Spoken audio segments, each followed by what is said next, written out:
BUCS is back, and it's bigger than ever.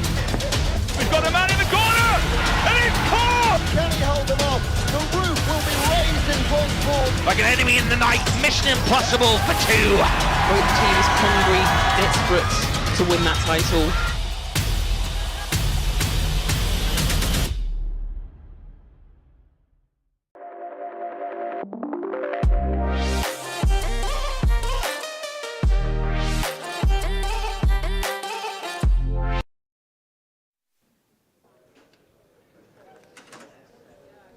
Here we are, the second day of action from these BUCS Outdoor Athletics Championships, and very much ready to go in this first semi-final of 3 of the men's 100 metres. And there is the lineup: Asiwi Handsaker, Morgan Harrison, Panton Hawkins, Hilliard, Onig Banjo and Gavahan. So David Morgan Harrison from 3, chased by Tyler Panton.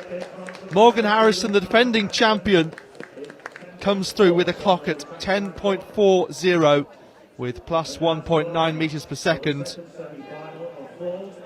Again, a good wind as we saw throughout the 100 heats yesterday. Strong stuff from Morgan Harrison, but Tyler Panton was pretty close there.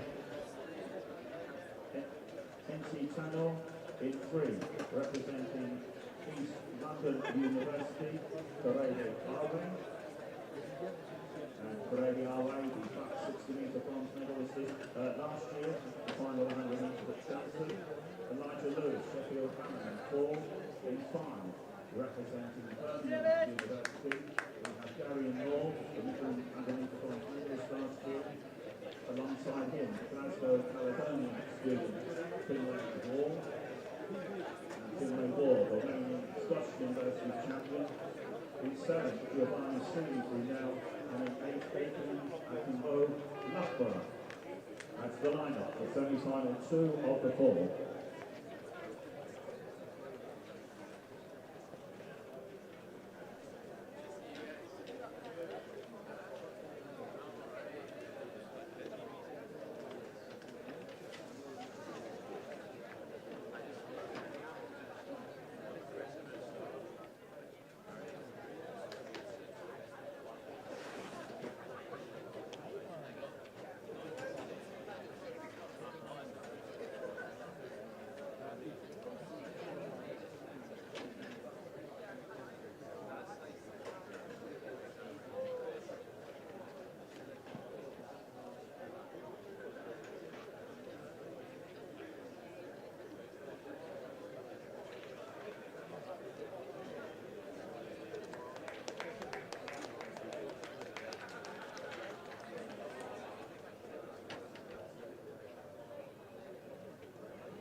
Semi-final 2 of 4, men's 100.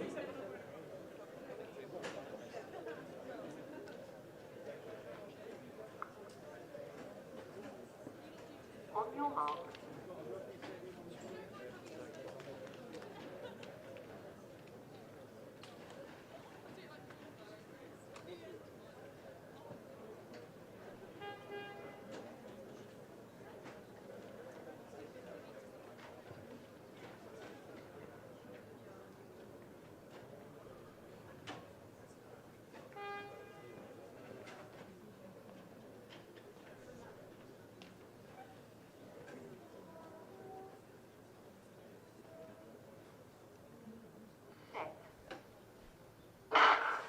Second semi-final now underway. Mags and Titana, Awe, Lewis, Moore, War, Sealy and Akinbo. Here comes Korede Awe Darian Moore being chased by Finley War. 10.64 as Corrediawe of UEL comes through. Glasgow Caledonian student, but it is only the first qualifying automatically from these 4 semi-finals, with the 4 fastest non-automatic qualifiers joining them in the final. And so we move to race 3, and the lineup for race 3 in lane 1, representing Salford University, Jack Brown Schofield. In lane 2, representing Cardiff Met, Alex Azu. In the lane 3, representing Loughborough, Sean Anyako. So if you're looking at the original timetable, by the way, these 100-metre semi-finals were originally going to be yesterday evening, but there was a heavy storm that delayed proceedings, and as a result we finished early yesterday and have brought these forward to today, and that includes the 2 heats of the women's 2,000-metre steeplechase. That will come up shortly. So in fact the schedule due to start at 10, but going off a little early in these semi-finals. So we've already seen one of the semi-finals in which David Morgan Harrison, defending champion for Hull, was victorious, and then Corrediawe following him up there in the second semi-final. So those two reasonably closely matched if you look by lifetime bests. Corrediawe 10.34 and David Morgan Harrison 10.30. So it's going to be really interesting to see that final later on. So you can have a look at the Roster Athletics app and also the BUCS website to see the timetable. 100-metre final scheduled to be at 12:40 this afternoon. So what's that, 2 hours and 40 minutes time. David Morgan Harrison winning in Chelmsford last year and also winning the indoor title this year. So he's looking for his 3rd BUCS title if you include indoors and out. Corrediawe won the bronze medal indoors last year, so he's looking for his 2nd BUCS medal, the Southern champion over 100 metres in 2019. Tyler Panton, though, was very, very close to David Morgan Harrison in that semi-final. Tyler Panton, the bronze medalist this year indoors. And between them was Richard Akinyebo, who we hope to see in the 200 metres, who's also the UK senior 200 metre champion.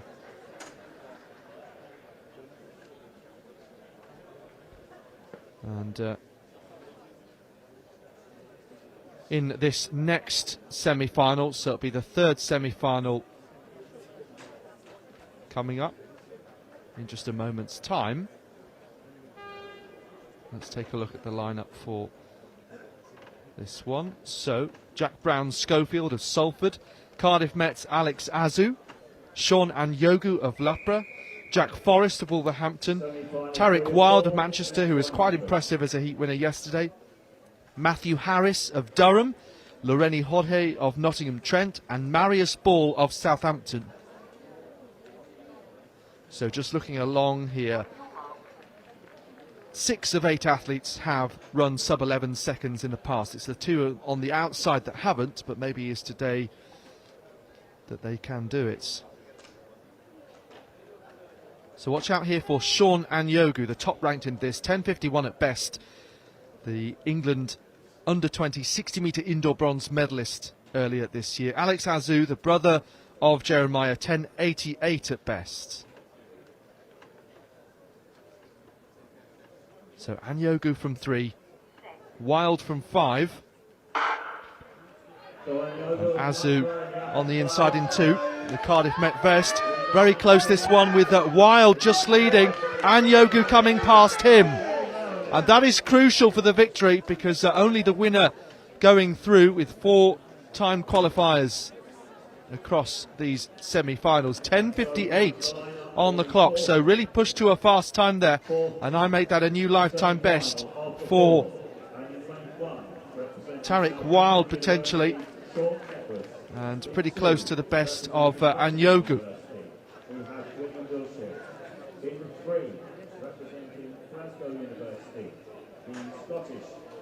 Sometimes you do see it, particularly indoors of course, when we have fewer places in some of our track finals.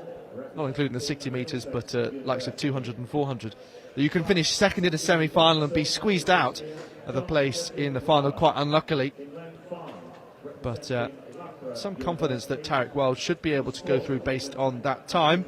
Of course, we'll wait and see once all the semi-finals have concluded. Representing Brighton University, the former BUCS 200 metre silver medalist Prince Smith. In lane 7, representing Cardiff University, Tom White. And completing the line from Prince University, Belfast, 2021 Irish under-20 silver medalist, and Irish for a 100 metre under-20 international, Adam Sykes. So on to the last of the 4 semi-finals, with Sean Edwards of Southampton, William Wilshire of Nottingham, Glasgow's Ethan Potty, John Jesse Nwala of Middlesex, Emmanuel Homer of Loughborough, Brighton's Bryn Smith, Thomas White of Cardiff, and Adam Sykes of Queens then. And this is another packed semi-final, but they all have been, haven't they? So top ranked in this would be Emmanuel Homer, who hadn't raced this year before this competition and had never raced at BUCS before this competition. 10:43 at best, his lifetime best, and also he's the Southern Under-20 Indoor 60 metre silver medalist last year. In terms of silver medals, John Jesse winning silver, runner-up behind Morgan Harrison indoors this year in February at BUCS, 10:57 at best, so just a tenth off Homer. Ethan Potty, really powerful running style, was the comment made by Evan Blackman, who's the 200 metre BUCS indoor champion, who joined us on commentary yesterday. Same lifetime best as John Jesse, and he has won the Scottish Universities title, another sort of warm-up event, or a championship in its own right, but really gets athletes into the rhythm for these championships. Ethan Potty, quite new to athletics in the last few years, very, very consistent indoor season, with 12 runs, sub 7 seconds for 60 metres. Watch out for Bryn Smith as well. 2019, he was the runner-up in the 200 metres outdoors in Bedford at BUCS, 10:64 at best. So once again, only the winner goes through automatically to the final, which is coming up later on in around 2.5 hours' time now. And some of these athletes may really push each other to fast time here. That's what we're hoping for. The wind around plus 2.0, plus 1.6 metres per second. So pretty good conditions for sprinting. They won't have necessarily wanted the much earlier wake-up than was expected because of the rain delay yesterday, but it is what it is, and it's the same for everyone. So Edwards, Wilshire, Potty, Jesse, Homer, Smith, White and Sykes, the Northern Irishman, on the outside. So we have English, Scottish, Welsh and Northern Irish universities all represented in this semi-final number 4 of the men's 100 metres. So watch out for Potty from 3, Nwala from 4, Homer from 5. It's Potty who's just leading, with John Jesse Nwala trying to come through. Oh wow, that is super, super close on the line.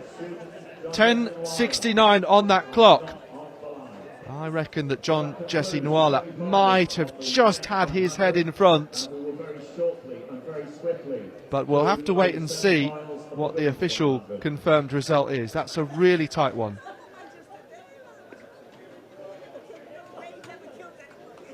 Once again, though, second place is a time that potentially would help the athlete get through anyway, but that's by no means a guarantee, similar to what I said with Tarek Wild, as the women's 100 metre semi-finalists are coming out.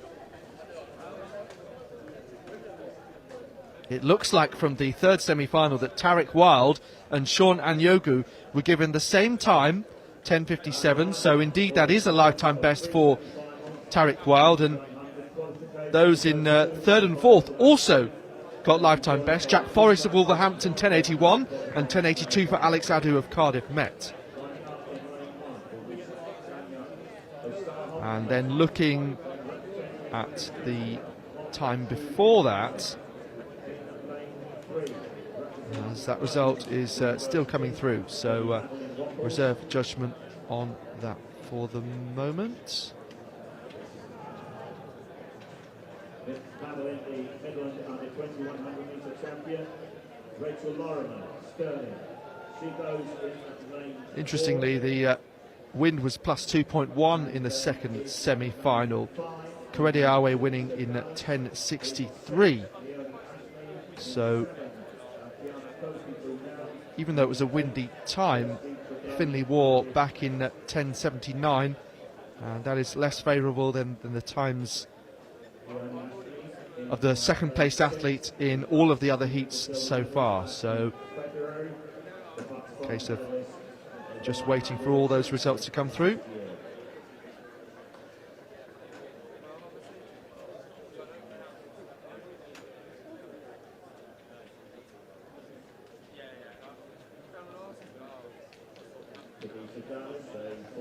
There we are. So Morgan Harrison from Panton, 10.51, who I think will be the fastest of those non-automatic qualifiers.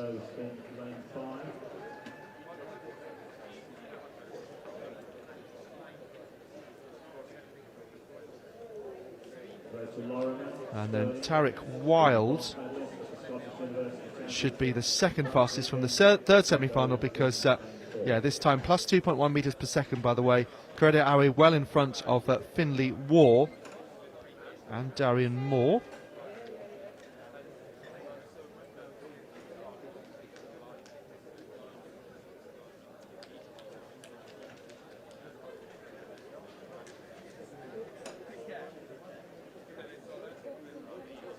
There we are, that's that time for Tarek Wild. So it's looking fairly certain that Panton and Wild do make it through, and we're just waiting to see for the rest. But again, fairly confident that first and second from the final semi-final would both go through. And the results just coming up. Give it to you in a moment's time, because we're looking here at the first semi-final for the women's 100. Ossahon, Karen Wapples, Lorimer, Dallas, Ashmead, Kofi and Treglone. Okay, so there is that full lineup.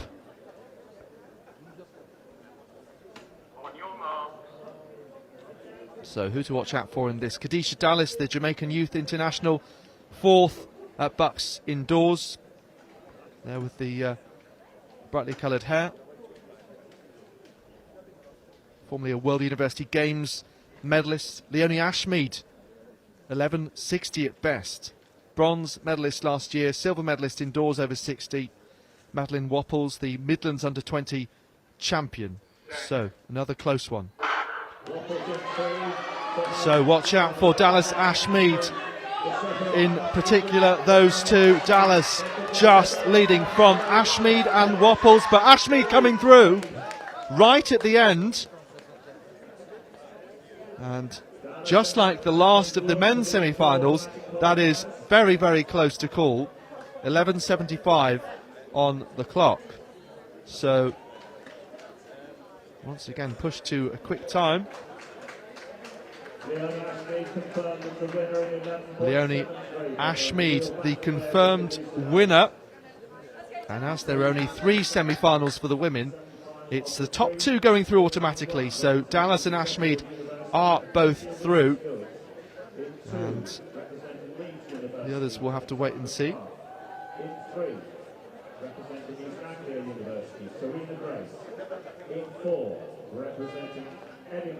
So there is the result of that last semi-final. John Jesse, 10.68, confirmed winner from Potty. A former BUCS 100-metre champion, Deanne Walker, in lane 6, representing the University of the Highlands and Islands. She is the reigning Scottish University of Indoor and Outdoor national champion of 200 metres, Lois Garland. In 7, representing Middlesex University, Tina Lewin, and completing the lineup, in lane 8, Tom Loughborough, Jessica Lister. That's the lineup for the second of the 3 semi-finals, women's 100. You can see the women are out for their next semi-final.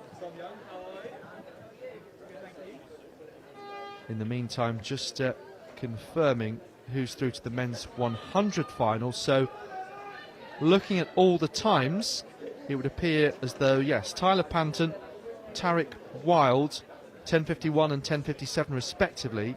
And then after that, it would appear to be Ethan Potty, 10:71 from the last semi-final, and then Sikiru Onig Banjo, who set a lifetime best in the first semi-final for Nottingham. And that would mean that Finley Waugh misses out, 10:79, just 100th of a second off.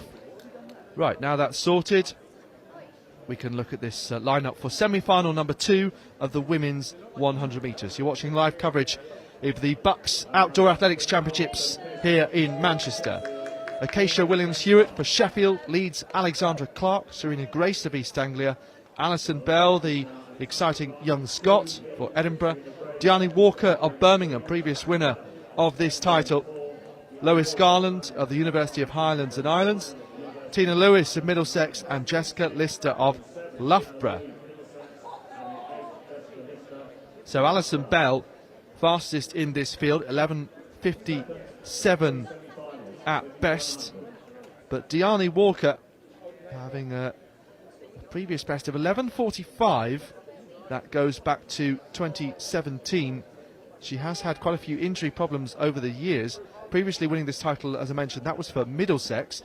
She's looking for her second title, and what would I make it be her 5th medal.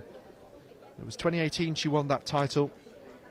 She then finished 3rd indoors and out in 2017, and then most recently last year's indoors 2nd over 60 metres. So Walker and Bell. Lois Garland, 12:06 at best.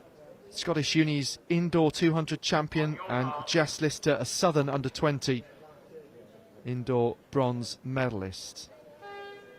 So top 2 going through automatically, and the top 2 on paper are Bell and Walker. Full lineup: Williams, Hewitt, Clark, Grace, Bell, Walker, Garland, Lewis and Lister. The second semi-final of the women's 100 metres. Bell from 4 and Walker in lane 5. Well, Walker gets the better start of the 2, and she's now leading Alison Bell, with Serena Grace just behind them. Alison Bell coming past to win this semi-final in 11:55. And a nice wind once again at plus 1.6 metres per second.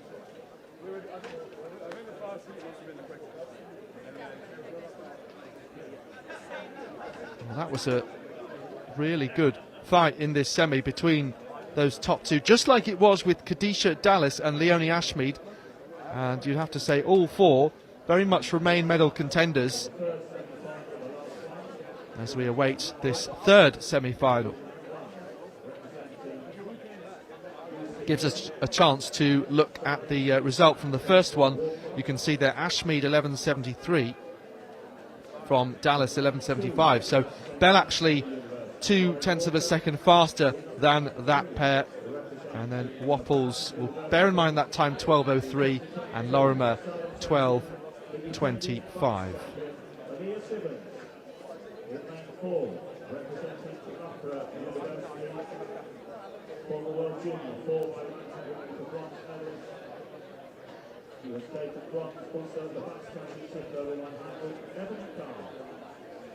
So here is the lineup for semi-final number 3.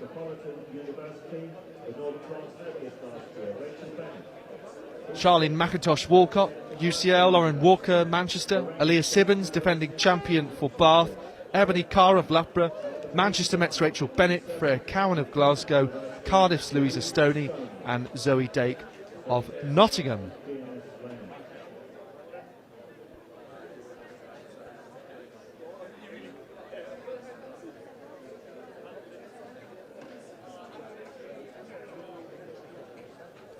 So Aaliyah Sibbons, lifetime best of 11:62, and that was the time that she set in winning this title in Chelmsford last year. She won the Southern Indoor 200 title earlier in February this year. Ebony Carr, 11:65 at best, so very closely matched, and she's a two-time BUCS individual medalist. 2020 indoors bronze, and then outdoors that followed up the previous year, 2019 in Bedford. Rachel Bennett 12:04 at best, and Freya Cowan 12:13. So once again it seems that we have a pair of athletes who are likely to be the two qualifiers in this. So McIntosh, Walcott, Walker, Sibbons, Carr, Bennett, Cowan, Stoney and Dake. Semi-final number 3 of the women's 100 metres.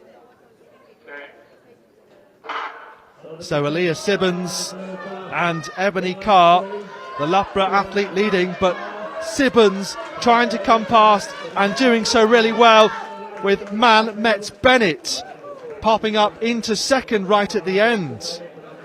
So that's a fantastic performance from her, and indeed the fastest semi-final of them all from Sibbons, 11:46, a new lifetime best for Aaliyah Sibbons by just over 1.5 tenths of a second. And as a result, that makes her the second fastest athlete now in the whole field. And that takes into account Deani Walker's PB from 2017. So if you were going by rankings, and that only includes the last couple of seasons, then she would be the fastest overall. But Aaliyah Sibbons, someone I was going to say who seems to have great pedigree over 200 metres, establishing herself over 100 as well for sure.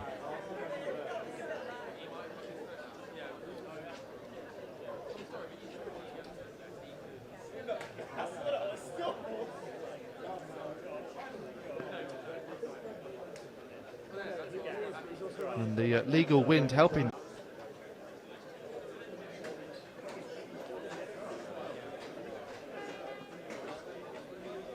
So in the field we have some discus action. It's the men's B final, so essentially some of the field events have been split up into A and B finals, and that means the whole field doesn't have to go through qualification. I was going to say, just got a little bit overexcited because the bell was knocked over on the infield. But anyway, yes, so athletes don't have to go through qualification. There's an A and a B final. The A final obviously likely to be the place that medals are contended for, and it means that the whole set of results is amalgamated into one.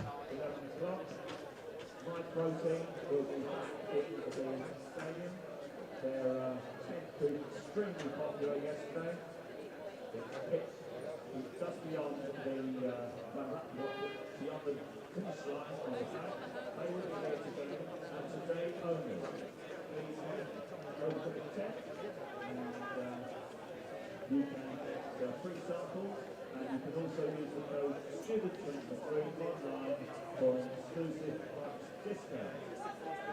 Of course, it's happening at Open News.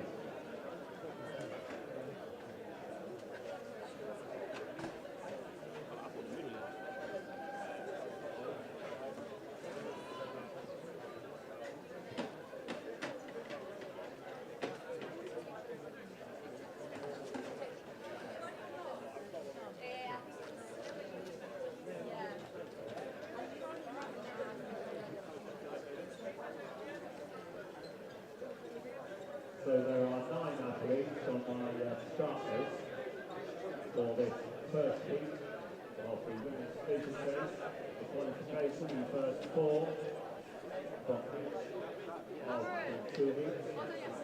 8 athletes will qualify automatically, and they'll be joined by the 4 fastest non-automatic qualifiers in the cross the 2 heats.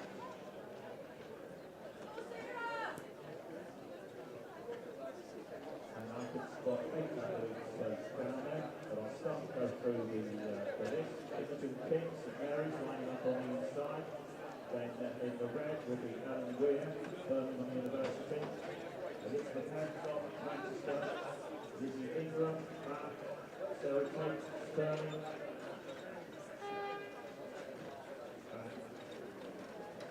Then alongside her. You're watching live coverage of the BUCS Outdoor Athletics Championships in Manchester, Sports City Stadium. And this is another event that the rain called off yesterday. Imogen King of St Mary's, Ellen Weir of Birmingham, Manchester's Elizabeth Heslop, Lizzie Ingram of Bath, Sarah Tate of Stirling, Evine Pierce of Coventry, Sophie Peach of Bristol, and Alex Oxford.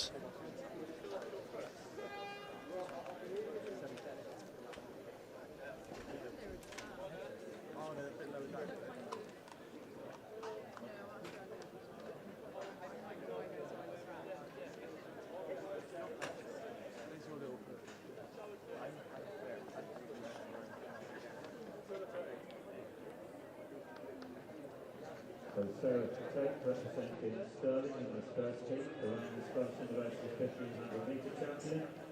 Also Scottish International, representing Scotland at the Luffer International last year, where she was first in the 3000 metre steeplechase. Silver medalist at the BUCS Championships, not chance to do this event. Weir in the red of Birmingham, last year's England under 23,000 metre silver medalist. So we'll have 2 heats of the women's 2,000 metre steeplechase. Now this is a reasonably rarely run event, well certainly in comparison to all others that are part of these championships, because the regularly run distance is the 3,000 metre steeplechase, and as a result we have had quite a few championship records over the last few years from Emily Moyes and Amy Pratt. That's also because it's quite a specialist event also, so we have had some of the top athletes who've gone on to have GB representation actually performing here at it, and that includes Maisie Grice, who won this title last year, ahead of Sarah Tate, who is in that green vest of Stirling in this. Sarah Tate herself, part of the European team for GP. A couple of years ago at the Under-23 Championships.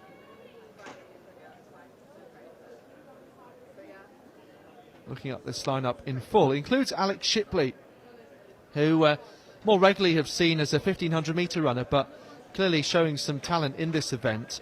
A big personal best recently, 6:54.62. Again, not too many opportunities to run the 2K steeplechase, but she had a go at it, did well.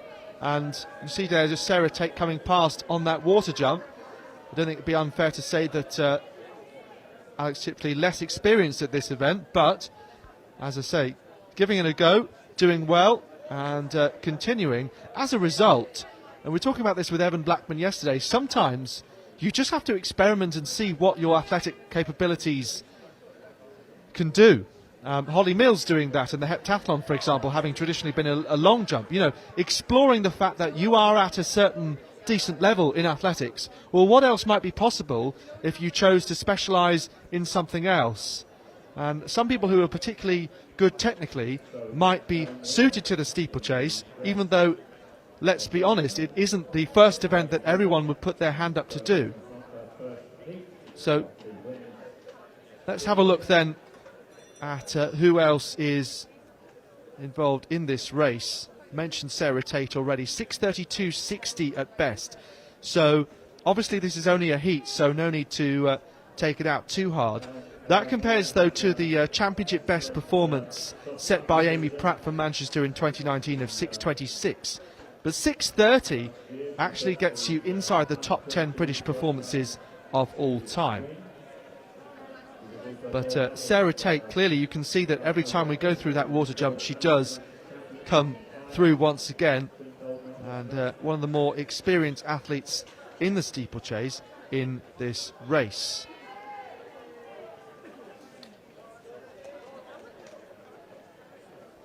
So 76.2 centimetres high these hurdles are. It'll be the top 4 going through automatically to the final, and then 4 time qualifiers. And for quite a few in this, it'll be a leisurely event. I won't need to work too hard. Imogen King of St Mary's, you can see, is in this group with Tate and Shipley.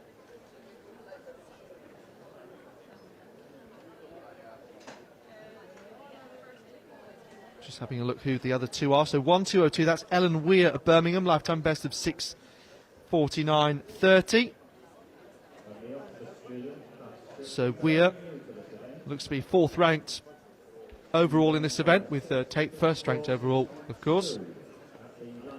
So Ellen Weir also part of the European Under-20 Champions this time.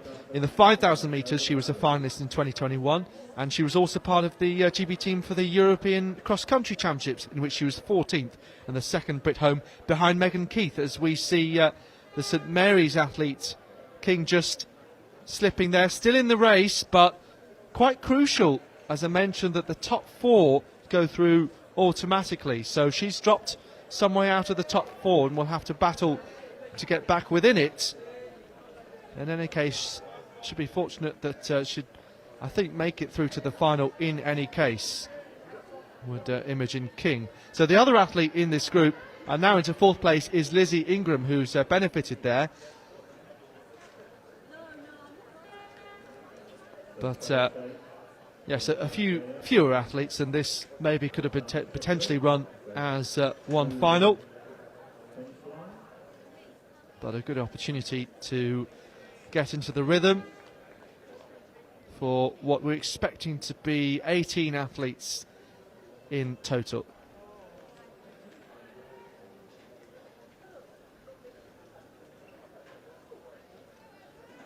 And as you predicted, it's fairly spread out beyond this top 4 and even top 5. Sarah Tate just beginning to pull away now. Be interesting to see whether her target would be to go for gold or to go for a certain time, including to improve on that championship record, which is 6 seconds off her current personal best. Certainly with any personal best, it would help move her up the GB all-time order, of course. And just having a look at the UK lead time this year, that is 6:41, so I'm sure we'll see a couple of athletes under that tomorrow.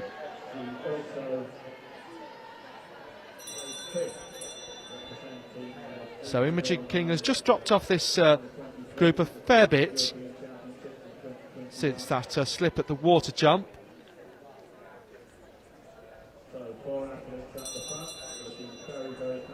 I think she'll still be fairly confident of making it through.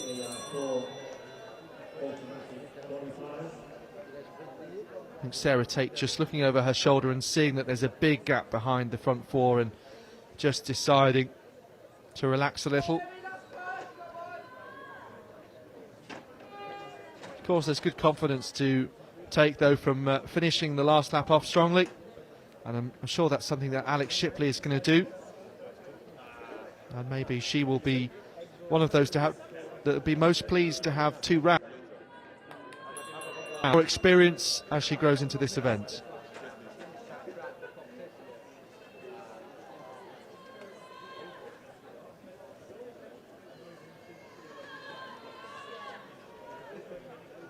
And here lots of shouts of come on Sarah, as she's encouraged to the line. So Shipley and Tate crossing the line together. 7:02 on the clock, with Lizzie Ingram of Bath also qualifying automatically, along with Ellen Weir of Birmingham. And Imogen King coming home in 5th place, so that was around 7:19, and it's only 3 seconds off her lifetime best. So actually, before that slip, and even despite that, very close to a lifetime best. So we're seeing here 1:2.65. That's Sophie Peach of Bristol just coming into the finish. And still one other athlete appears to be out there, just rounding the top bend and into the final water jump. So still one other athlete out there. There we are. So that's 2:53, which is Yvonne Pierce of Coventry.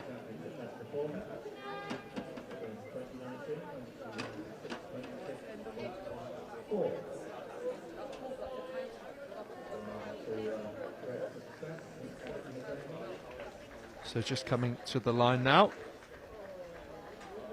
to finish what would have been certainly a bit of a workout this morning over those high hurdles. Oh.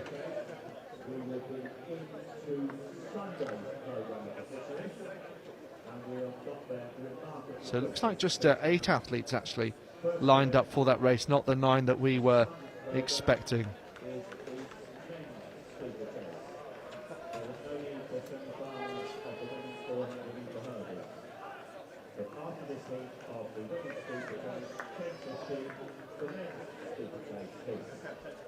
But 9 athletes are out on the track.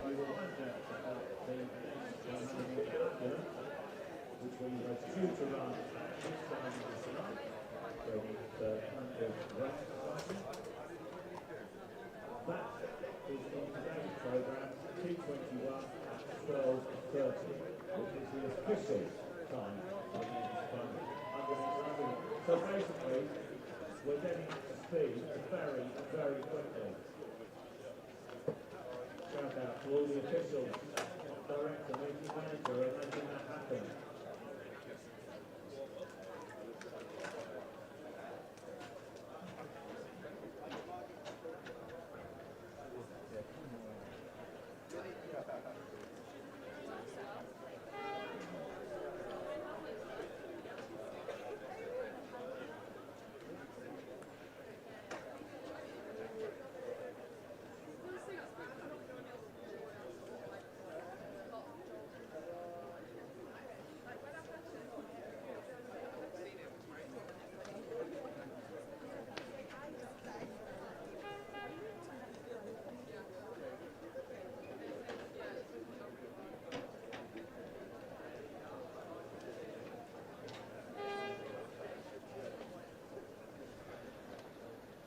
The athletes are out then for heat number 2 of the women's 2,000 metre steeplechase, with Anna Dalgleish, a famous sporting name, representing Glasgow, Cardiff's Lauren Cooper, Kate Meeson of Manchester, Neve Thompson of Cambridge, Leanne Moore of Leeds, Plymouth's Catherine Higginson, Morgan Squibb of St Mary's, Martha Collins of Birmingham, and Amelia Wills of Bath. So, just looking along the lineup, Amelia Wills is top ranked in this, Lauren Cooper as well. So lifetime best around 6:47, 6:48. Cooper was previous silver medalist over 3,000 metre flat at the BUCS Indoor Championships 2020. And she finished 6th in this event, 2K steeplechase in 2019. Here in the red and black of Cardiff, you can see there, looks like the second of the red vest. Amelia Wills of Bath was 8th at last year's BUCS Cross Country Championships. So she's there in 2nd place behind Morgan Squibb. 7:01 at best for St Mary's in the blue and white stripes. Has a triathlon background. She was a semi-finalist indoors, chose to do 800 metres there. And top 10 at the BUCS Championships last year when they were held in Chelmsford. So Morgan Squibb leads from Amelia Wills of Bath and Martha Collins of Birmingham, and then it's Lauren Cooper of Cardiff. So the race finished now. Those would be the top 4 that would definitely be making it through to the final. And there are also 4 non-automatic spots across just these 2 heats. So that makes it 12 spaces overall in that final. So obviously a high chance that more than 4 would make it through from this heat. So these two are pretty close at this point. Morgan Squibb, who, as I said, hasn't broken 7 minutes. So this could be a great occasion for her to do that, because, as we were saying, not too many opportunities to run the 2K steeple. Certainly she's run plenty of 3K steeples.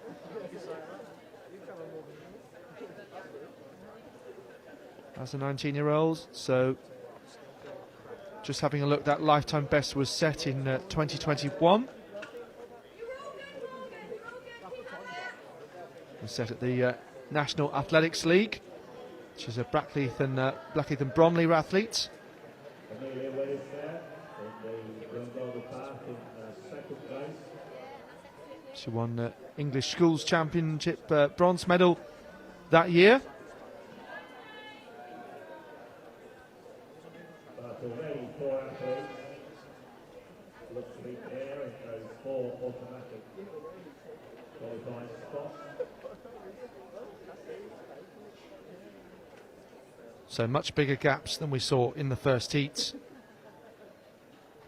in which that time was just over 7 minutes. And that could well be the sort of result that we get in a moment in this race as well.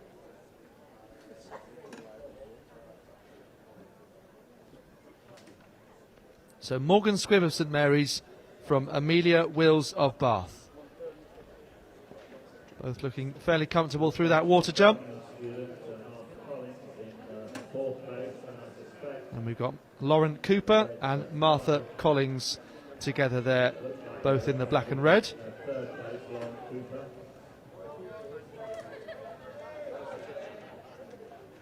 In 5th place is Neve Thompson for Cambridge.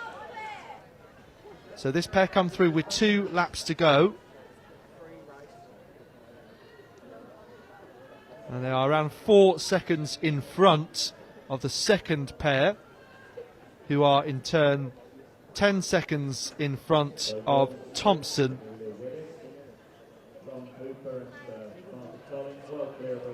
And in 6th place, just having a look there, it's Anna Dalgleish of Glasgow.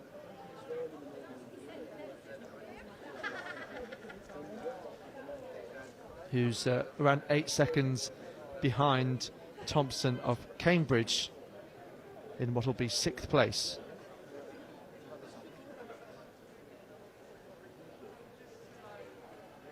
Looks like Kate Meeson of Manchester in 7th. And just coming through the line now with 2 laps to go, Katrin Higginson of Plymouth.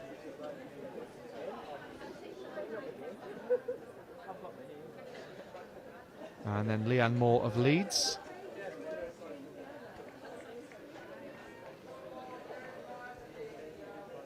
So that's all 9 athletes name-checked in this race.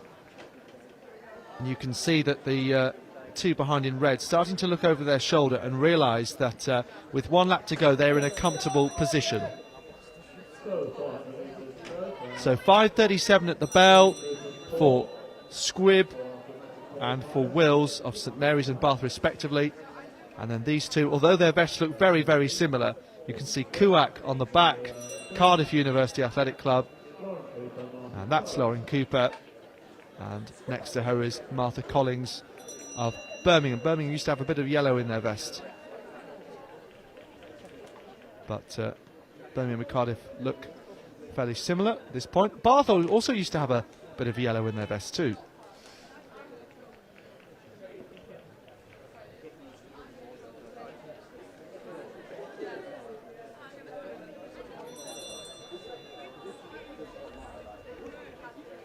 So Amelia Wills taking over the lead then. Morgan Squibb very happy to follow her.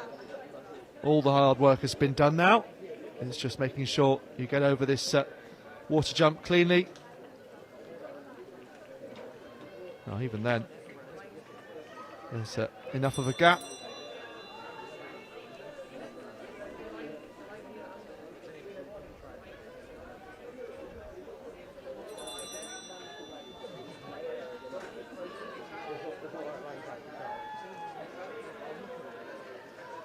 So Amelia Wills coming through to win this second heat. It's going to be just outside the time, I think, of the first one. Morgan Squibb, despite easing up a lot over the last couple of laps, is pretty close to a lifetime best. I'm sure that's likely to go in the final. Certainly that would be a target of hers. Martha Collins and Lauren Cooper coming home now. And here's where it gets interesting. So Neve Thompson of Cambridge just crossing the line. 7:29 on the clock. Anna Dalgleish of Glasgow, 7:34. And then a fair gap. Kate Meeson, this is, of Manchester, behind. So this will be 7th place.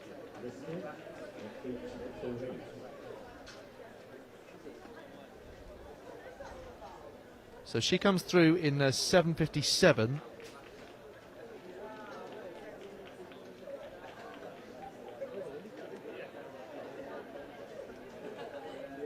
So I think 7:57 is going to be outside what was needed. But Imogen King, 7:18, looks to be certain of qualifying from the first heat.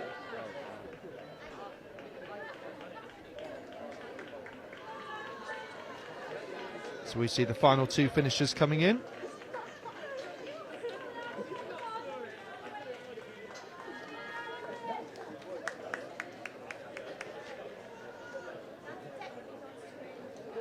So Leanne Moore of Leeds there, just finishing behind Katrin Higginson.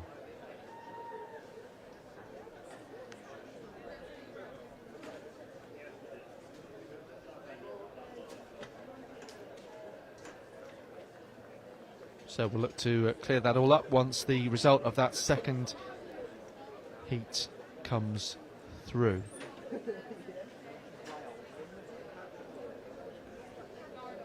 Result from the previous 100-metre semi-finals. Alison Bell from Diani Walker, Serena Grace and Lois Garland.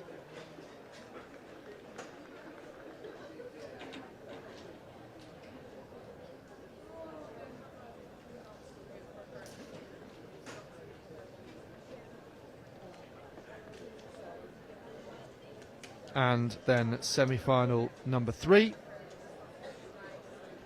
Aaliyah Sibbons, 11:47. That new lifetime best.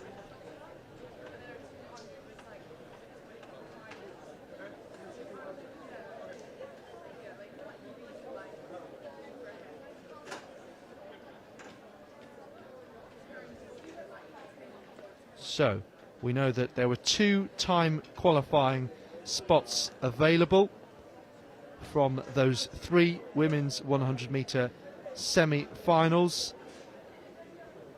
As we have a look at this steeplechase heat, but I'll just confirm for you that Ebony Carr, 11:84, and Madeline Wapples, 12:03, have qualified for the women's 100 final. We're having a look at this steeplechase heat then. So Shipley from Tate in the end. That was the faster of the 2 heats. And you can see there, behind the top 4, Imogen King on 7:18.70, and then Dooley on 7:32.82, and then Sophie Peach in with a shout, but being outside 8 minutes, unfortunately I don't think that's going to make the final.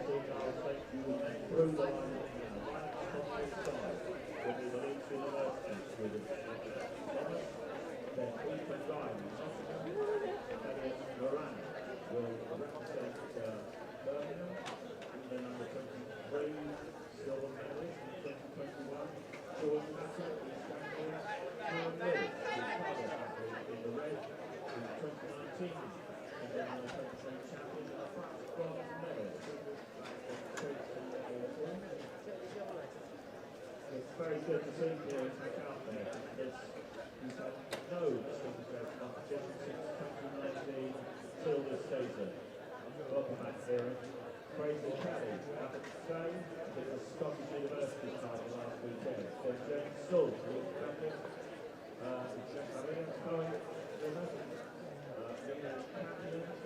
So the men's pole vault also split into B and A finals. So again, no qualification needed, but the whole result amalgamated into one. And in the men's pole vault B final, we've got Kurt Gilbert, Cardiff Met, Swansea's Jan Hosgood, Craig Moncur of Birmingham, who's also in the javelin, I believe, Liam Hillier of Cardiff Met, Toby Irving of Birmingham, Sheffield Hallam's George Whittaker, George Osborne of Sheffield, Cameron William-Stain of Liverpool John Moores, Otis Shaw-Conn of Cardiff, William Snashall of Loughborough.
So from the women's steeplechase we go to the men's 3,000 metres.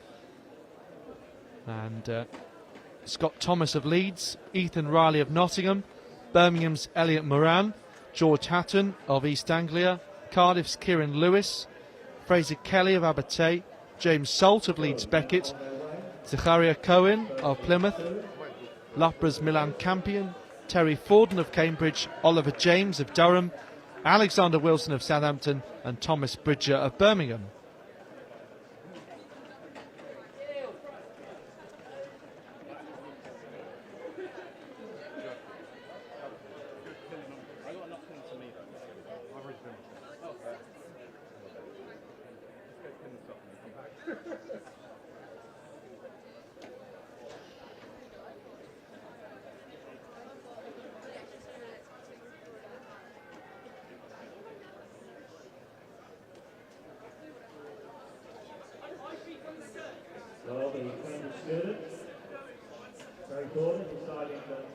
So that's the Cambridge best of Terry Forden out front.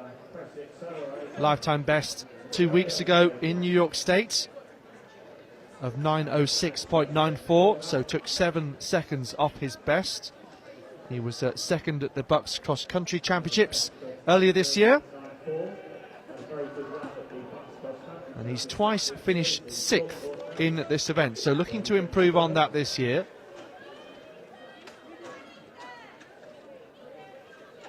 Thomas Bridger of Birmingham, potentially one of those who would challenge. Birmingham having some great athletes in this men's steeplechase, as we'll see in the second heat also. Bridger, lifetime best of 8:51.93, and he was 6th indoors over 3,000 metres. And he was also at the World Under-20 Championships last year, where he ran the heats of the 3,000, having won the British trial race for that. 300 metres or so after the early modest pace.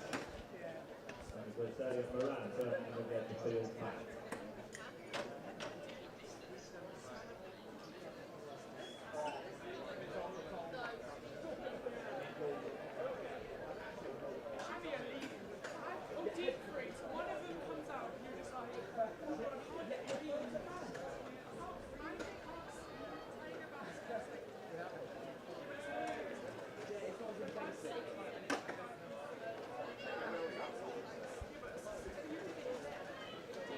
So big group of athletes coming through with 5 laps to go.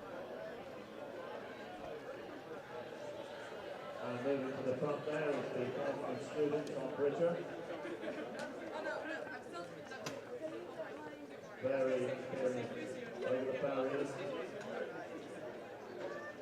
Represented GB and Northern Ireland at the World Under-20 Championships in 2022. Also represented GB Under-20 at the Upper International. So around 3:03 was on the clock for that first kilometre. Borden has now dropped back into 3rd place, the Cambridge man. And looks like on the Birmingham vest out front, so that's Thomas Bridger, who we were talking about. And then the second of the red vests is Kieran Lewis of Cardiff, but in fact he's just been overtaken by Elliot Moran. So Elliot Moran also moving past Foden.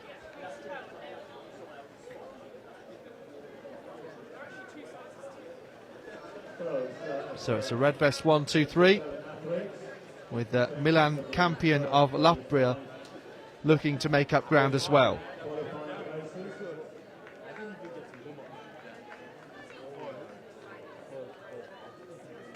The Loughborough student, Milan Campion, is up there in about 4th, 5th place.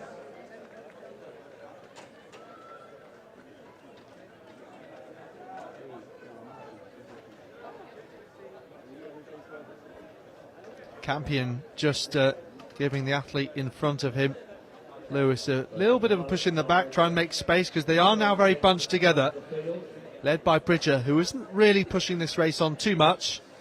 So Bridger of Birmingham, Campion of Loughborough, Lewis of Cardiff, Moran of Birmingham, and then we've got Oliver James of Durham in the mix there, the tallest of all the athletes with the white vest, and then Terry Forden. The others are just trying to stay with this group, and they include James Salt of Leeds Beckett.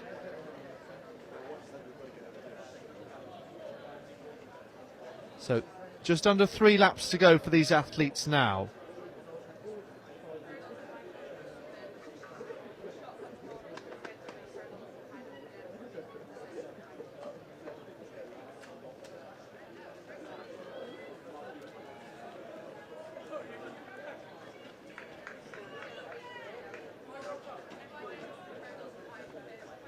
So we now have 6 athletes contesting the 5 automatic qualifying spots. So 5 automatic qualifying spots and 6 athletes at the front. Still as you were with Thomas Bridger leading Milan Campion. Championship best for this event, set in 2017 by John Hopkins, 39.42.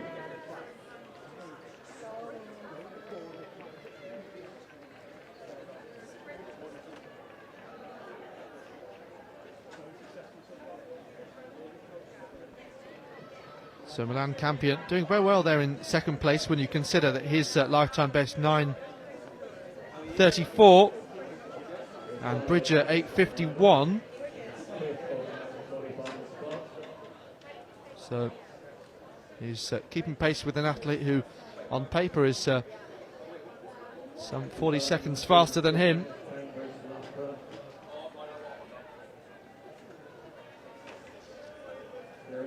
Moran in 3rd place, so the one that's dropping off a little is Lewis of Cardiff.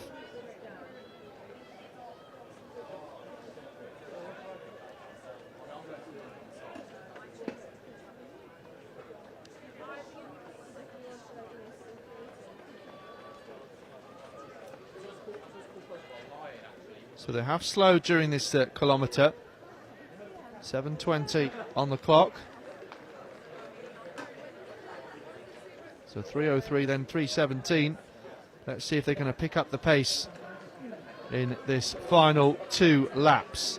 Thomas Bridger of Birmingham, Milan Campion of Loughborough, Elliot Moran of Birmingham, Terry Forden of Cambridge, the front four, with at the moment the Durham man Oliver James also set to qualify, and that gap has opened up now to Kieran Lewis, but he does have a decent amount of space behind him to George Hatton of East Anglia and James Salt of Leeds Beckett, with Zachariah Cohen of Plymouth chasing them.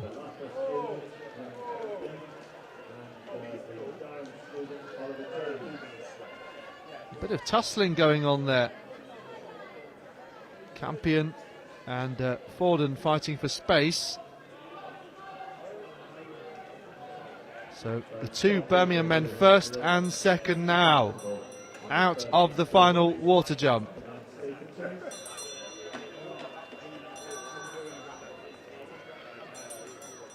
So now they begin to lift the pace. And Milan Campion has more left to give, and that will see off any further challenges. Bridger, Moran and Forden and Campion, who sets, what's that, a 22-second lifetime best, I make it.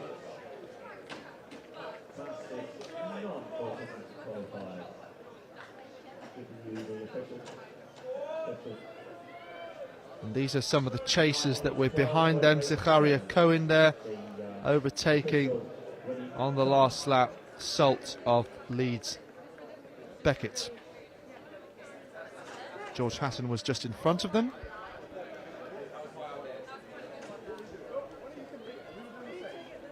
So that looks like the old Bath vest, but it is, as we've come to know, Abate, Fraser Kelly.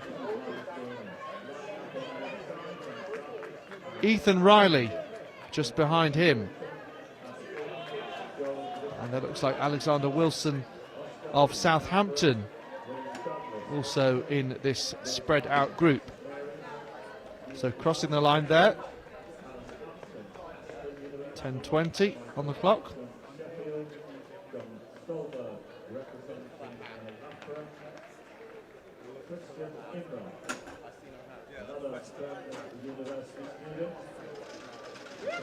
So some exhausted athletes after that heat, and the men are out for heat number 2 of the men's 3,000 steeplechase, and we will go through that in a moment's time.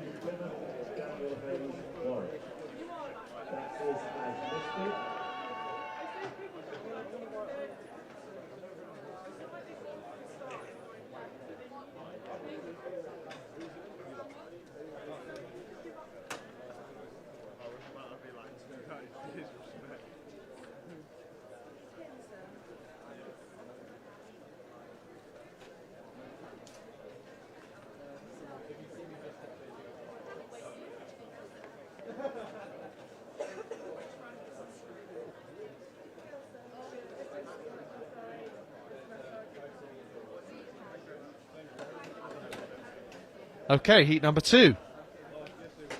Aaron Enser, he'll be one to watch out for here. Cardiff man, Archie Walton, Aberdeen, King's College, Joel Whittaker-Naylor, Oscar Lee Loughborough, William Douglas of Exeter, Lewis Carson Harknett of St Mary's.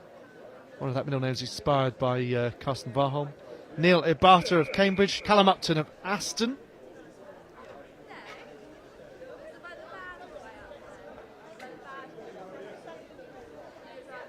Bartram, Stolberg, Imberth, Nutburn, Hughes and Hayes. That is the lineup.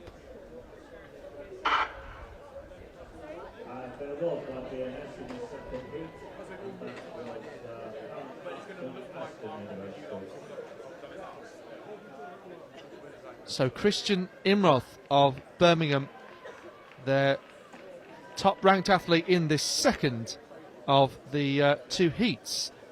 Remember Christian Imroth a couple of years ago found real talent in the steeplechase, doing really well in the England Championships, and then running the qualifying time on the day in Bedford for the Europeans. And he was delighted, his parents were delighted as well.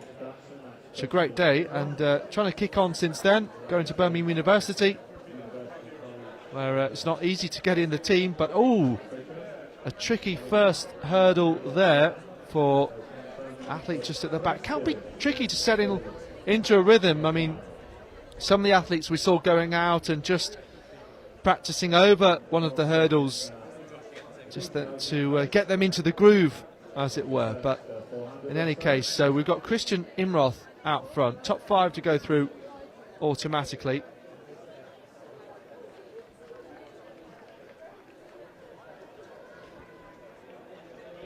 Imroth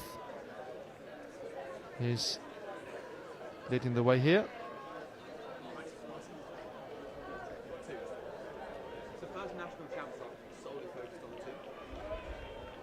That's Aaron Enser of Cardiff wearing 227 behind him, and then Lewis Harknett of St Mary's in third.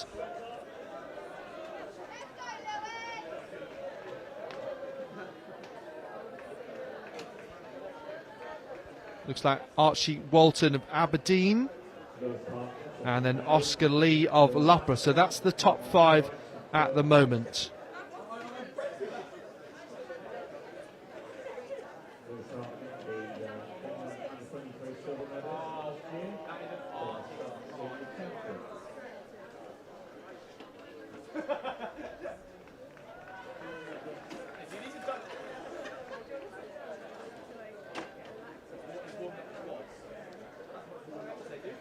So Imroth, lifetime best of 8:55.59. As I say, he was 14th at the European Under-20s, which were held in Borås near Gothenburg in Sweden 4 years ago. And then last year he was 5th at the BUCS Cross Country Championships with some decent 800 and 1500 PBs of 154 and 347. We were wondering whether Axel von Christiansen, the Danish athlete, would come and compete here for Birmingham, the 18-year-old who was a silver medalist at the European Under-20s a couple of years ago. We'll be following up Anna Emily Moller, the Danish steeplechaser who had a terrific race with Jess Judd a few years ago over 5,000 metres. That was in the colours of St Mary's, but now we see it. There's potential for a Birmingham 1, 2, 3. I'm sure some others like Milan Campion and Aaron Enser, Terry Forden would have something to say about that, though. That's maybe something that they'll try and prevent. But Birmingham certainly having 3 very strong athletes.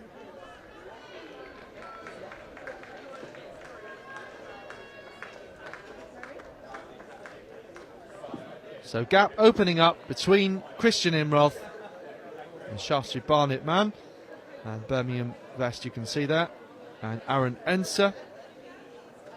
Aaron Enser, who was second at the Welsh Indoor Championships over 1500. There's a lifetime best of 9:31, so Imroth some 35 seconds faster, similar to what we said about Milan Campion. And those around him, like Thomas Bridger, and they are closing up a little behind.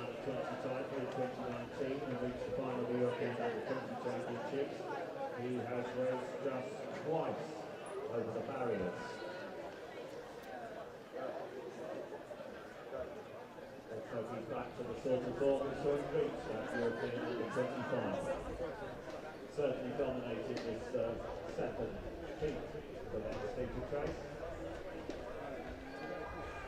So Imroth all on his own out there, ahead of Enser, and then it's Harknett close in this battle, just putting a lap on one of the runners there.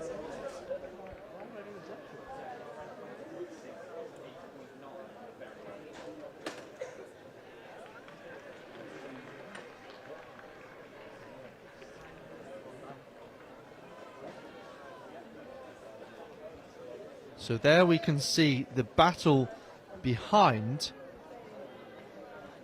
and third, fourth and fifth in this group together. Looks like that John Stolberg has got up into third and is now ahead of Archie Walton of Aberdeen and Lewis Harknett of St Mary's.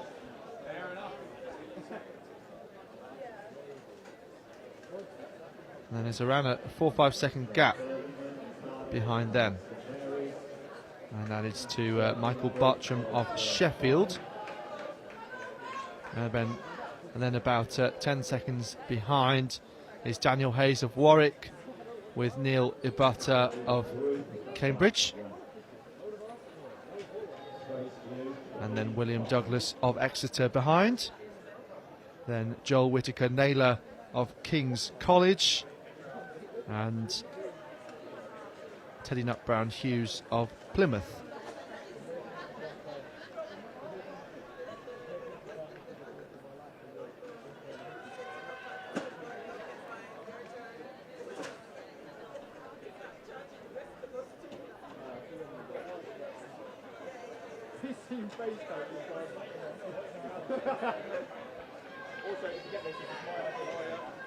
Christian Imroth, just under 2 laps to go. Stolberg passing Enser, and also the other two with him are going to do just the same, Walton and Harknett. So Enser going down into 4th place with 5 automatic places for the final. So I wonder if he can just try and hang on with this group now, because Michael Bartram is also closing on this group.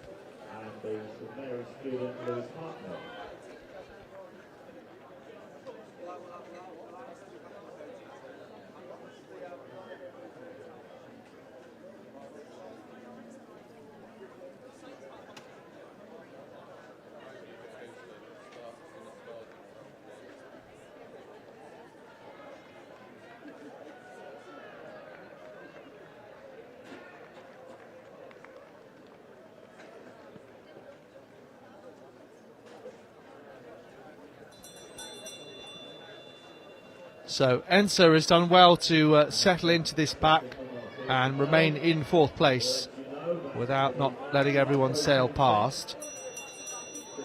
We did say that he was going with the Imroth's pace, and Imroth some 35 seconds faster based on lifetime bests.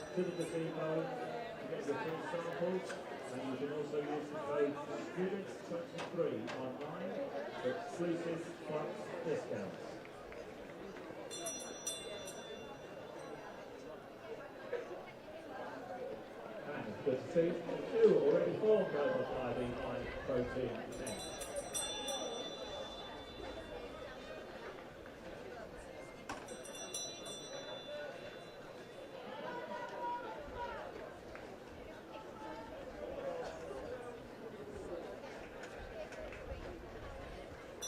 Christian Imroth is through the final water jump then. See how this compares to the time of the first heat, which was 9:12.87 for Thomas Bridger of Birmingham, his teammate.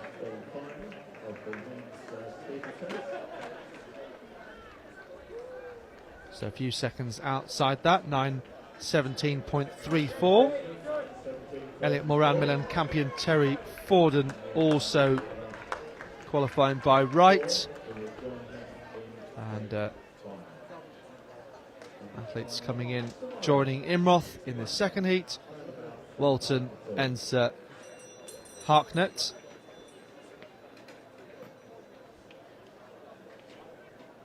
Michael Bartram just coming in there behind them, well inside 10 minutes.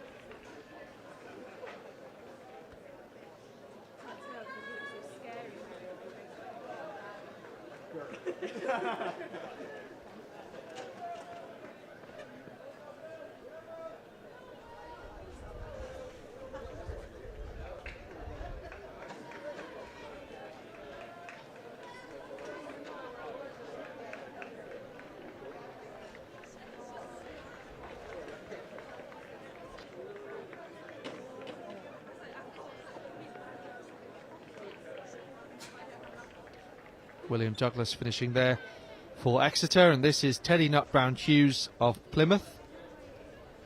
So at the moment his teammate Zacharia Cohen potentially qualifying for the final. We'll wait and see once all the times come through. Zacharia Cohen coming up as 9:35. Nut Brown Hughes, well, clearly it's been a real challenge, this race, with those high barriers, 91.4 centimetres.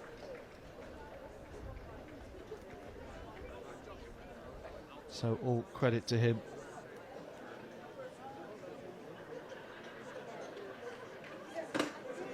So coming round this first bend now.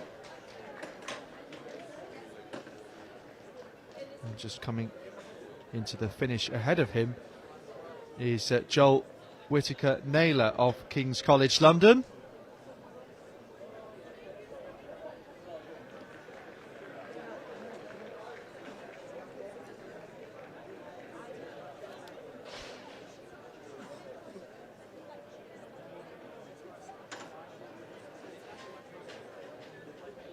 So Teddy Nut-Brown Hughes, who set a lifetime best in the 1500 metres of 4:57.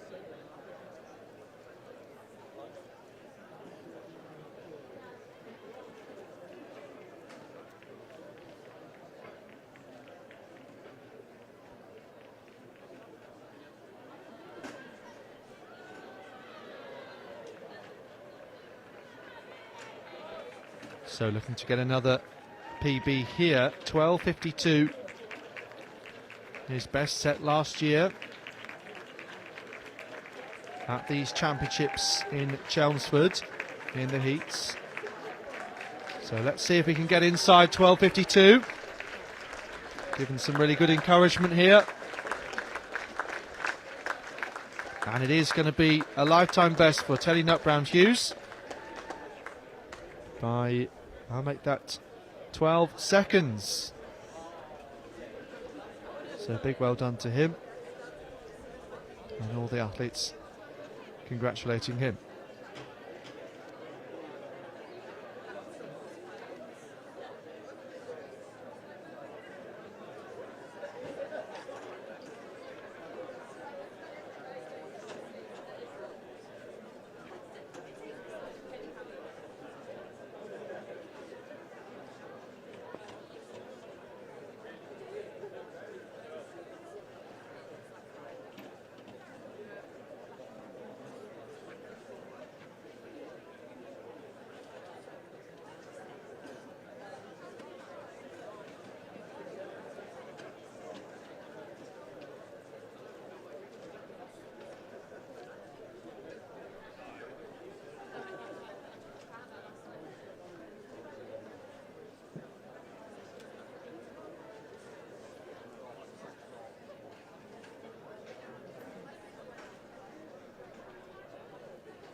We can now see the result here, women's 2,000 metre steeple heat, and it confirms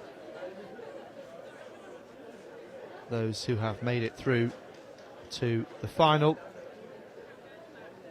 and they are Imogen King, Neve Thompson, Lois Dooley and Anna Dalgleish, behind those who made it automatically that we already knew about: Shipley, Tate, Ingram, Wills, Squibb, Weir, Collins and Cooper.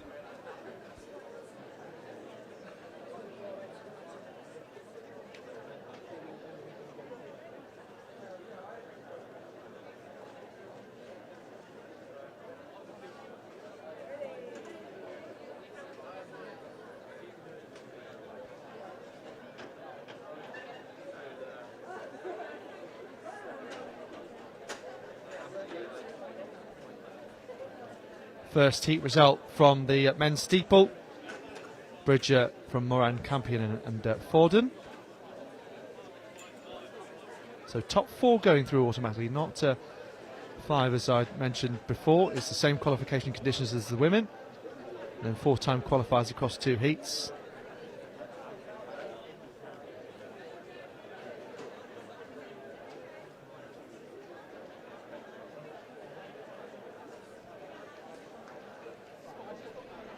So Bridger, Moran, Campion, Forden will make it through. And then Imroth, Walton, Enser and Stolberg. And then looking at the time qualifiers, Oliver James, lifetime best 9:16. And that was faster, in fact, than the second heat winning time, despite the fact he came 5th in heat number 1. He was quite close to the leading group there. The Durham man, if you remember, the tallest of all the athletes. Kieran Lewis of Cardiff. He faded a little, but that was absolutely fine. He came 6th. New lifetime best 9:22 in that heat. And then you can see George Hatton's time, along with Lewis Harknett, was good enough to make it through. And they're confirming that lifetime best for Teddy Nutbrown Hughes. It was by 9 seconds in the end, 12:43.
So a few warm-ups going on there in the pole vaults.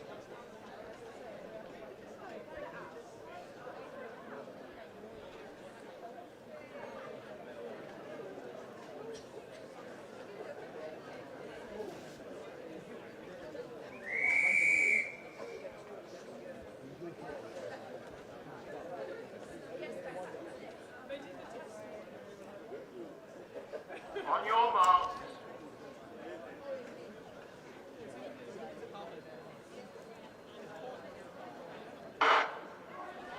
So the gun goes in the first semi-final of the men's 800.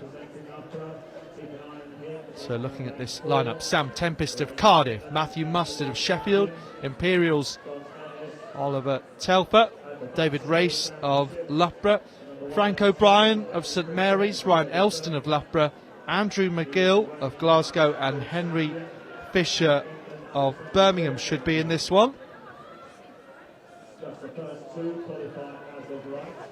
So top 2 going through automatically to the final, and then 2 time qualifiers across all 3 of the semi-finals. So Sam Tempest leading the way for Cardiff. This 800, so good to watch at BUCS. Let's have a look who's trying to move through. The Imperial man goes into the lead, Oliver Telfer, but they're all battling, coming right round the outside. Matthew Mustard in the mix as well. Andrew McGill was the one in last place, I think, though, who really pulled things out into lane 3 and fighting through. And this could be quite a burn up this last 200. David Race, though, leading the way from Henry Fisher, it looks like. So Fisher, who won the title indoors. David Race, who won the England under-20 title indoors. Elston, the Midlands champion, also fighting. But here comes David Race and Henry Fisher. Looks like Elston in 3rd there, as the clock stops at 1:52.70.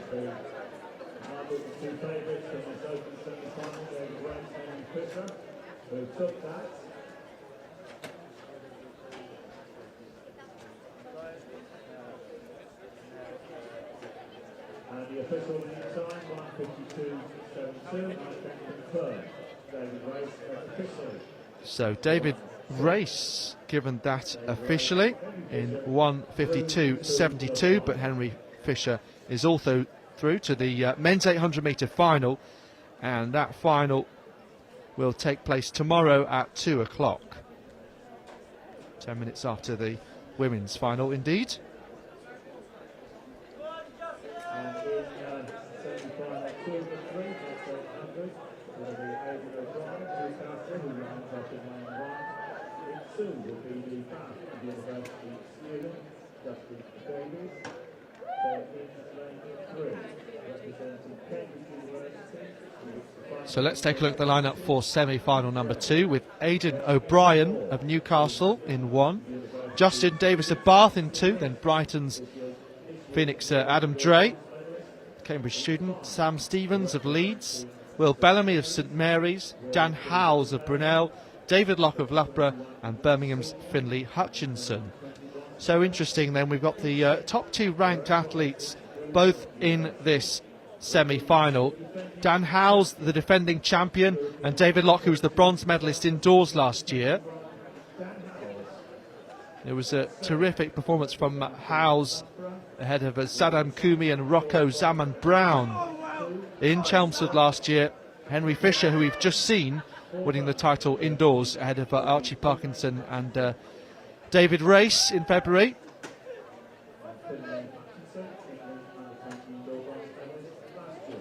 So we'll come to that race in a moment. I mentioned we've got the pole vault B final going on as well.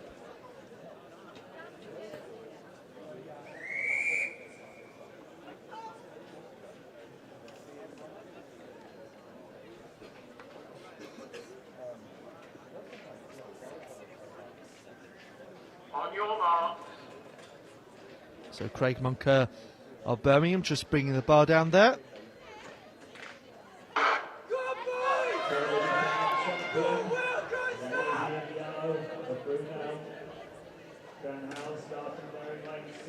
So Dan Howells then getting his title defence underway successfully yesterday, but the heats were quite simple really for someone like a defending champion. This is where the business really has to be done in the semi-finals, when the competition ramps up a few notches and the temperature begins to rise, although it's cooler than it was yesterday, unless we're being metaphorical. So 1:47.08, the lifetime best of Howells. David Locke 1:46.41. Big improvement the last couple of years for him. But just look at this lead then, by 1:147 in this second semi-final, and no one chose to go with that pace set by Justin Davis, and he did a similar thing in the heat. In fact, Justin Davis will be wary that only 2 athletes will go through automatically, but at the very least he's making this a fast race. They are all charging up to the back of him now. Less than 200 metres to go in this semi-final. With about 100 metres to go. Can you hold it to the line to get one of the 2 automatic qualifying spots? So Davis from Howells, from Locke. This front 3 with Dre back in 4th. Davis, is he going to hold it to the line? He is going to make it through automatically and win this semi-final. Hugely impressive in 1:50.95 for Justin Davis, as Locke began to close there. Well, real bravery then for the Bath athlete. As I mentioned, he tried to do similar in the heat, but not quite to the same extent. And Davis coming in with a lifetime best of 1:56.45, and he's improved on that to 1:50.95. So massive chunk taken off there. So Fisher from race from Elson McGill, what we saw previously in that first semi-final as the result comes through. So 153.88 and 153.92, very, very close together. McGill, that man I mentioned, who was, last place I think it was, with 1 lap to go. And those are the two that will be waiting to see if their times are good enough.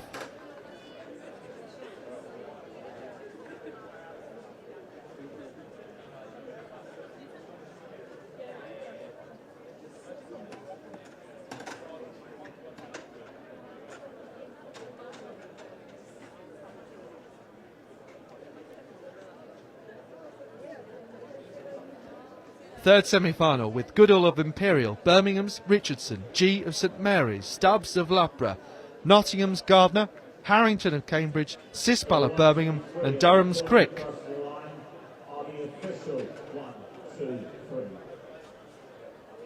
Charlie Crick was second behind Henry Fisher at the England Under-23 Championships over 800 last year, 150.12 at best. Also in this, Angus Harrington, who was fifth at the UK Indoors, 148.58. That was his first time sub 150, in fact. Sean G was fifth last year in what was a terrific battle. Jamie Webb was run out of the medals at the end. And G was also sixth indoors earlier this year. The former Northern Under-20 bronze medalist back in 2019, I should say. And then Gardner, a silver medalist at the Southern Under-20 indoors in 2020.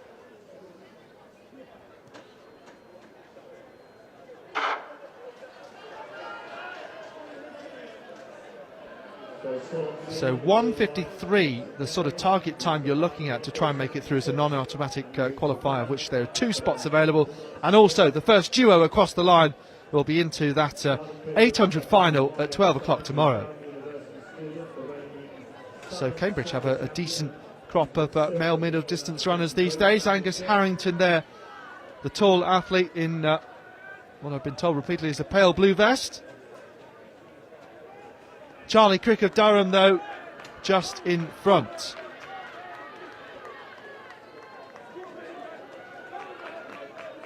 So Crick, part of the Tunbridge Club, coached by Mark Hugway. And he is just about leading things as they hit the bell. 53-23, that split. And just beginning to open up, Crick of Durham, then Harrington of Cambridge. And then St Mary's Sean G in third place.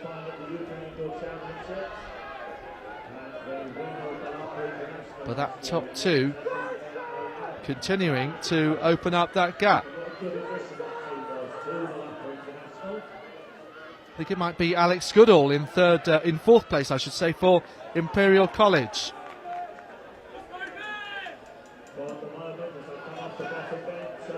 But just as Justin Davis did, Crick will try and hold on to this. Round the inside, you can see Harrington. We commented how composed he looks. Such a relaxed running style at times. Really good battle for third and fourth. It is with Gardner coming through ahead of G, but behind our top 2 who qualify for the final in 150.95, exactly the same time as the previous semi-final then, Crick and Harrington.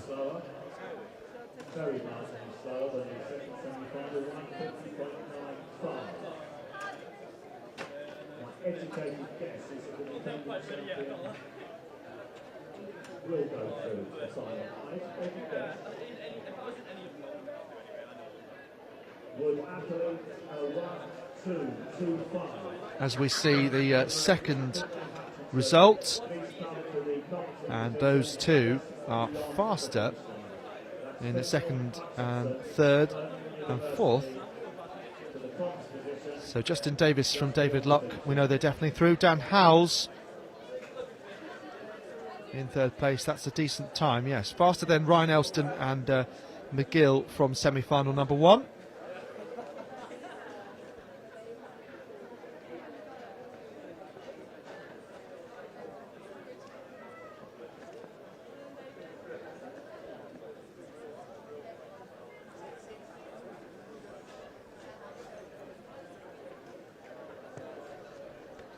So we'll just wait for that third semi-final result to come through so we can confirm all of that.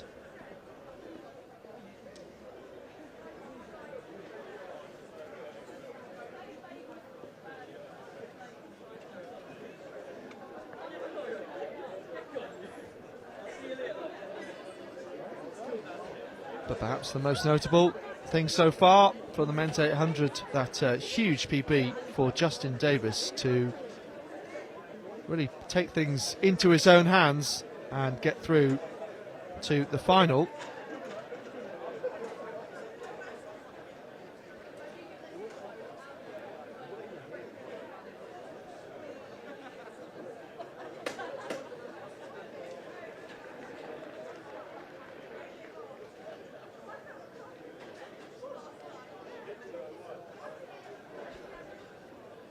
So just waiting for our next lot of athletes to come out, which will be for the women's 800 metres. So first heat scheduled to be in 9 minutes' time.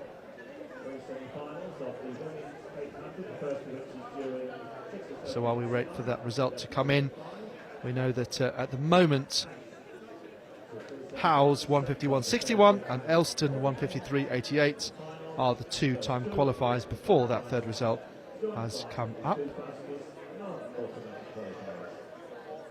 And here it is. So it reveals that Howes and Gardiner are going to be the two non-automatic qualifiers.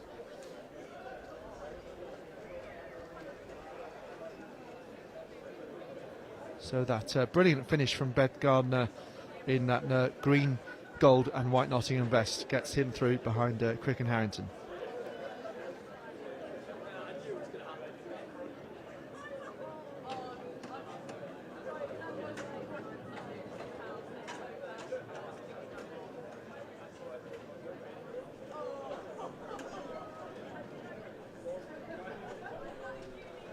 Let's see if we can see what's happening in the field.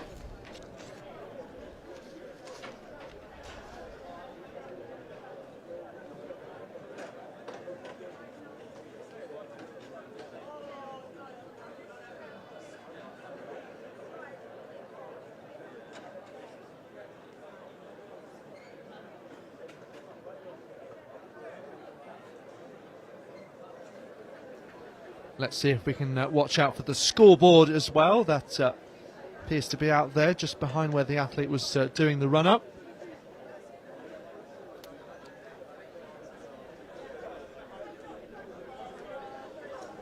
So hopefully that scoreboard will be turned round. So there we go. We can see there that the bar is at 4:18.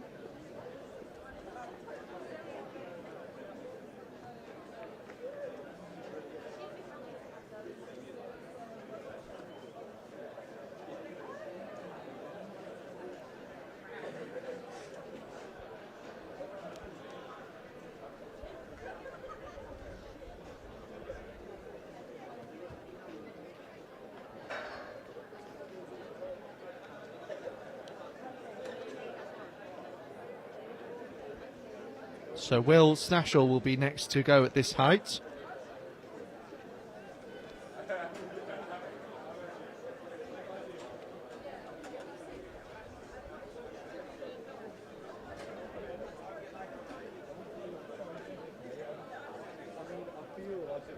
Conditions much cooler than they were yesterday. So Snashall does manage to clear at this height of 4:18 first attempt.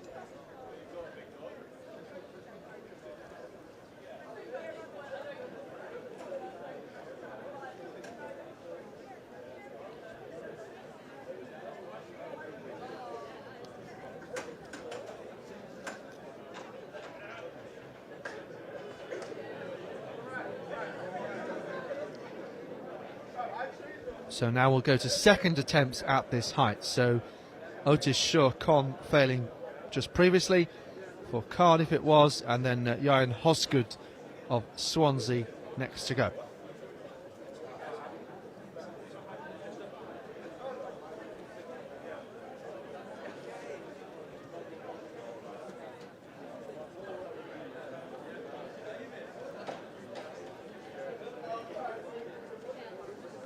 So Hosgood unable to achieve the height he needed to make it over there.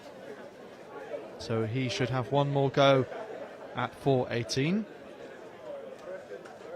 in this pole vault B final.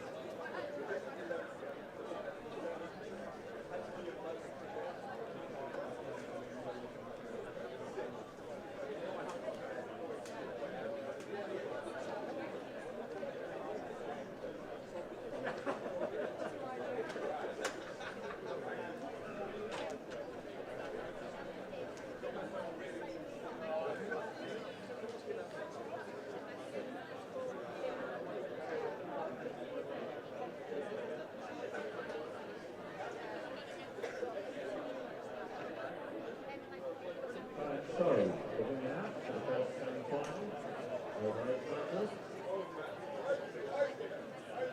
Right up on the inside, representing Oscar University, World Aliska Canada. Then 2 will be Argos Carolina. So it looks like Moncur of Birmingham next to go, and he brings the bar down. Second attempt, 4:18. Who reached the final last year at the World Under-20 Championships at BUCS. In lane 4, representing Leeds University, the Club Under-20 Under-20 champion in 2021, Sarah Cook. In lane 5, representing Loughborough University, who reached final chances last year, and the indoor final this year, the second indoor silver medalist, Charlotte Young. Representing Birmingham University will be Katie Hopkins in lane 6, and then from Leeds Athletics in lane 7,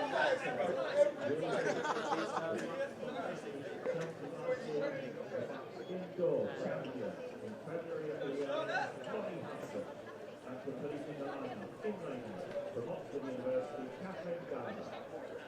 Semi-final run of 3, which is 800.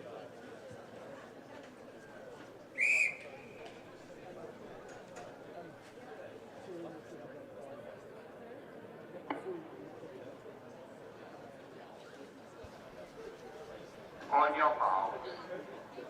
Freiburg over Ryder, Ives, Coots, Young, Hopkins, Hudson and Gallagher in this semi-final.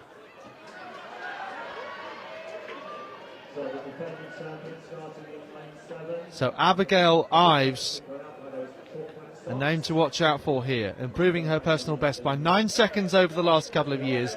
A World Under-20 finalist in the colours of Birmingham. But what a semi-final this is, also with Molly Hudson, who won the indoor title this year, and Charlotte Young as well, 2:09 at best, who was 6th indoors in February, and Sarah Coots, the Scottish under-20 1500 champion back in 2021, also a personal best of 2:09. Molly Hudson improving this year to 2:05, by the way, winning the Reykjavik indoor meet.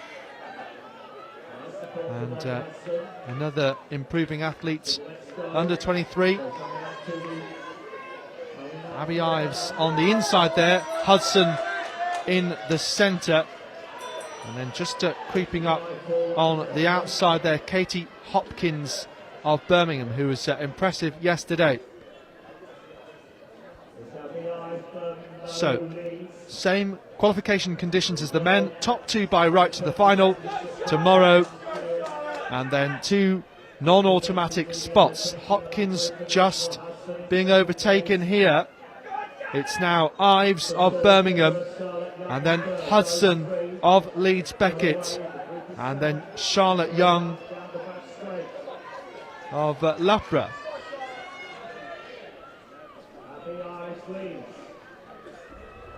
Ives just looks behind her. A little bit more work to do, but that gap is growing all of the time. The top 2 that we expected then going through to this final. Young just holding off the challenge. Behind her of Emma Ryder of Marjon, as Hudson comes through from Ives in 2:11.56.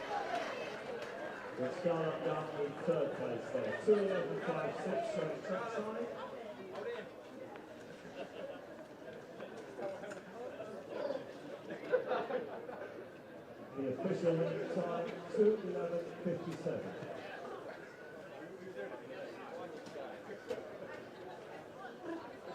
Championship best, standard 2:03.68. Set in Glasgow in 2005, and it was Marilyn Apollo,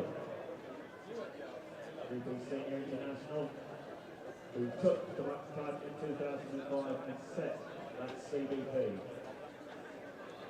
Alright, so to semi-final 2. In lane 1, representing Swansea University, Susie Lakutra. Representing Birmingham University, the 2021 Middle and 2015 100-metre champion, Claire Bennett. Then in lane 3, representing Loughborough University, 2022 England Senior Champions, England under-23 silver medalists, and the BUCS Indoor silver medalists. Behind Molly Hudson, Steph Driscoll. Let's go, Steph! Representing Glasgow University. We have Emily. In the pole vault, we're on to third attempts at 4 metres and 18 centimetres here in the B final. That's George Osborne wearing 5.89 of Sheffield, lifetime best of 4.23. So hopefully we can get this vault in.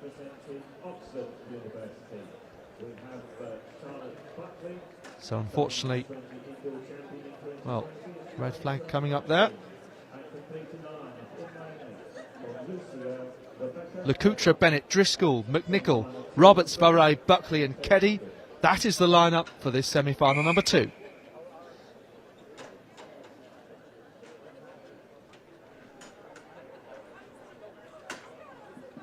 On your mark.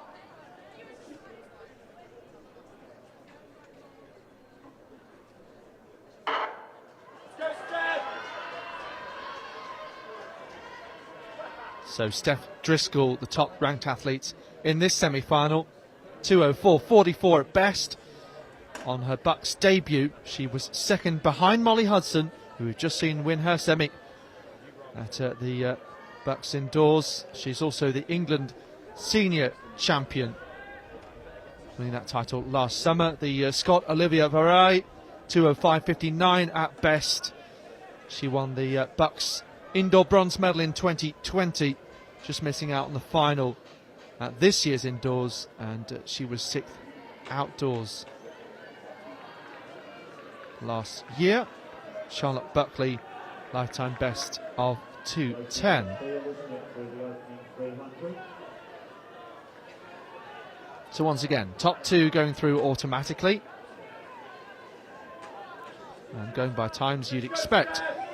But that's most likely to be Driscoll and Varay, who currently lead the race. So 65.16 at the bell, with the Loughborough best of Driscoll just in front.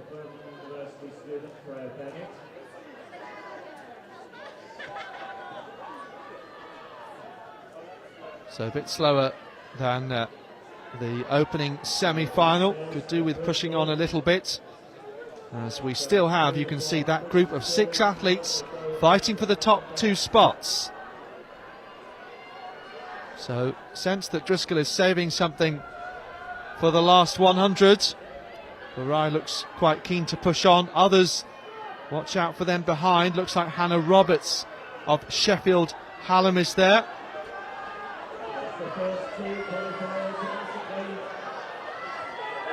Charlotte Buckley of Oxford in 4th place. So they are now closing on our leaders. So coming through is Steph Driscoll, ahead of Hannah Roberts, 2:12.16. Well, I think the athletes there with slightly faster times on paper maybe could have made that a little bit of a quicker race. All credit to the timing there of the finish from Hannah Roberts. The A-final men's discus about to get underway.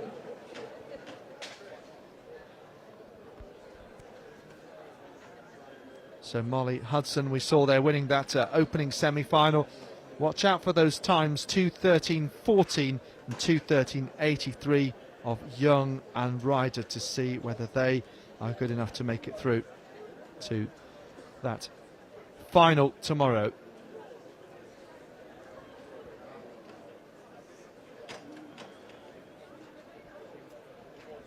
And when doing that, we can bear in mind that this second semi-final, which has just finished, was 6/10 slower for the winner, to 12.16.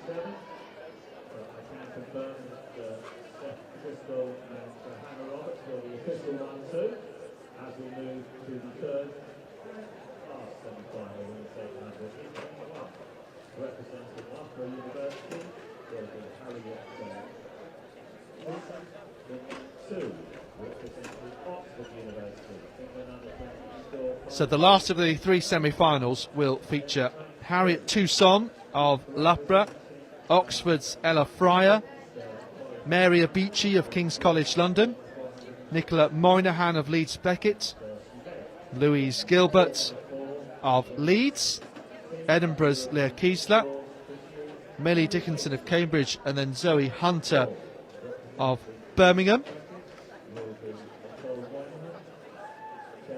So I think this is the easiest, if I can say that, of the three semi-finals, because we have fewer athletes that are sub 2:10. Ella Fryer 2:09.61 at best, the Southern Under-20 Inter-Counties champion. Let's see if we can perhaps have a look at what's happening in the field before the whistle goes here. Otherwise we'll come back to the pole vault after this race. Yeah, so the bar's now up to 4:28. You can see there athlete 827. Oh, the numbers are just changing.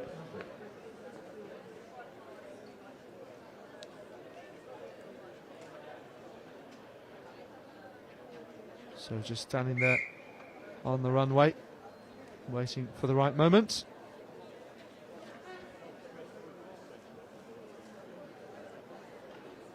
So Will Snashall at 4:28. Well, the athletes are going to be called to their mark, so we're going to have to go back to the race.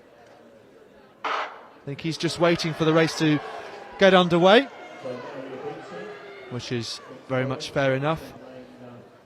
So, Toussaint, Fryer, Abici, Moynihan, Gilbert, Kiesler, Dickinson and Hunter. So what's interesting about Mary Abici, yes, you may recognise her as an athlete very experienced, part of the GB team that won the silver medal at the European Indoor Championships in the 4x4, but very rarely running the 800 metres and setting a lifetime best yesterday in the heat.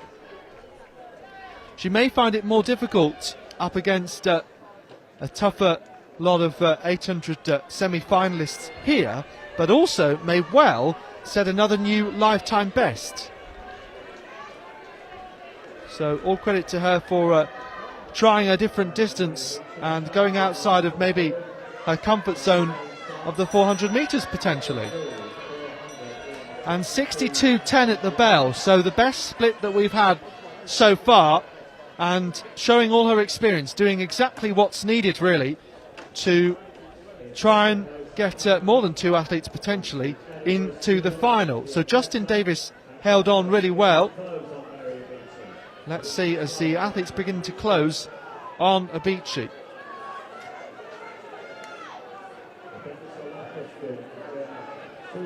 So Harriet Toussaint trying to close. She's in third place. Just having a look at our leader.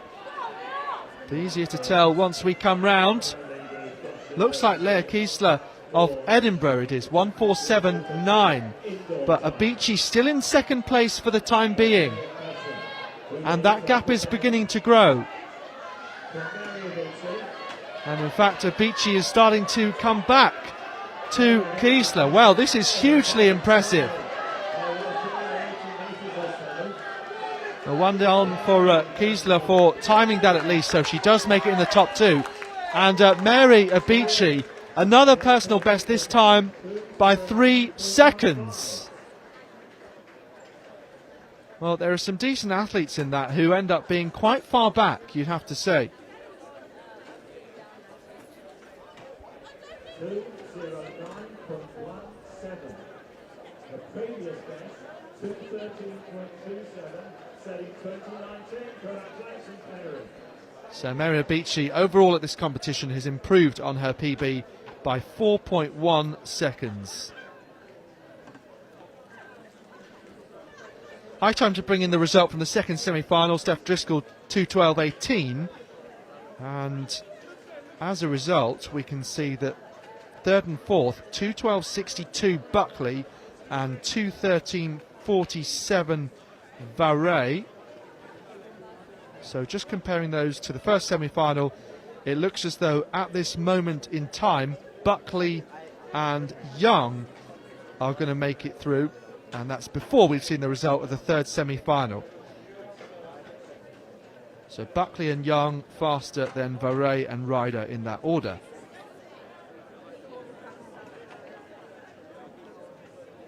Next up, the semi-finals of the men's outdoor athletics. That starts with 2 minutes time.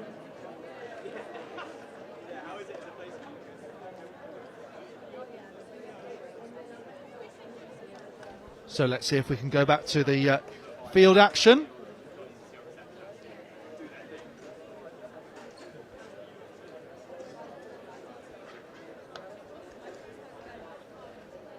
So bar just being reset at the moment. We saw previously that it had gone up to 4:28, so I wonder whether it's just being put back to that height because it's only quite recently changed.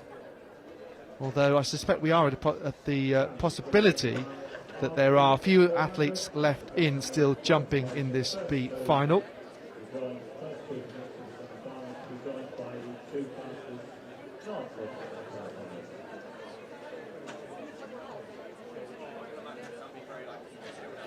So the Cardiff Met student here.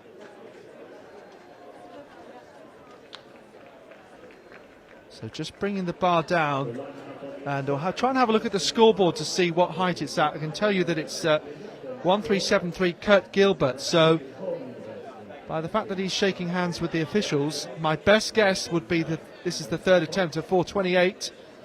Let's see if that scoreboard will be turned around. Oh, here we go, here we go. I'll turn it around a little bit more, please. So looks to me though, third attempt at 4:28. There we go, beautiful stuff. Third attempt 4:28, and Kurt Gilbert exits the competition.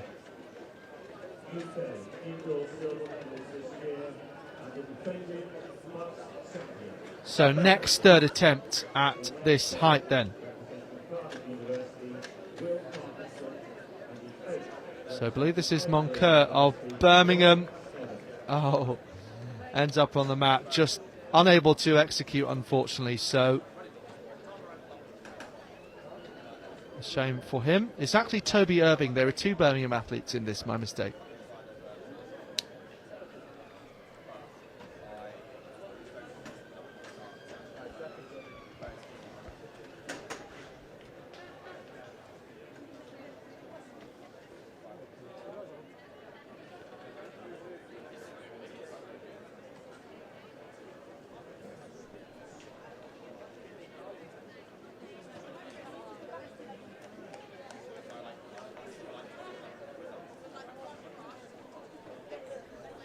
So high rate of attrition at this particular height, and looks like the bar will be set to 4:38 now. So the athletes out there, the whistle about to go for the men's 400 metres.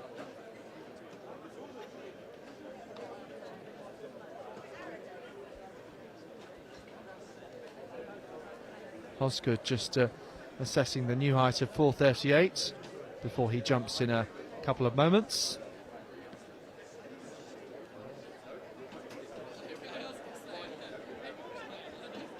So Shaw, Fox, Lamble, Neal, Higgins, and Ben Higgins, two Higgins in fact, Parkinson and Snedden in this first 400 metre semi-final.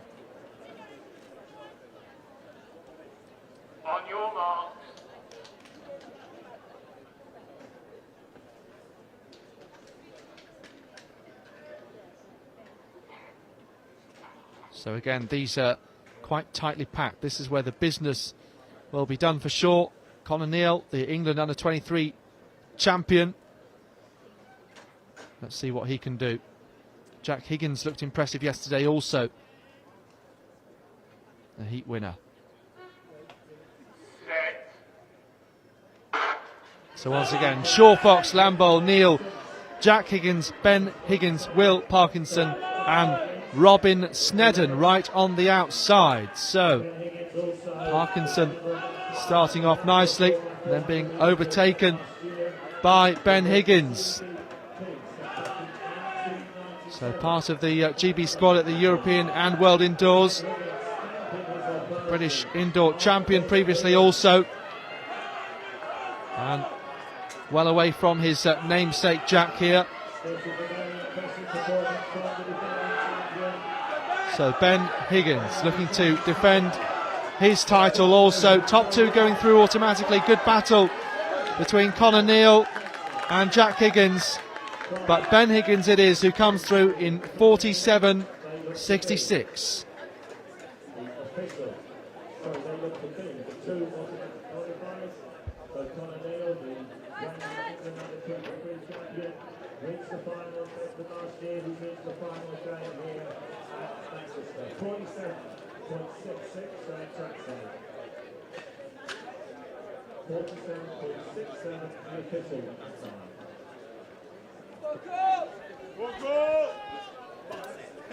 So result from semi-final number 3, women's 800, Mary Abici, personal best 2:09.17. You can see there Zoe Hunter 2:12.77. So that means the two non-automatic qualifiers, Buckley and Hunter, 2:12.77 for Hunter, 2:12.82 for Buckley.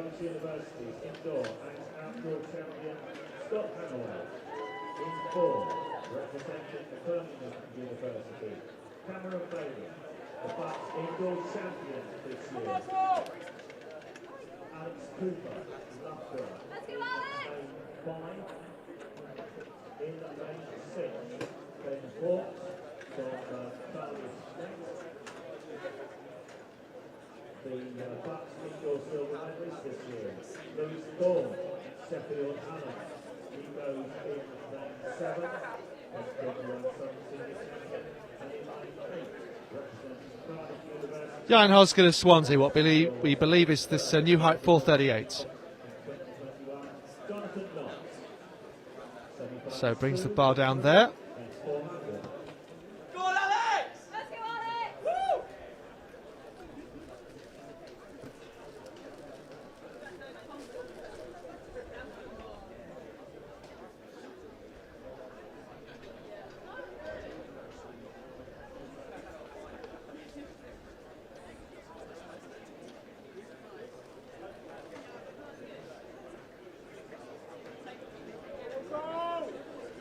So Hindle, Sinnott, Hannaway, Bailey, Cooper, Hawkes, Thorne and Knox in this second semi-final.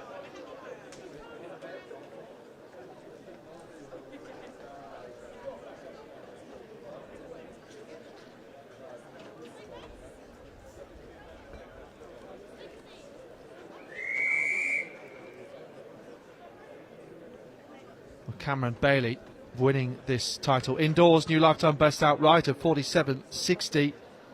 He'll certainly be one to watch here. On your mark.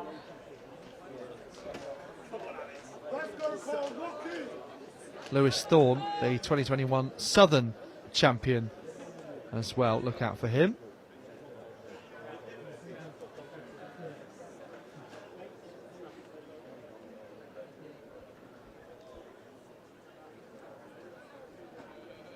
Hindle, Sinnott, Hannaway, Bailey, Cooper, Hawkes, Thorne and Knox.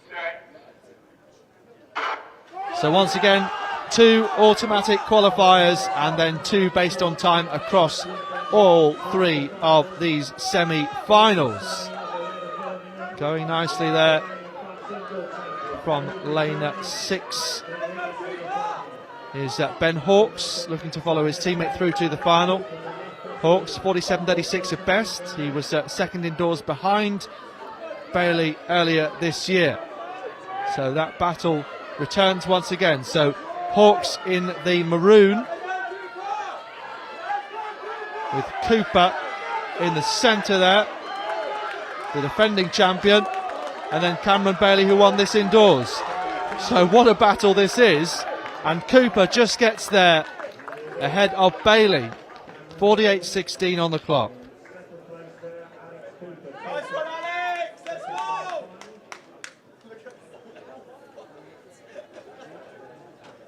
48.14, the official winning time.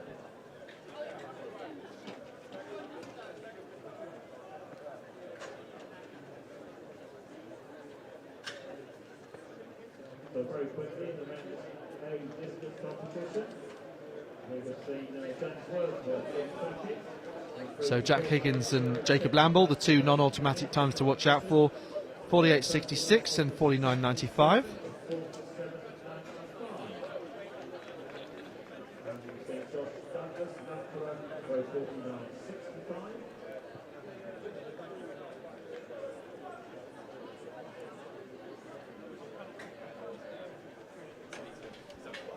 So let's see if we can catch up with what's happening in the field. So we've got pole vault and discus both going on now.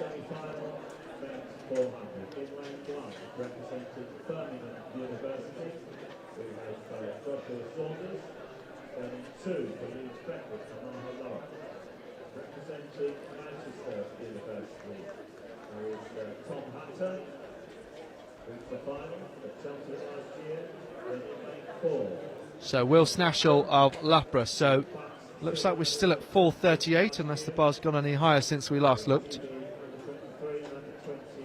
I can tell you by the way in the discus, Josh Douglas throwing 49.65.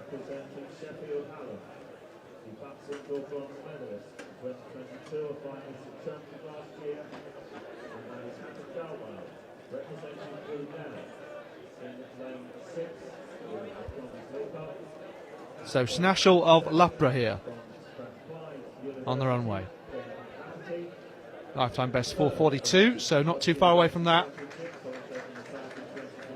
A final to come later on as well. Snashall going for this and making it over, so terrific clearance. Understandably delighted as well.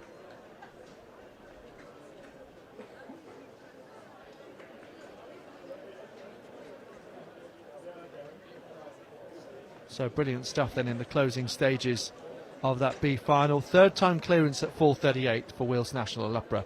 Saunders, Lawrence, Hunter, Greatrex, Dalbell, Leacock, McClafferty and Selman Jackson in the third semi-final of the men's 400.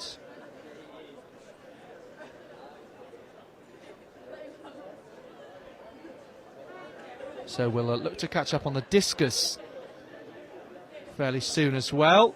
They're just going into the second round as we speak in the early stages.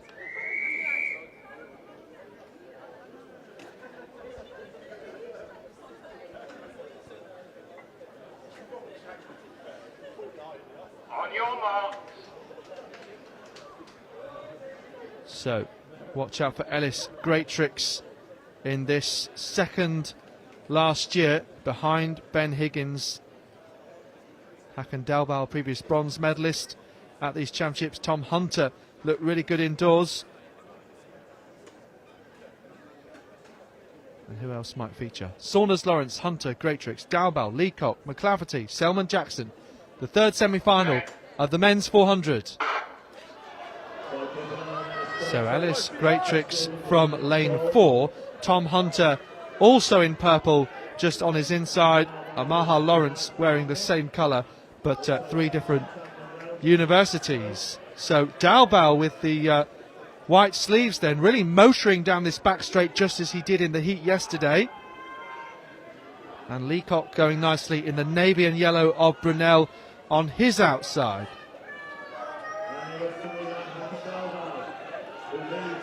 So Dalbal leading off this bend with Greatrex in second from Leacock and Selman Jackson, with Hunter emerging.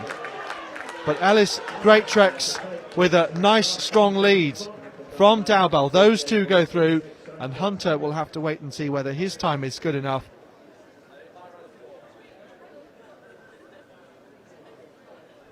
So 48.64 given as the official winning time.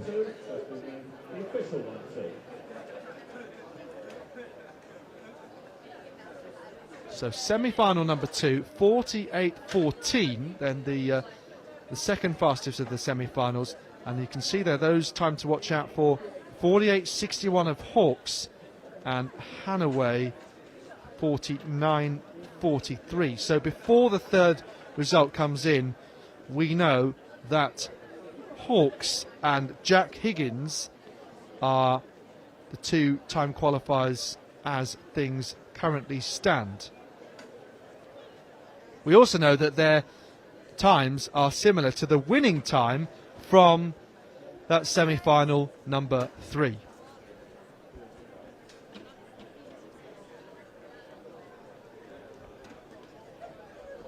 So that should mean that they are safe.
So, I said we'd catch up with the discus after that semi-final. Let's do just that then. So, this is 4.24. It's James Wordsworth of Leeds Beckett here.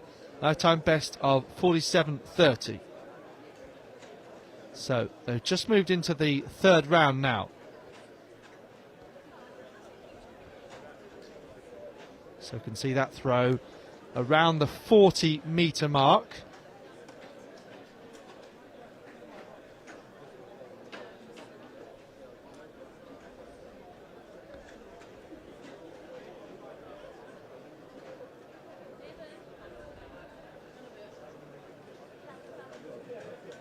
So the measurement just starting to come up now.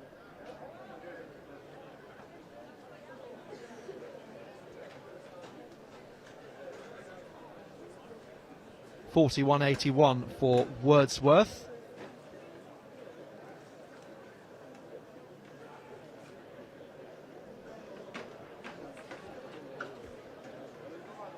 And that one goes splitting off to the left just slightly.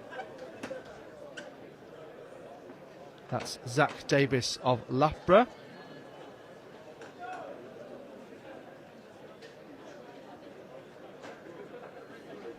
But it is closer to 50 metres.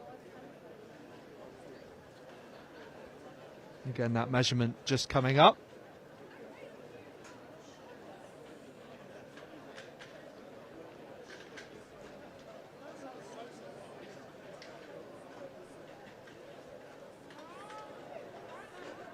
So just looking at the scoreboard, I can see 45.96 for Zach Davis of Loughborough in the third round of the discus.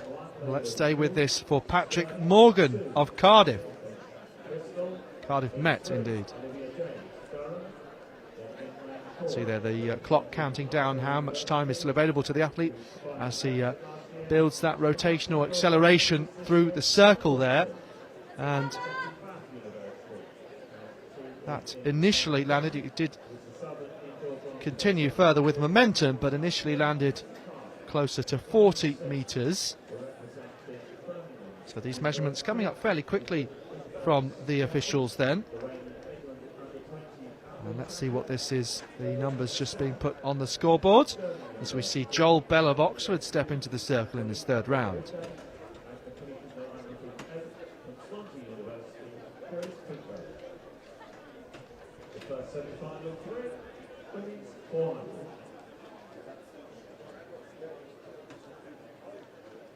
So 37.65 the measurement there for Patrick Morgan, Cardiff Met. As we just saw Bell's throw, Joel Bell of Oxford. So I'll keep an eye on that as well. Zul, Siderfin, James, Alderson, Pye, Skelton, Operinde and Vico in this first semi-final women's 400.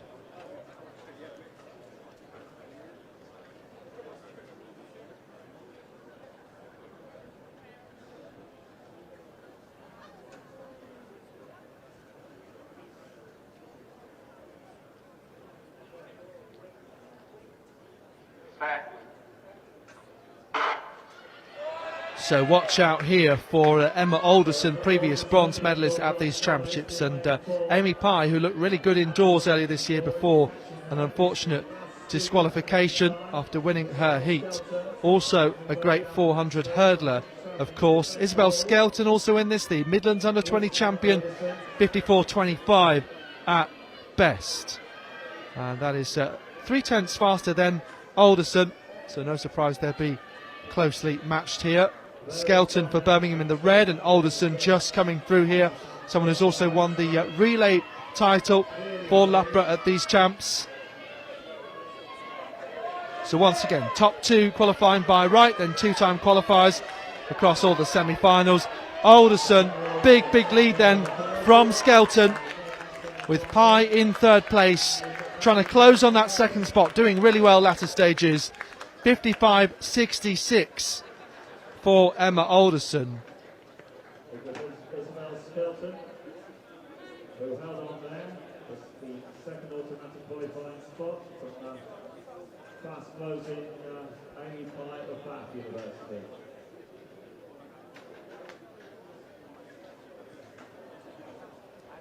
Meanwhile, third semi-final for men has come up, and that tells us what we knew about Alice Greatrex winning. 49.54 Hunter and 49.80 for Leacock. So that means what I suspected, that Ben Hawkes, Jack Higgins, two non-automatic qualifiers for the 400 metre final, and that 400 final takes place tomorrow, and it takes place at 2:15, with the women's final 5 minutes before at 2:10, which will follow the 800 metre finals. Back to the discus, and looking here at 6:02, and 6:02 is Ebenezer Chukwuemeka Abara of Sheffield Hallam. So between 40 and 50 metres it looks like.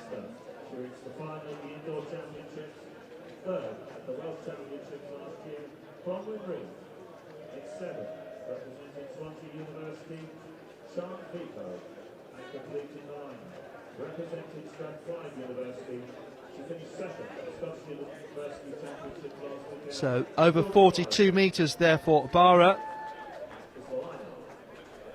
42.24 for him.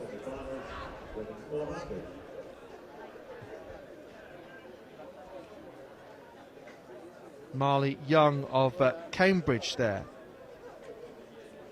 As we've now moved into the fourth round.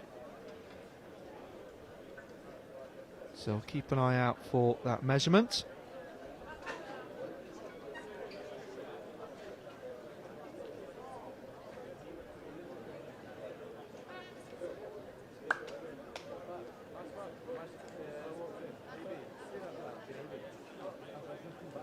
.42.69 for Young.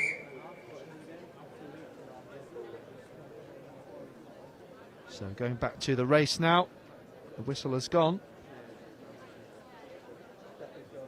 I'll keep an eye out for the throw of Douglas. On your marks. Hanson, Harwood, Harrison, Reynolds, Hales, Reed, Vico and Morrison.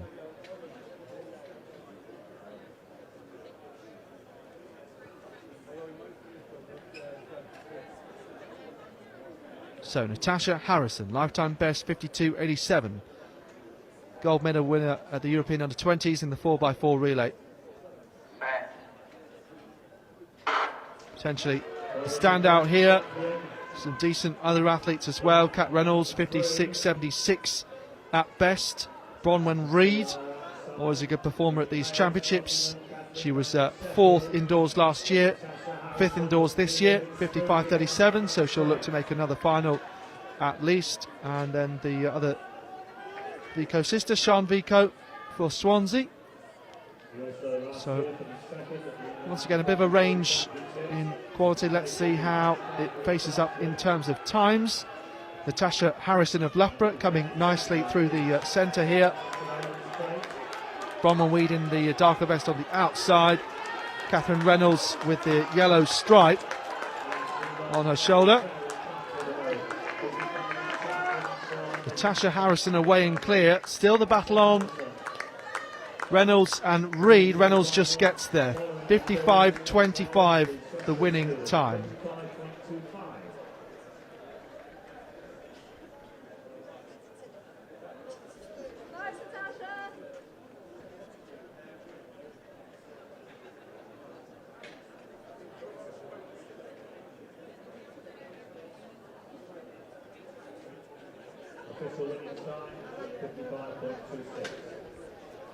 So 57.08 and 59.29 potential times that could make it through for Pai and Zul. Keep an eye on those.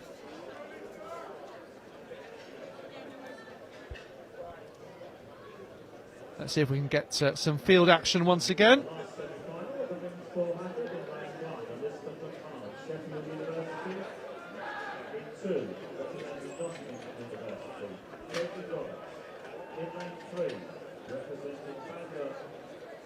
University in 2023, Welsh indoor 200, 400 metre champion, BUCS indoor silver medalist. She was third at Chelmsford last year. Pia Roberts in the playing four, represented Chester University in 2019. So Patrick Morgan stepping into the circle. So we just caught that throw of Zach Davis, 43.80. So not as good as the 45.96 that we saw before in the third round. This is now the fourth. Morgan previously throwing 37.65 in the third round.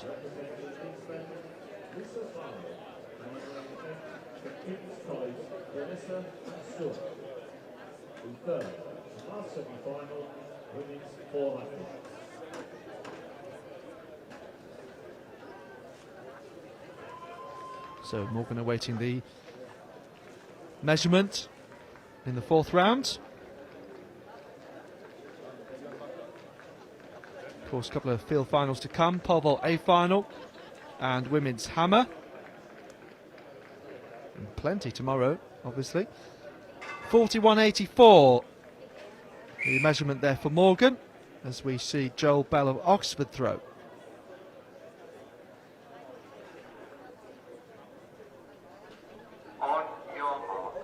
Athletes call to their marks here. McMahon Roberts, and then Fionn Roberts, Telly Kimboa, Groves, Barlow and Sewer.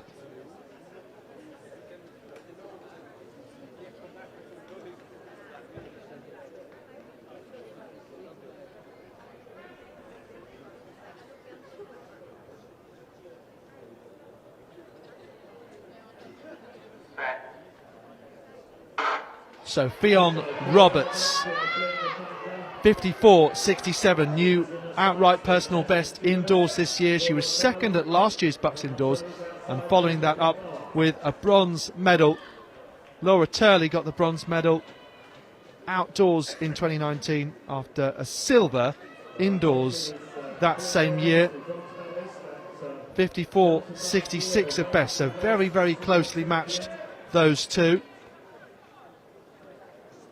Vanessa Ansua it is who's gone out really nicely on the outside. The athletes all start to come through though. So Fionn Roberts, green and yellow of Bangor University. And Turley trying to close her down. Kimboa in third place, a winner of the relay along with Isabel Boffey last year. But Roberts takes this semi-final, 56.01 from Turley, who was also through to the final. And we'll wait and see on those times for the two behind. Kimboa, and I think it was Groves who got there for fourth place at the end.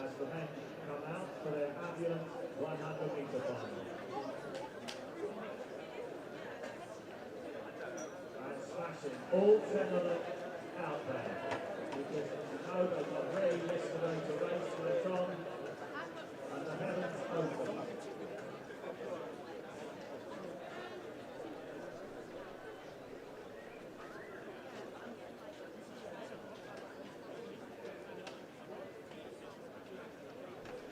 So looking at that result, Bronwyn Reid moves herself into contention to make it through. It would now be Bronwyn Reid and Amy Pye, two non-automatic qualifiers, 56.93, 57.08. Layla Zul, unfortunately, out of contention, 57.29.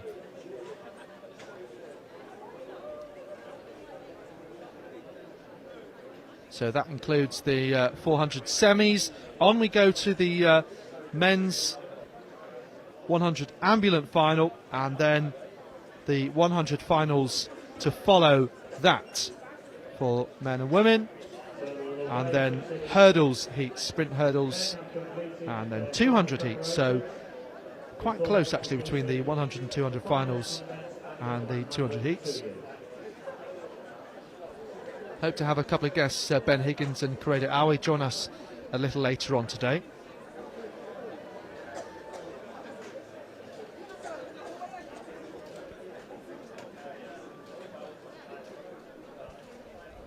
Back we go then to the discus. Athletes 6.02 there throwing,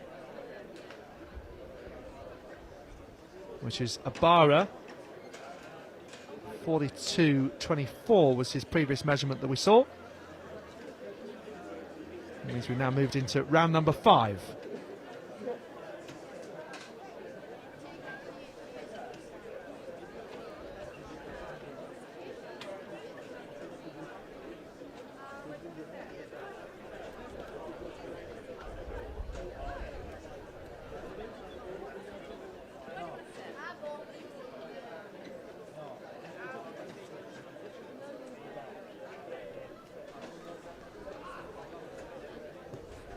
So no measurement appearing to come up just then.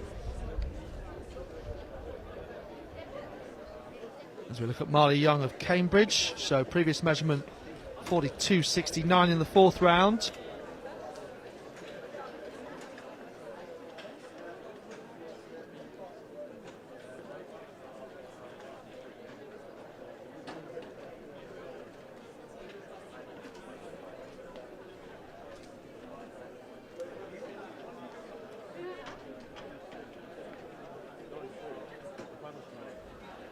.45.64 for Marley Young of Cambridge in the 5th round of the discus. Okay, so let's focus on this next throw for Joshua Douglas of Loughborough.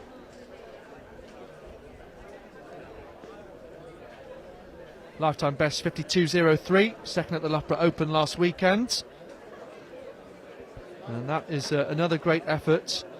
So 49.65 he opened up with. And this looks like a very similar distance for Douglas of Loughborough.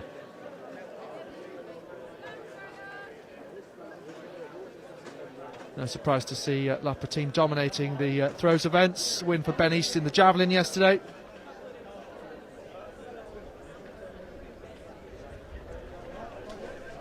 Looks like that's come up as 47.32 as a real gust of wind comes through the stadium. You can see probably that the BUCS banners are fluttering a little. Yes, 47.32 for Douglas.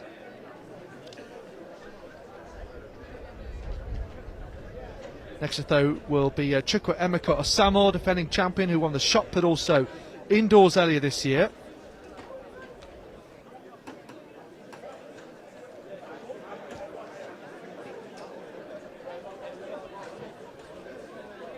So yes, Osamo of De Montfort, his throw being measured now. And it's just about to come up on the scoreboard now. 60-81 at best. 53-63.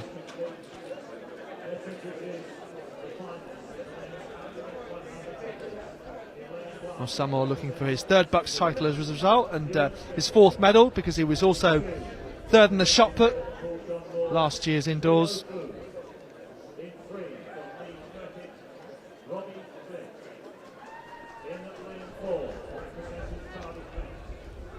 European para 400-metre silver medalist, the 100-metre bronze medalist at Cheltenham last year, John Bridge.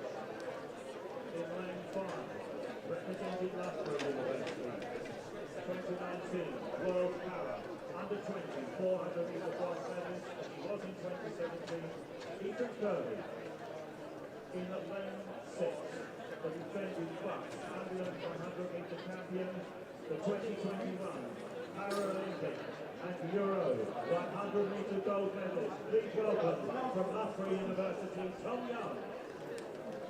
In lane 7, representing Charlie Fett, in the 4th championships last year, reigning BUCS 60-metre. So here is the lineup for the men's 100-metre ambulant final. So there's been a bit of a redraw as a result of the rain delay yesterday. We initially were going to have 2 heats. So I believe it's now just going to be this final. So may recognise some names within that field. Centrally perhaps the Paralympic champion, 100-metre T38 sprinter Tom Young, the 22-year-old, who's been super impressive the last few years. Also double European champion, 100 and 200. In 2018, following that up with the 100 success in Bydgoszcz a couple of years ago. Nils Rem, very talented sprinter and long jumper, also in this. And John Bridge, you saw there as well, Europara bronze medalist. So these athletes in different classifications. T38 I just mentioned there, T20, T47 also included, so result calculated on rather point scores. Now watch out for Tom Young in the centre, in the African violet of Loughborough. Here he comes, chased down very hard though by Joel Mattox. But Young does finish first across the line there in 11:40.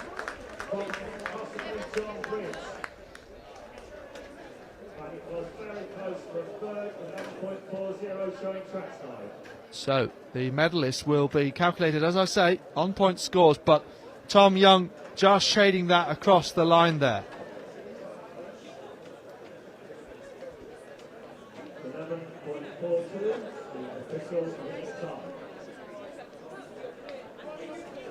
So 11:40 when they cross the line, 11:42 the official confirmed winning time.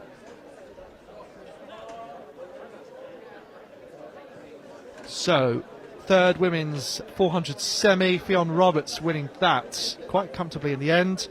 And then looking at Kimboa and Groves, the times just behind that, third and fourth. So it was Groves that got up for third. It makes no change to non-automatic qualifying spots. It's still Bronwyn Reid and Amy Pye. So that clears that up.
Justin Green Hayden for 49.44. Sisters. For a best of after open 49.42. So he's improved on that.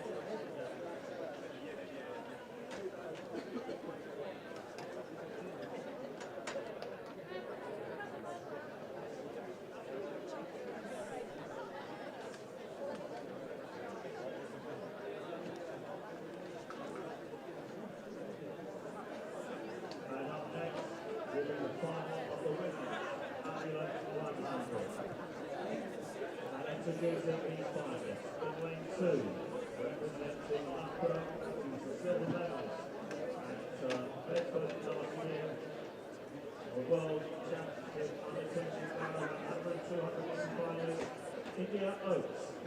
And now, in lane 3, making her back debut and representing Edinburgh Napier, the 2019 World Championship Para Gold medalist, the 2021 European Para Gold and Paralympic bronze medalist. Please welcome Maria Lyle. In lane 4, representing Nottingham University, the 2022 BUCS champion, Simran Kaur. In lane 5, from the University of Birmingham, the BUCS 60-metre silver medalist this year, Kian Oko. And in lane 6, representing Accra University, Graham Howard. The women's ambulance 100-metre final.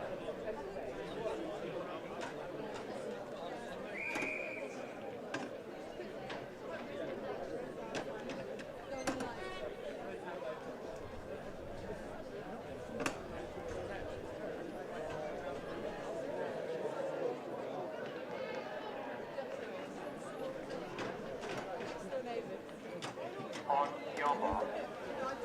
India Oates, Maria Lyle, Simran Kaur, Didi Oko and Freya Howgate in this women's 100 ambulant final. So that's your lineup. The athletes are ready to go.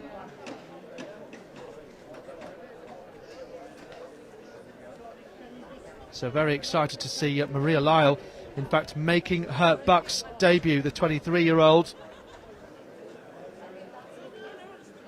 Four-time Paralympic medalist. Didi Oko, fantastic at BUCS indoors and having another great competition across multiple events. Look at Simran Kaur though, fighting with Oko and Lyle. Oko's going to come through first across the line in 14.34. And look at that wind, plus 4.6 metres per second. A terrific battle between that top three with results calculated on point scores.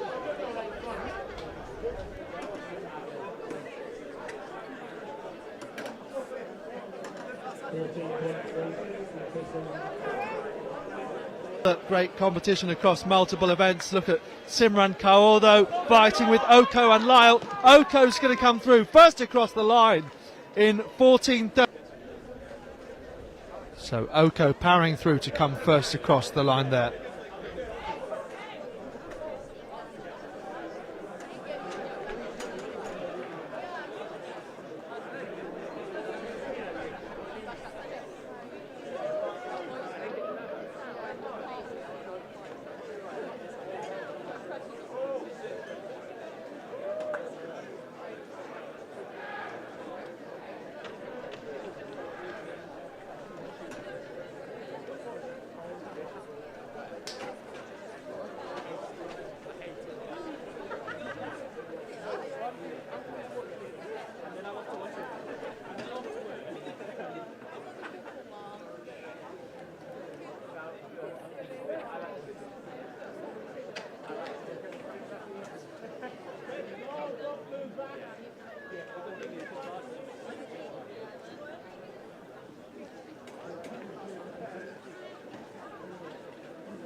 So in this next 100 meter final, Sean Robo after a CNF lane 7.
So the stage is set then for what should be a really exciting men's 100 metre final.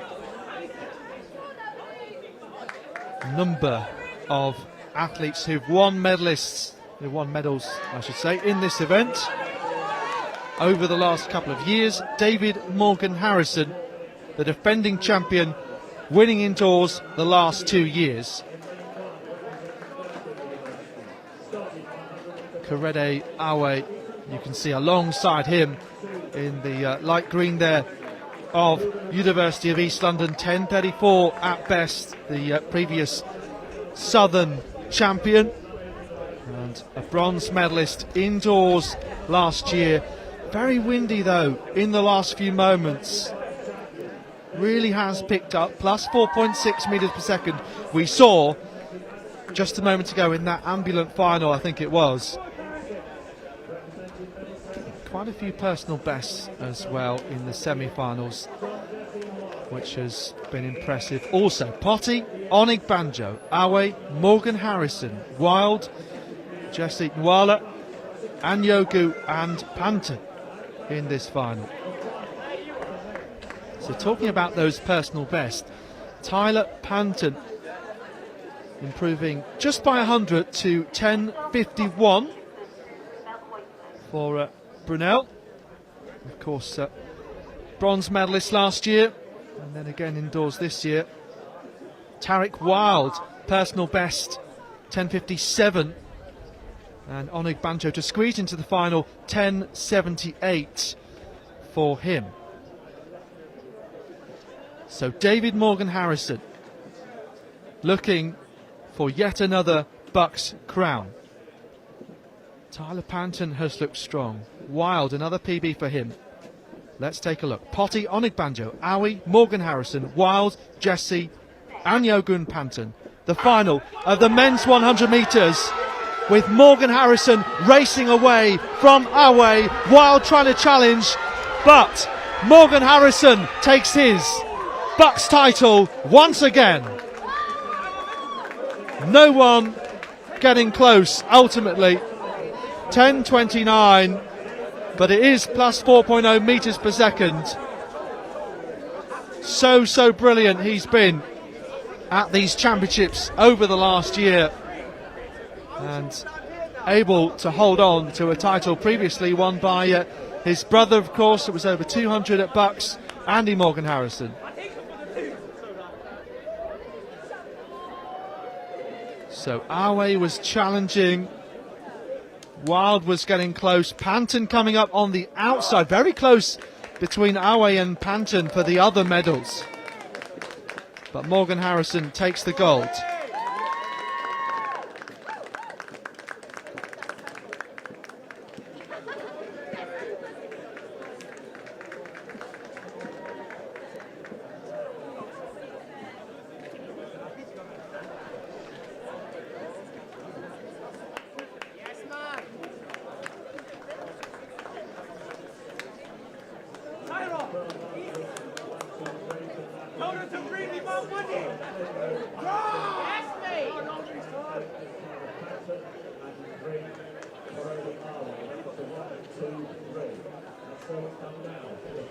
So Tyler Panton did get up there for silver ahead of Korede Awe, who takes the bronze.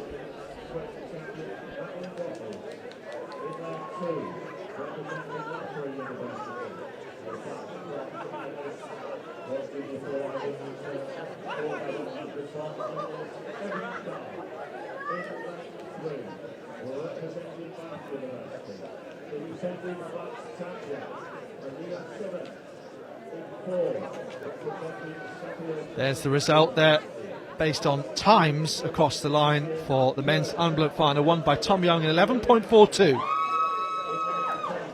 So let's bring up the lineup for the women's 100-metre final now.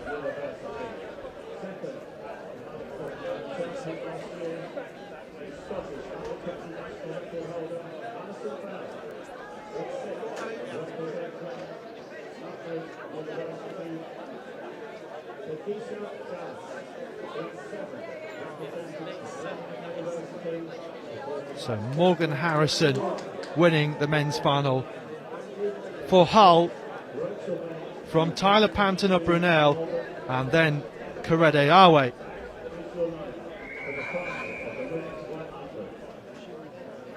Wapples, Carr, Sibbons, Ashmead, Bell, Dallas, Walker and Bennett in this women's final. So Aaliyah Sibbons setting the personal best in her semi, and that actually improved on the championship record, 11.48 from 2001 by Abby Ayepatan of Brunel. Hugely impressive, and Siblins clearly setting out her stall to try and do well here. But, well, we've got some really superb young talent. Gianni Walker, of course, don't forget, a previous winner of this title. Alison Bell, the young Scot, 11.57 at best. Kadisha Dallas, Jamaican Youth International. So who's going to win this one? Sibbons of Bath going nicely. Bell through the centre in the dark green with Ashmead closing now. Leonie Ashmead takes that title from Bell and Sibbons. Well, we thought this race would be wide open, and in the end, a superb victory by Ashmead, someone who's been a bronze and a silver medal, but now gold in 2023.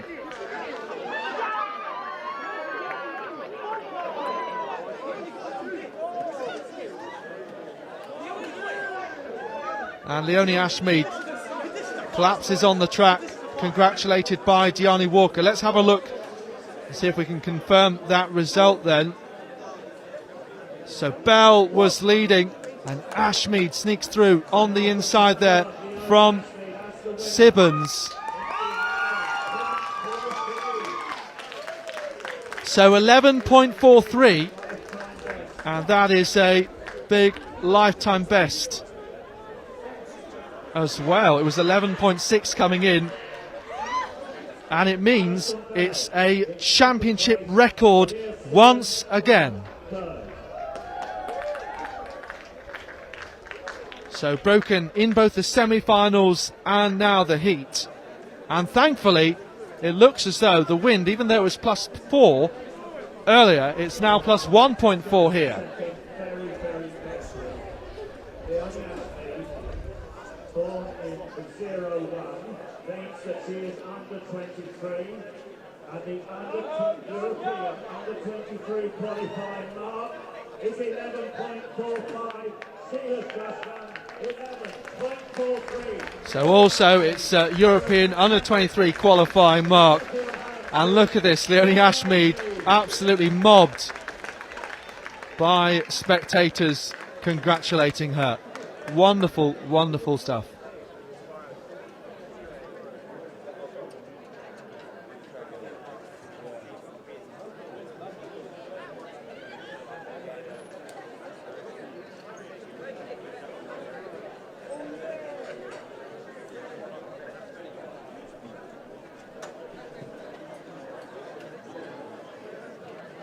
Oh, not going to add to these celebrations.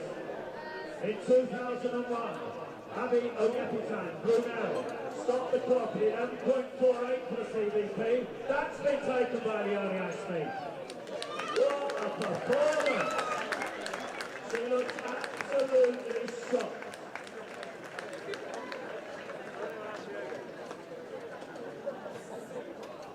So championship record and European Under-23 qualifying time. Incredible stuff from Leonie Ashmead. And wonderful to see the emotion as well, and the celebrations with our other athletes. Deanne Walker there, the Birmingham student, who I think finished 4th in the middle of all of that. So very, very close to getting what I think would have been a 5th BUCS individual medal for her. But Ashmead completing the set at BUCS across the last year. Was bronze in the 100 behind Aaliyah Sibbons and Alison Bell, both of whom she was able to beat in this race.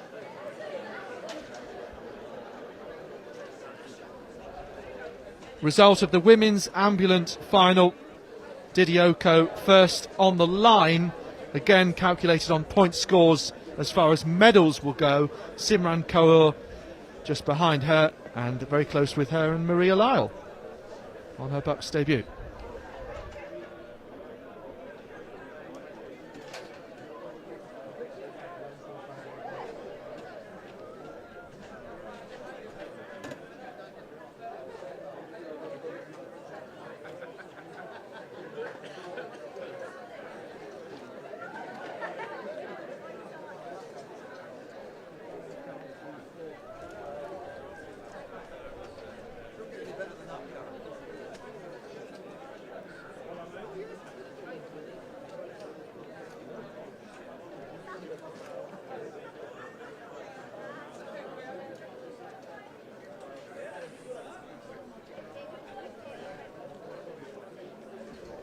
So that confirmed time, 11:43 for Ashmead from Bell. Look at that, only 200s in it from Sibbons then, the defending champion. So the same 3 medalists as 2022 in Chelmsford, but in a different order.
home to the Chelmsford Sports and Athletics.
So you're watching coverage of the second day of action at the BUCS Outdoor Athletics Championships. We can see that the next action is scheduled to be these women's 100 metre hurdles. Not quite ready yet, so let's see if we can see some other action out there in the stadium.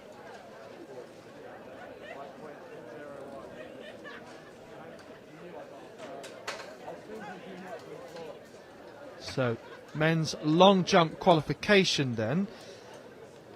And after we saw some triple jump qualification this morning, women's triple jump and women's long jump qualification took place yesterday.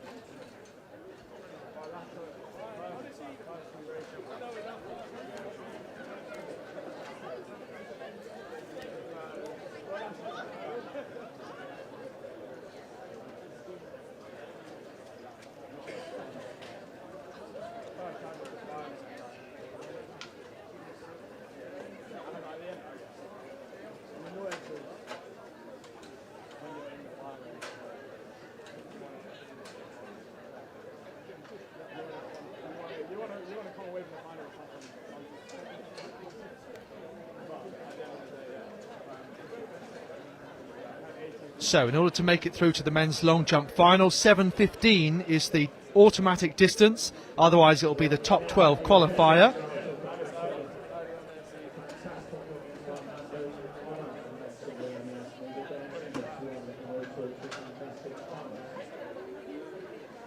But the silver medalist, Alison Bell, Scottish record holder, 11.45, also a European under 23 qualifying time. Third place officially Maria Stickens.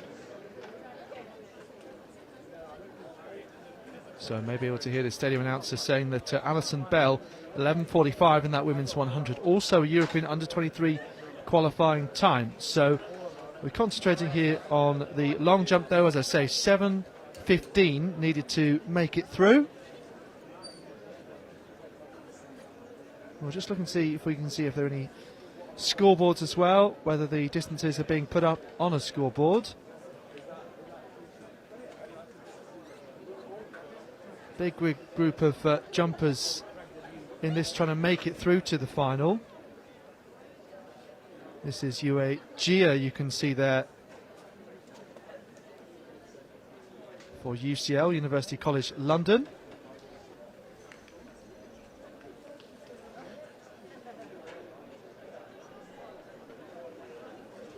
Just waiting to see if he's about to jump.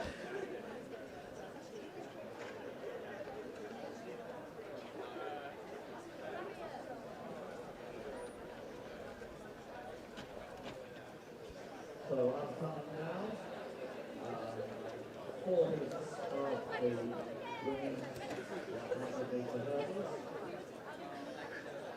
And in his first heat, going in lane 2, Zoe Alstridge. In lane 3, Holly Brotherton, Durham. Zoe Alstridge represents Birmingham. In 4, was Edge Hill, Olivia Fowler.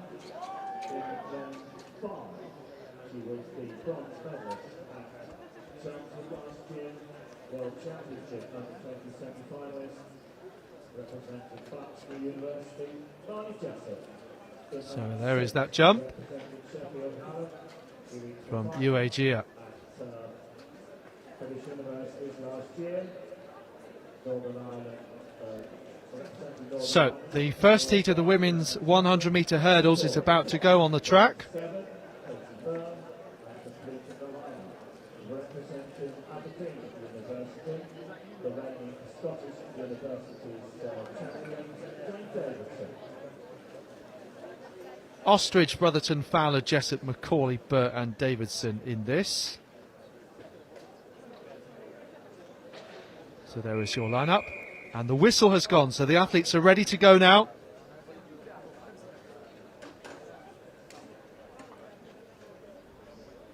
So Marley Jessup, who won the indoor 60 hurdles title last year. She has 3 BUCS medals. Came second to Jodie Smith indoors earlier this year, and then bronze behind Smith and O'Dowda, both of which aren't here. So Marley Jessup potentially becomes the favourite top-ranked athlete, 13:38 at best. Oswich, Brotherton, Fowler, Jessup, Macaulay, Burr and Davidson in this heat number 1. So Jane Davidson getting the bronze medal indoors. She's going nicely on the outside, but they are led by Jessup here in the white and red for BUCS New University, and she comes home in 13:74. So just 700ths outside her season's best. So top 3 athletes going through automatically to the semi-finals. And just having a look at when they will take place, that will be tomorrow. So 2 rounds tomorrow at 10:30, the semi-finals. And if they make it the final, looks to be at 12:40 tomorrow afternoon. In heat 2, in lane 2, representing Newcastle University, will be Charlotte Butter. In lane 3, representing Cardiff University, in 4.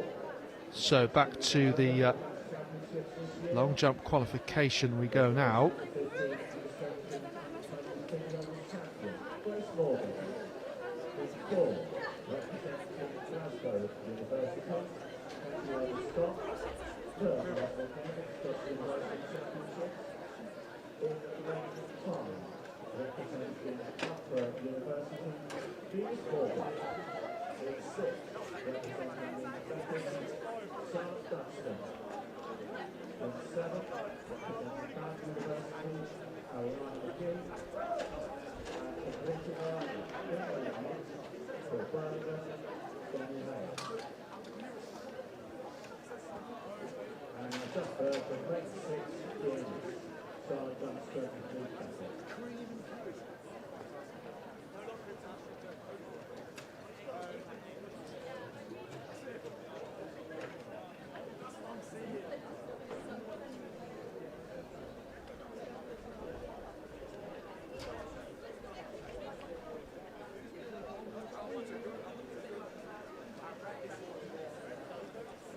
Sheffield vest there in the men's long jump.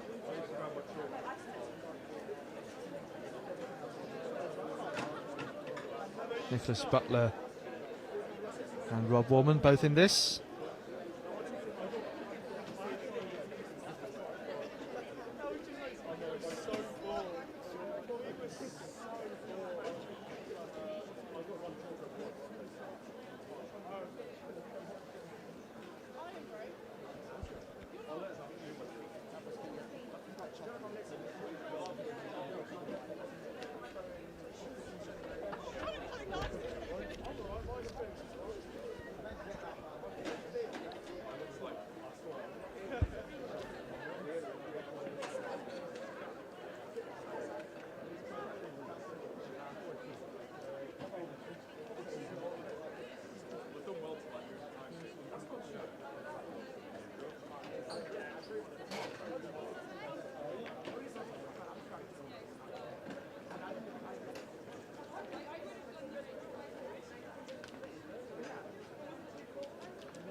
second heat of the women's 100-metre hurdles with Charlotte Rutter, Grace Morgan, Katrina Scott, Venus Morgan, Charlotte Dunstan, Ariana McGee and Danny Hales.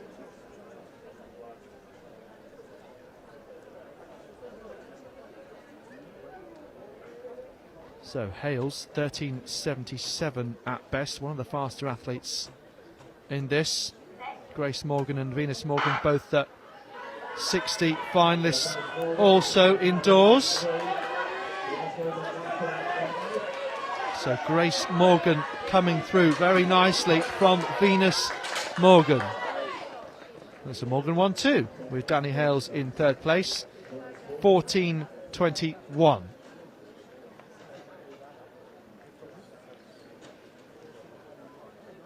So Grace Morgan, the Welsh heptathlete, 14.06 at best. So 1.5 tenths off that. In fact, it's been given officially as 14.19 for the Cardiff student.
So to the third heat of the men's 100, quarterfinals, Northumbrian 2, and women from 4 and 3. Lauren Watkins, Northwest 4, Cardiff 5, Lauren Evans. So we need Africa 6, with 7 from the University of Party, and the next Central University is Lauren Baby. So that the family of students in round 2 for the Paris. Lauren undertook the bronze medalist last year, and former Northern undertook the champion.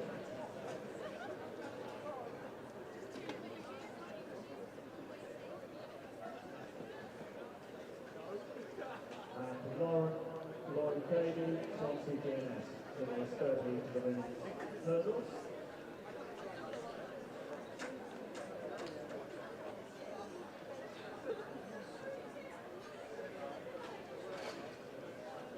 Lauren Evans, Cardiff in round 5 in this heat. The Welsh sitting hurdles champion this year. Took that second Welsh 100 hurdles title last year.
So, heat number 3 of the women's 100 metre hurdles. Here we go. Philippa Ellis of Northumbria, Robert Gordon's Erin Williams, Lauren Watkins of Loughborough, Lauren Evans, Cardiff Met, Chloe Eames of Exeter, Rebecca Hardy of Birmingham, Lauren Davey of Swansea, I believe is a D&S. Quite a lot of Welsh representation in this was predicted to be otherwise. Lauren Evans representing Wales at the Commonwealth Games in the heptathlon, in which she finished 7th. She set a recent personal best of 13.65 in Yate, adding to her 60 hurdles PB this year of 8.46 seconds. So watch out for Evans from lane 4. So she leads nicely early on here, close behind Hardy of Birmingham and Watkins of Loughborough. But Lauren Evans takes that fairly comfortably in the end in 13.74.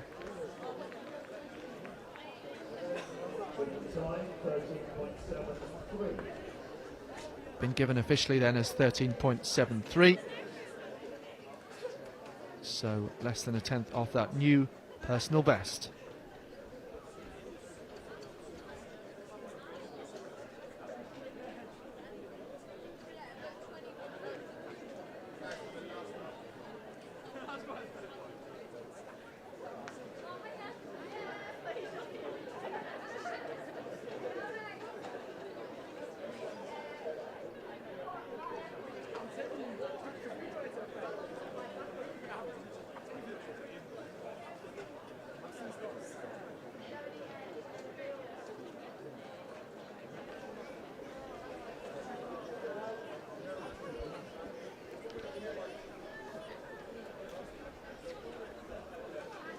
Heat number 2 results confirming both the Morgans and Hales are through to the semis, top 3, and then McGee with the best chance of all of the others of making it through as one of 4 non-automatic qualifiers. One more heat to come. Okay, so let's see if we can catch up with what's happening in the field. So we've got long jump on the far side of the stadium. 2 pools of qualification, 7:15 making it through to the final automatically. And that final scheduled to take place tomorrow at a time of 3 o'clock. So this will be the last field action of the day tomorrow.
Lauren Evans, Rebecca Hardy and Erin Williams making it through to the 100 hurdles semi-finals, which will start tomorrow's action at 10:30 on the timetable. Keep up to date with the results on the Roster Athletics app.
Clark, Stubbs, Campbell, Griffith, Uwakwe and a Jugby then for this heat number 4.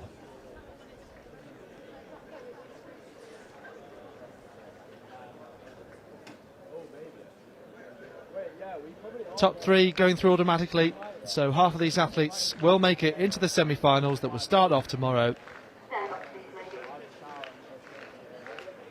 So athletes just asked to stand up. Didn't see anything untoward, so potentially a green card here. So watch out for Jasmine Clark, top ranked athlete in this. 13.99, so it's just because of the noise that was going on the far side of the stadium. Yes, Clark 13.99 at best. She was 5th last year. And we already know that the top 2 from last year aren't here, so Marley Jessup potentially the favourite. Already seen some of the other contenders, including Danny Hales, Lauren Evans, a Jugby, same lifetime best as Clark. England under 20 sprint hurdles bronze medalist. This is her BUCS debut. Clark, Stubbs, Campbell, Griffith, Uwakwe and a Jugby. Erin Campbell, one of those who won the relay title for Strathclyde indoors. So Campbell got out very nicely from Clark. And Erin Campbell going to come through and take this final heat from Clark. Very close for that third place. Potentially Samantha Stubbs just getting there. 13.70 on the clock. So really impressive time that from Erin Campbell.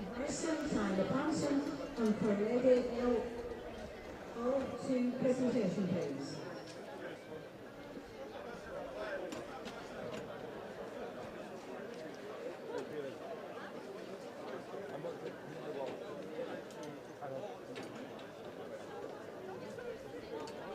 So, David Morgan Harrison, Sandra Hampton, Parade all presentation, please.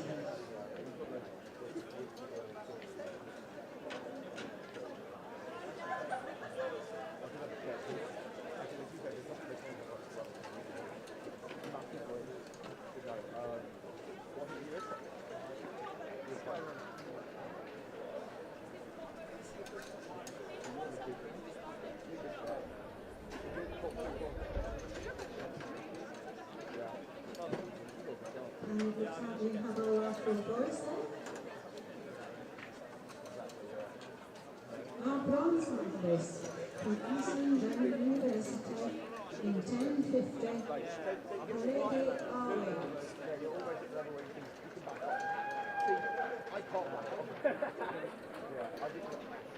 Our silver medalist from Rural University in 1042, Tyler Panton.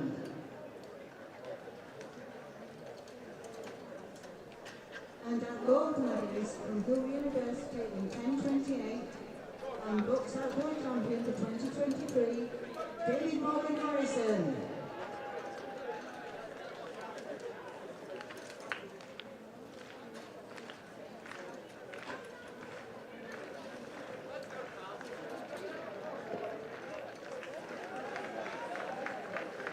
And could we now have our three 100 women finalists? Amelia Sibbons, Alison Bell and Leonie Ashmead, please.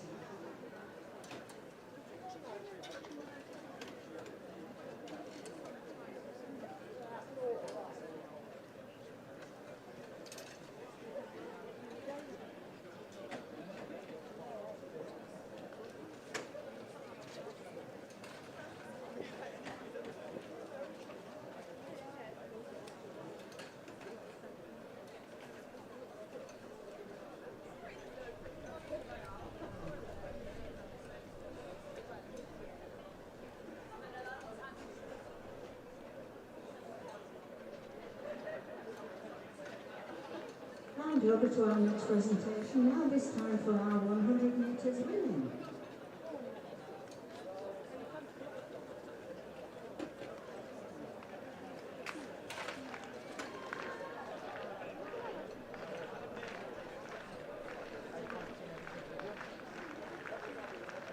And our bronze medalist from Bath University in 1151, Amelia Sibbons. Our silver medalist from Edinburgh University in 1145, Alison Bell. With the under 23 European qualifying time. And our gold medalist from Sheffield Hallam University in the New Championship Best Performance, Leonie Ashmead, BUCS Champion for 2023. And thank you to Alice Robinson making those presentations.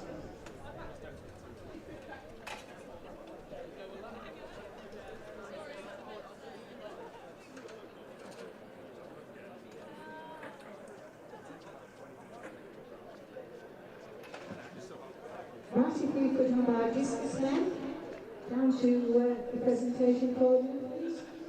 Shukla Asawa, Dylan Clayton and Joshua Douglas, please.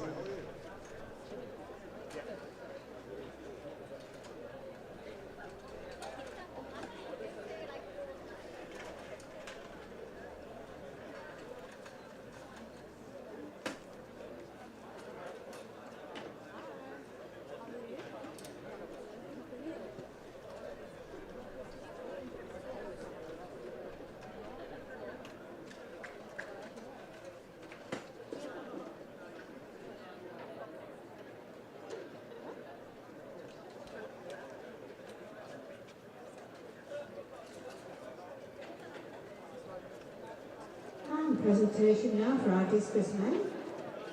Our bronze medalist from Loughborough University with a throw of 49.65, Joshua Douglas. Our silver medalist, also from Loughborough University, with a throw of 49.97, Dylan Clayden. And our gold medalist from De Montfort University, with a distance of 54.09, and BUCS champion for 2023, Juka Asamoah.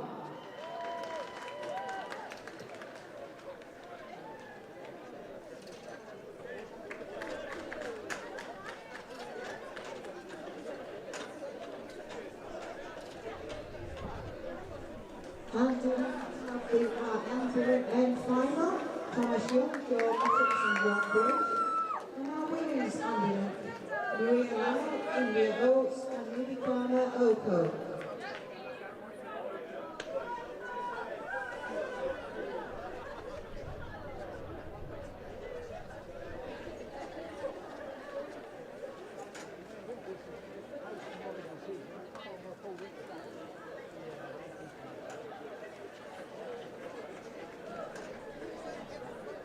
And just another call for Thomas Young, Joel Essex and John Bridge, Maria Lyle, India Oates and Libby Palmer Oko. The presentation, please.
So up next on track, 2 heats of the men's 110 metre hurdles, then in his first heat, Blake Montclair, Birmingham in lane 1, in lane 2, representing Edge Hill, with David Miller, Northern 27 last year, in 3, representing Loughborough, we have the 2019 silver medalist, Hillary, and then 4, and 5, representing Holder, 2022 champion and BUCS silver medalist, Josh from Gerard, Warwick in 6, Luca in 7, and Colin Hector, Henry in 8. And so those represent through net in lane 4. So it's heat 1, of 2 men's hurdles.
On your mark.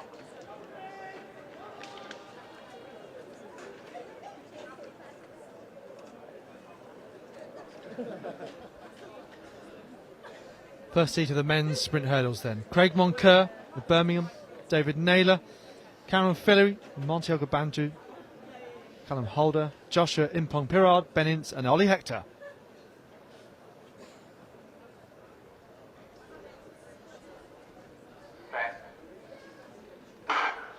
So Cameron Fillery, the favourite here, for certain. Lifetime best of 13.46. Others trying to chase him down though. But comfortable win for Fillery from Holder. 13.80 plus 1.8.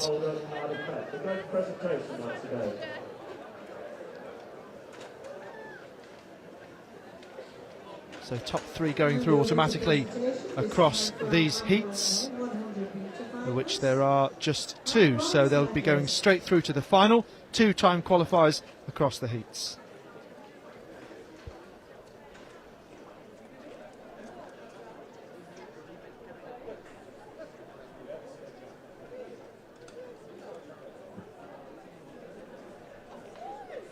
Do we have Thomas Young, please, to presentation?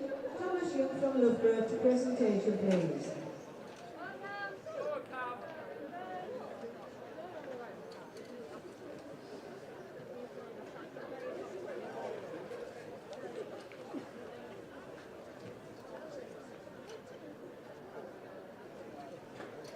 And over to presentation. This time is for our 100 ambulant men finalists. Our bronze medalist from Cardiff Met with a time of 11.73, John Bridge. Our silver medalist, also from Cardiff Met, in a time of 11.60, Joel Matters.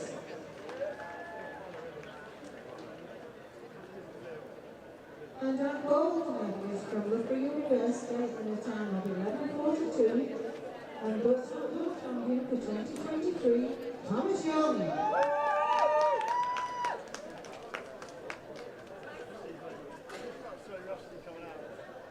The lineup for this second heat of the men's hurdles, with the first 3 qualifying automatically, joined by 2 masters non-automatic qualifiers. Lane 1, GMS.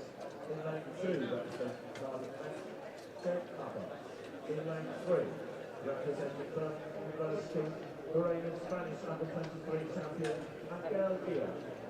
In lane 4, representing Loughborough University, the defending BUCS champion, Tom Wilcox.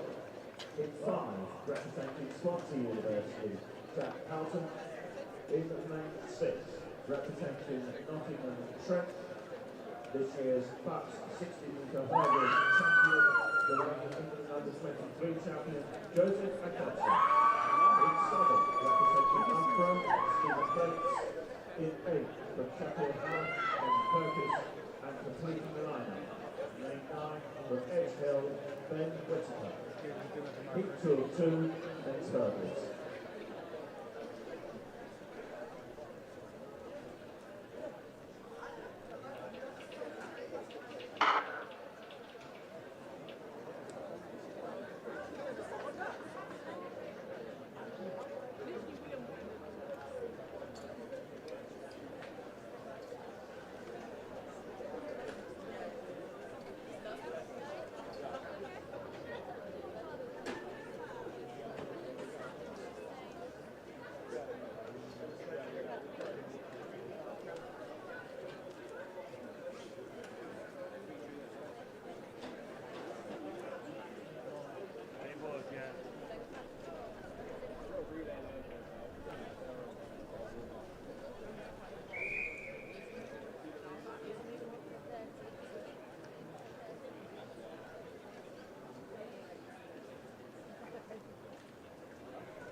On your mark.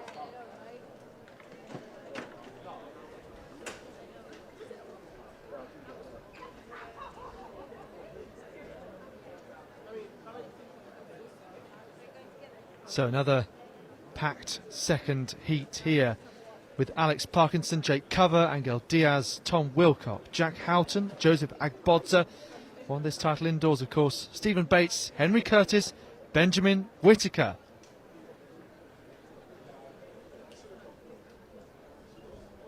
Set. So watch out for Agbodza in the pink of Nottingham, Trent there in the centre. But this one quite close. Wilcock coming away from Diaz in 13.93. So very close in the end, but it was Diaz of Birmingham from Wilcock he just shaded in the African Violet of Loughborough, and then Agbodza, the indoor champion. So some impressive performances. Wilcock 14.09 personal best, and Diaz, who was the Madrid indoor champion and Spanish indoor semi-finalist this year, lifetime best of 13.97 set in Pescara last year.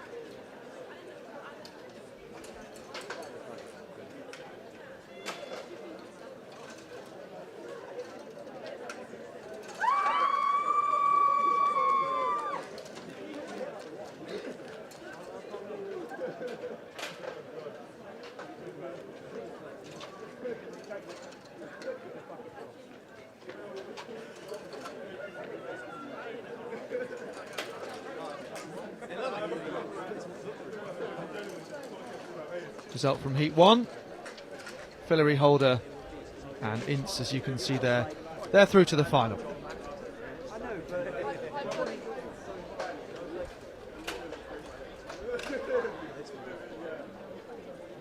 Keep in mind that 14.98 time of Naylor for fourth.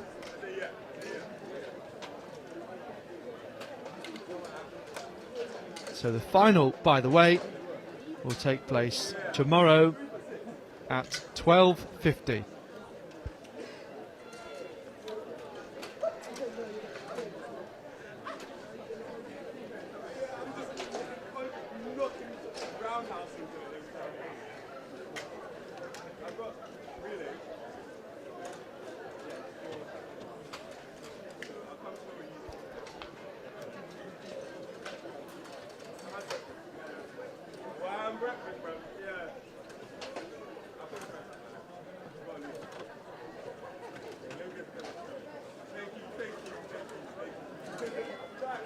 So next up on track, the heats of the men's 200, of which we had 13. The qualification through to London semi-final. The first two, in each of the 13 heats, will be joined by the two fastest non-automatic qualifiers.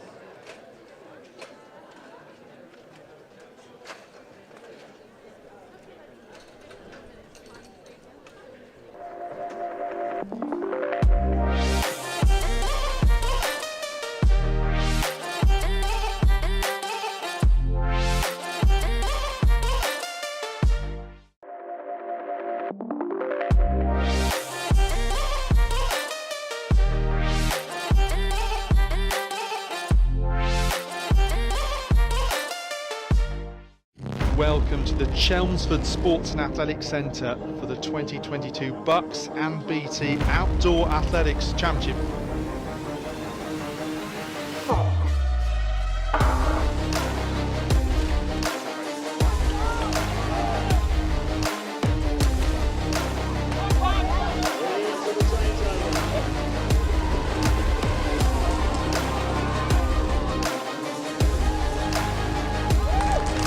Coming through, Ashmead challenging.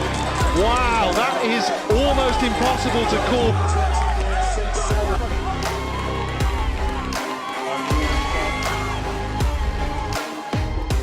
To push on through this bend and down into the home straight.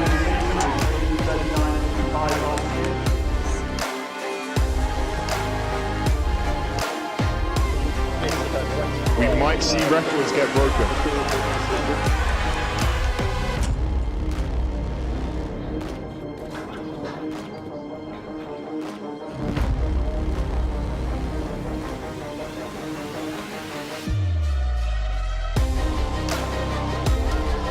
So this is the real battle now that's yet to be decided.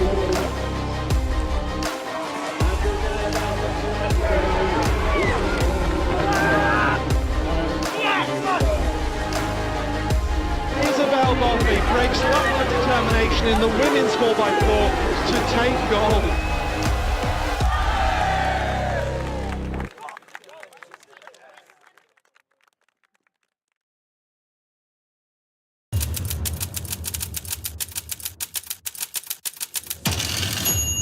And this annual flagship event, marking the 10-year anniversary since the start of BUCS Nationals, always no shortage of colour, drama, excitement and names to watch out for as university students from across the UK battle for glory and bragging rights.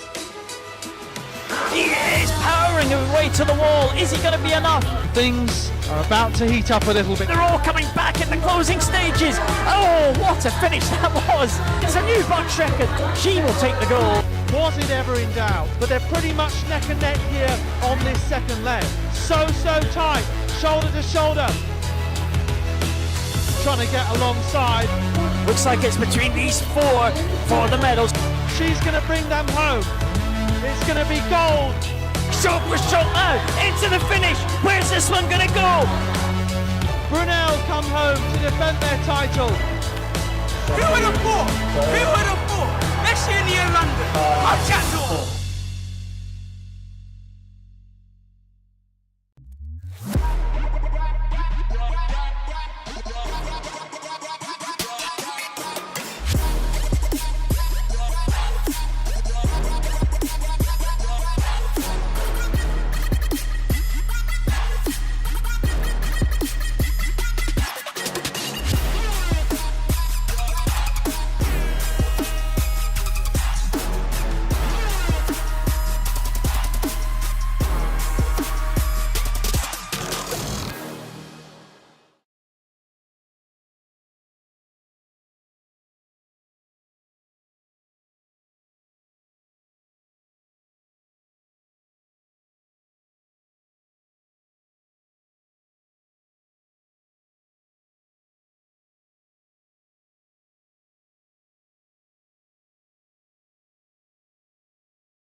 And hopefully we'll push on to the ladies for the 100-metre ambulance presentation.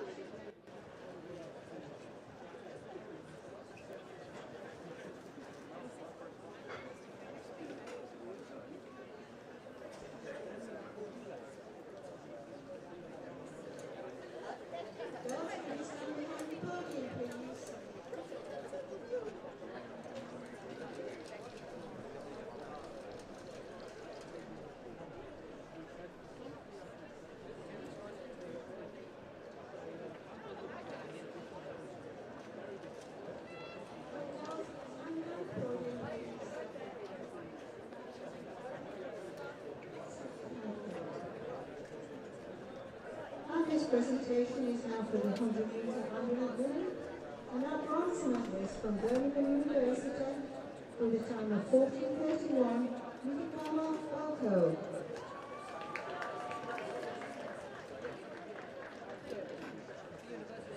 Our silver medalist from Liverpool University with a time of 15:88, India Oates.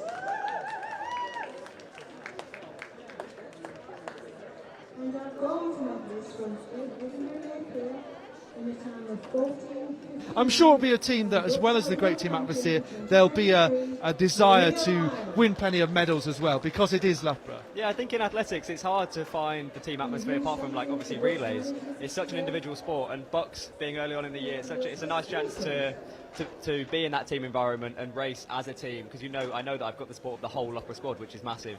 Yeah, and it's rare to find that in the sport because it's so individual, so that's why I enjoy about BUCS the most. So we'll talk more in a moment. That's Ben Higgins, of course, going in the 400 this weekend, and we're going to look at the 200-metre heats, and we're going to find out how many there are as well. Going to be 13, unlucky for some. So this is the result there of the men's sprint hurdles heat number 2. Nice win that for Angel Diaz from Wilcock Agbodsa. The indoor champion is also through to the final. So they've only got 2 rounds, in fact, and they might have come to these championships thinking there would be 3, but just the 2. It's not everyone puts their hand up for hurdles. So heat number 1 for this men's 200 coming right up. And yeah, so athletes finding out before this race that obviously they knew they were in the 200, but not necessarily which heats. These are those kicking us off. So John Jesse Nwala, who was, of course, in the 100 final with David Morgan Harrison here. So watch out for those two, having more pedigree potentially over 100 metres. David Morgan Harrison winning yet another BUCS title for Hull, and he almost looks over his shoulder as if to say, where are the rest of them? 10:30, of course, 100 PB. Doubling up here, which he didn't do last year, but being closed down there by Max Elliott of Loughborough in second place. Top 2 going through to the semi-finals. Unfortunately, the clock doesn't give us a time on this occasion, but the wind has really picked up. Ben Higgins, when you were racing earlier, I don't know what the wind was like, but it's definitely picked up today. Yeah, much windier than yesterday. Could definitely feel it up the back straight today. But then again, it helped me in the home straight, so that's always nice. This is one of the windiest stadiums that I've witnessed. I've seen it go up to +7 metres per second. Yeah, everybody knows Manchester for the wind and rain. Yesterday it lived up to that expectation as well. Today it's lived up to the wind expectation, but as long as there's no rain, I don't mind it too much. Yeah, David Morgan Harrison was impressive in the 100, winning another title, but to double up with not much of a gap, also impressive. Let's see actually when the 100 final was as a reference point. So, well, concluded by 12:45, so an hour within that, but he probably would have liked to have not been the first heat, maybe? Yeah, I guess so. A bit more rest, but it's probably nice for him to get out of the way. More recovery now before his semi-final. So, heat number 2 coming up next. Ben, as well as, of course, being here, you had a chance to be part of the GP teams indoors, in particular, European and World Indoor Championships. What's that experience been like for you, and do you think that's the experience so far in your career that's been one of your proudest moments? Definitely been a highlight. I think it's something that that's why I'm in the sport, and I have been in the sport since I was so young, and it's something that I've dreamed of doing. So when you get to those moments, I kind of it's definitely the highlight, because that's what I've dreamed of doing for such a long time. It's all about embracing it, really. But yeah, to put the GB kit on at a World and European Championships is just nothing for me. Nothing can match that. For sure, yeah. And do you think that, because you've also won the British title as well, do you think that is kind of a bigger moment because you're standing on the top step of the podium and making that big step than being part of that a broad experience? You know, how do you think that they kind of rate one against the other, or can you not compare? It's hard to compare, but I think the British Champs has to be the highlight, because that was obviously me individually. As much as I love relays, the sport is individual, and we all have ambitions in the sport individually. So I think that would be the highlight, winning the British Champs last year. But the relays were. It's different because obviously like I say about the team environment, which we enjoy. When I've been to those teams, it's been such a team environment. Whereas British Champs was just me, and that was nice to share that with my family. It's a different kind of team, but they're hard to compare, but both were great. Yeah, and no doubt your family have played a role in kind of supporting you, particularly in your early years of your career. Did you drive now? I drive now. You drive now. So I mean, for some athletes, particularly coming down from Scotland who don't drive, the effort made by those parents is supreme. And some, even if they do, sometimes you don't necessarily want to have a 7-hour car journey and then race. Yeah. Getting used to that, or even sometimes even if you get off a plane, you might not feel as ready to race. But you have come from Loughborough to Manchester. Isn't too bad a journey. Most people coming down on the Friday, in fact. Yeah. And so you would have had plenty of time to adjust in that sense as well. But just tell me a bit about the role that your family has played in supporting you in your career. I honestly don't think I'd be where I am now if it wasn't for my family, my mum and stepdad. Especially because I grew up in kind of in the middle of nowhere. The closest track to me was Leicester at the time, and that was about 45 minutes away. And my mum would take me there and back 4 times a week, evenings. And wow. I think that's the commitment that I've carried with me through to now that I'm more independent. Because if I didn't have that, then I wouldn't be where I am now. Definitely. Yeah, it's really interesting that. So, at what age did you get into joining a club? So I started athletics, I think, when I was at my local club, just training on the grass when I was about 7. Went to Corby, I think, when I was maybe 10 or so, 10, 11. And then started to become more serious, dropped football when I was about 15, 16. But then really started to kick on when I was probably 18, 19. That's when I started running a bit faster over the 4. But if you don't mind me saying, you still have quite a baby face. Yes, definitely. I definitely don't look my age. No, I can accept that. Good stuff. Okay, so that was the result from the first heat, won by David Morgan Harrison in 21.87. You can see quite a margin of victory, but I can hear that the whistle has gone then for heat number 2. And this features Richard Akinyebo. So we were talking about British indoor champions. Richard Akinyebo winning the title this year. So he goes in lane 7. Nielsen, Forrest, Knuckle, Wu, Woodcock, Githui and Akinyebo in this second heat. So we have a Dane, Frederick Nielsen, and an American, Jason Wu. There's been certainly a bit of an international flavour to some of the BUCS competitors this year. So what can Akinyebo do here? So Akinyebo second ranked overall compared to Morgan Harrison, so quite simple those seedings. Akinyebo goes right on the outside here, coming down this home straight. And he just takes it in 21.25 seconds plus 3.4. That's what the wind is currently at. You can see it was close for second place with Frederick Nielsen and Jack Forrest second and third. So it looked like Nielsen got that second automatic spot there. Akinyebo on the outside. So yes, as we were thinking, the seeding is quite simple really. First ranked athlete in the first heat and second ranked athlete in the second. Well, Ben, what other events have you been sort of looking forward to watching? It's kind of like you seem to be here most of the time, generally, if you're competing, so whether you're warming up or cooling down or just chilling with the team. But it does give you a flavour, actually, of what other events are exciting. Anything else you're particularly looking forward to? As a hurdler myself, or kind of hurdler myself, both the 4 hurdles I'm really looking forward to, because I've got 2 training partners in there. I've got Mel in the girls and George Seary in the males, so that's exciting to watch, and I can't wait for the men's 15 as well. That one's definitely going to be good to watch. Yeah, that one will be particularly special.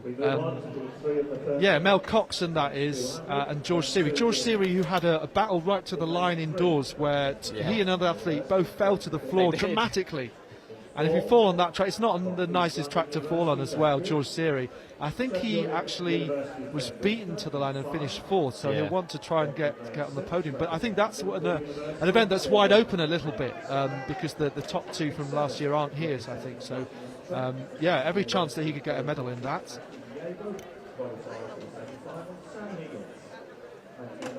But do you see yourself now, as you said, kind of hurdler, but do you see yourself as mostly a 400 flat runner now?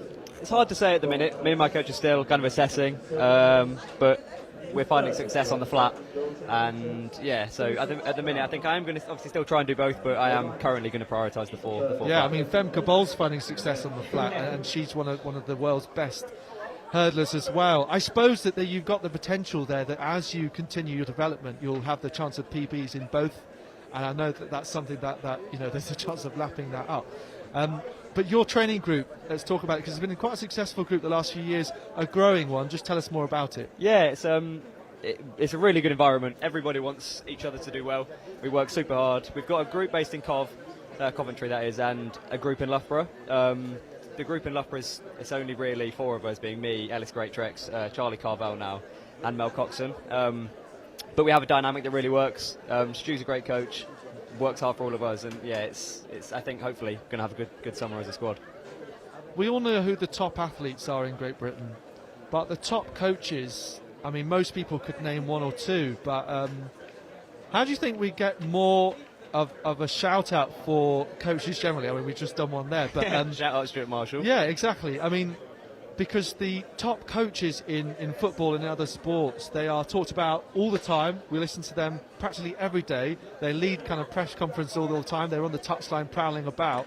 Yeah, how do you think we put more of a spotlight on coaches in athletics? I think it's needed. Yeah, I think that's up to the athlete, really. I think it's, if they think their coach deserves thanks for what they do, then they should give them the thanks. Like for me, I wouldn't be where I am now without Stu, because he is he guides my success, really. He everything I do is what he tells me to do, and I think it is on the athlete to big up their coaches. Yeah, potentially. Yeah, use their own platform. Yeah. Okay, so rattling through these heats. Adam Yeboah, Binet, Gibbs, Whitaker, Munsami, Higgins and Kalala. So Jason Kalala for sure one to watch out for here. He'll be a key part of the Brunel Relay Quartet, in which Tyler Panton's already told us that they will win gold. So Kalala looking for another BUCS medal. He was 3rd outdoors last year.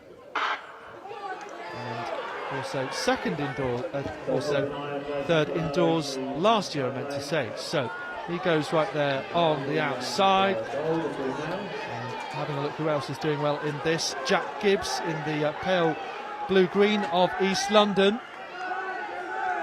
And actually a bit of a battle on here. They come through the line together, Kalala with Gibbs. And on personal best, they are actually a second apart. So just having a look at the wind, it is plus 3.5, but really impressive from Gibbs to get up there with Kalala, although it is only a heat, so didn't have to work too hard.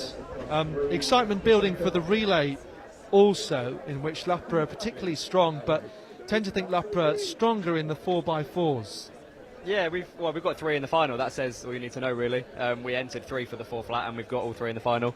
And we've got some great guys who are running the heats as well. We've got such depth. The relays are great. I can't wait to watch the heats and then hopefully be involved in the final as well. Yeah, so potential for the Loughborough 1, 2, 3 in that 400 metres. I mean, that would be quite something. There's definitely some people who would have something to say about that. I think they're definitely going to try and disrupt it, but I think there's a good chance if we all run to our best, then I know that we're all going for medals. So for my sake or our sake, I hope we do get a 1, 2, 3. Yeah, I mean, we've seen that certainly in the field plenty of times, but on the track that would be hugely impressive. I'd say, well, for any university to do that. I think Birmingham might have done that in a track event the last couple of years. Yeah, but no, Loughborough, great strength in the 4x4s, but some brilliant battles. It has been, let's take the men's 4x4 as an example, some incredible battles the last sort of 5 years in which I've been covering BUCS, but Cameron Chalmers, sort of GB colleague of yours, leading some absolutely incredible comebacks, like being 100 metres down with one leg to go and catching up to win gold for Bath.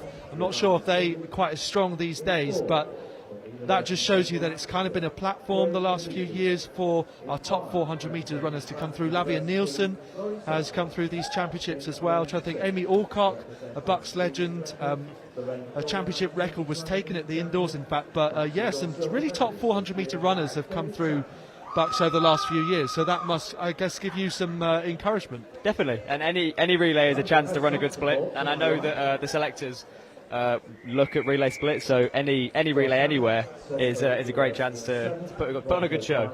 That's a really good point, actually. Yes, because few opportunities to run. One potentially at the Loughborough International as well. So that's the voice of Ben Higgins, who's with us for a few more minutes as we look at this next lineup. McConnell, Seeley, Azizi, Sutcliffe, Chapman, Hammond and O'Brien in heat number 4. So watch out here for another member potentially of Brunel's relay quartet in the 4x1, Giovanni Seeley. So he goes in lane 2, lifetime best of 21.92. It's the first time I think we've heard that beautiful sound this weekend. There was one in my heat yesterday. Oh, there was, yes. There was that was a unusual one. Didn't quite fully see what had happened there. I think it was right on the inside. Yeah, it was lane 1. Yeah. I've still not watched the video back to see what happened there, but yeah, I think someone said it was harsh, but I'm not sure. For sure. But then there was another heat, I can't remember if it was 400 or not, where there was initially a DQ, but then reinstated. I think it might have been Alex Cooper. I did see that. Yes. Yeah, there was a lot of talking between the officials. Yes. But he was okay, which is good. Yeah, it was all okay in the end. Yeah. I think it was to do with the lane infringement, maybe. And I would changed suspect recently, so I would suspect so. Yeah. So athlete unfortunately has been disqualified though in this case. Just looking to see what it is, who it is. Even looks like a purple vest. David Chapman. There's been a DQ, lane 6, David Chapman. Yes, that's correct. So we continue, essentially a chance for someone else potentially to qualify. Top 2 going through automatically, and the 5 athletes now battling for those spots. On your mark.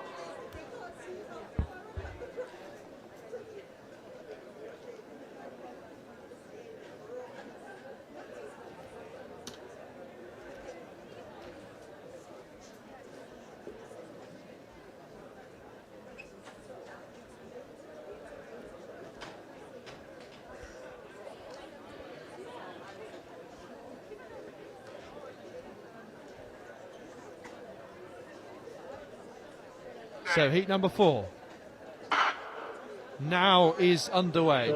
5 athletes once again. Giovanni Seeley gets a rocket of a start from lane 2 and battling through this bend. So who else is going to qualify? Laurie Sutcliffe in second place. Azizi trying to get there though.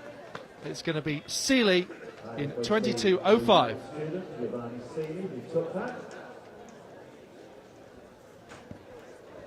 So brilliant stuff from another fast Brunel sprinter. Well, huge rainstorm yesterday, little bit of rain today, but hopefully things will be all right and it won't wash things out as it did yesterday. So just looking along these heats, that was heat number 4 out of 13. So, Ben Higgins is with us, GB 400 metre runner. This championship coming to Manchester. We've been at Bedford and Chelmsford last few years. This is a stadium that you're quite used to running in, I guess. We've had decent noise so far, but this atmosphere generally pretty good. How do you feel about BUCS coming to this stadium? It's a track that's fairly new as well, fairly recently relayed. It's only my second ever BUCS, so Chelmsford was actually my first BUCS last year, which I really enjoyed. I would have liked it to be in Birmingham, I think everyone would, but obviously for whatever reason that couldn't happen. And Manchester's okay, obviously like you said the weather's a bit hit and miss, but so far for my races it's held out, so I've got no problem with it being here. Yeah, another big question has to be, do you have any answer to why so many university vests are purple? I don't, not a clue. Well, the mystery there's only one purple team there really. Well, indeed, yes. Although, like, always told to call it African Violet. Yeah, that's the one. There we go, that's the one. But you've got Leeds Beckett, you've got Manchester, you've got Durham, probably someone else I've forgotten, Brighton. I think that my answer is because there are no purple football teams. The universities are like, we reclaim the purple for ourselves. I feel sorry for our team photographer because he's got so much purple to look out for that he doesn't know which one's Loughborough and which one's not. Oh yeah, African violet, should I say? There we go. He's probably got a good lens that he can see close up with anyway. But photography and stuff like that. I mean, the uni teams are all so good on like releasing their teams in advance on Instagram, and I think it just helps get people excited. This is the sort of event where people are still posting like 2 weeks later, like their 5th BUCS post by the time they get there, just because they're so passionate about it. And for some, of course, this will be one of the top events that people compete at. But it is really unique, isn't it? And also the fact that you put a hammer thrower together with an 800-meter runner and a sprinter. Even the environments that you've been part of within the GB senior team, this must be fairly unique to you. Yeah, that's what it's all about. I think you need to build atmosphere for events like this, otherwise people don't get into it. Otherwise it just feels like another old race. But the more you build it up, the more people watch, the more people enjoy, the more atmosphere there is, and then better atmosphere, then athletes tend to raise their game. Makes it more enjoyable for us to run in as well. Yeah, which is brilliant to see. And even if you aren't able to watch on for a lot of the championships, you still kind of have the results feed through, and probably some kind of team meetings or discussions, speeches from captains and stuff, and you'll get a sense of who's done what, who's PB'd. So just give us a sense of the flavour of the whole day. I'll get you to do it at the moment because the whistle has just gone.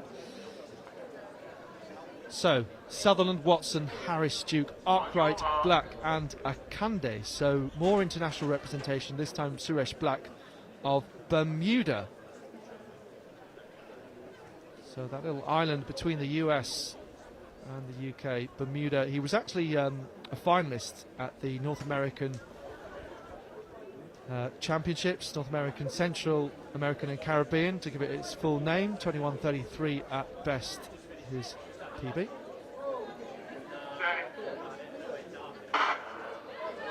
So a couple of athletes have run sub 22 seconds in this. Matthew Harris of Durham is the other one. Decent start then for Black in the red of Birmingham. You can see going well is Akande, the Canadian, on the outside. Harris just about in second place, but this is a good battle. And Harris takes it from Black coming through in the end in 21.94 seconds. So really you ideally want to be in the top 2, because although there are 6 non-automatic spots, they're across as many as 13 heats. So yeah, just thinking about what we don't see, basically. What would be in the Netflix documentary about BUCS? What happens before and afterwards? What team meetings are there? What speeches are made? I guess it's more like, because I think it was quite last minute that they announced it was going to be here. The Loughborough team's actually been quite spread out this year, so I think we're across 3 hotels. So we had a team meeting before we came. But I think more what would be in a documentary would be like you follow individuals. Like everyone has such a unique individual journey on race day.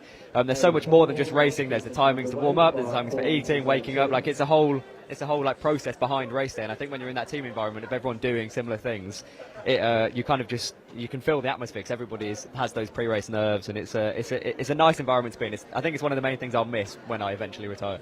When I eventually retire, yeah. Hopefully that won't be for a long time. Yeah, hopefully. So what's for breakfast? So for me, I usually go for some overnight oats or porridgey kind of thing. But then I don't eat. Because at 400 is such a hard event, if I eat too soon, I'm always sick. So I have to have my main meal 4 hours before I start warming up. So if I have a morning race, I usually either have to wake up really early and eat and then maybe go back to sleep, or just put more pressure on my evening meal and then just have like a small snack on the morning of the race. But yeah, it's all on my notes. I have like this all planned out and all my supplements. It's quite an intense procedure. And that's something you've led on personally, that you've always done, or that's had quite a lot of coach input? So the diet-wise is normally just what works for me, but Stuart, my coach, is quite science-based. So in terms of supplements, he's he's kind of got me on that more so recently, and I think it has made a big difference. It's those 1% that start to make a difference when you get faster. So it's the supplements are more led by him, so the stuff I'm taking during warm up. But the diet wise is more, he can give advice, but it's more like he'll give options, and it's what I prefer eating. What about getting a good night's sleep then, the night before a big race? I know it's often said, for example, in the heptathlon is an event where, or decathlon, where you have a tricky night's sleep because you're thinking about all the events that you've done and what you've done, and you're hurting in so many ways. So many different muscle groups have been used. And the athletes say, do you know what, I'm not too worried about that night's sleep. I'll worry about the kind of like the week before and what shape I'm in. I'm not too worried about, let's say, the sleep between the semi-final and the final. What about you? I think sleep makes a huge difference, but I always say it's not the night before the race, it's the one before that or the one before that even, because sometimes when you have a big race, I just don't sleep because I just lay there and think, which is stupid because I try not to, but it's almost impossible not to. But I had a great night's sleep last night, so hopefully no pressure on tonight. And I think when I have no pressure on sleeping, if I have a good week leading in, usually I'm fine because I know that I don't feel under pressure to get that good sleep. So that's the voice of Ben Higgins, and so let's just go through this next heat, and then I'll ask a couple of questions just to round off before I send you on your merry way. Chizute Ogbede, Charles Naughty, Charles Hilliard, Sam Brudney, James Miller, Oliver Coyne and Greg Mitchell in this one. So Charles Hilliard, lifetime best of 21.41, England under-20 indoor silver medalist back in 2018, and a Midland Counties champion at that same under-20 level that same year. So we are going through really one by one in terms of seedings. And it also tells us who was down as entered for the 200 but has decided either not to double up or not to take part, which is interesting in itself. So Hilliard from lane 3 for Hartpury, a name rarely mentioned, Specialist Sports College. Ogbede coming through for second for Cambridge, in fact coming through to win that heat late on there, 22.56 on the clock. So Hilliard was just tiring at the end of that 200.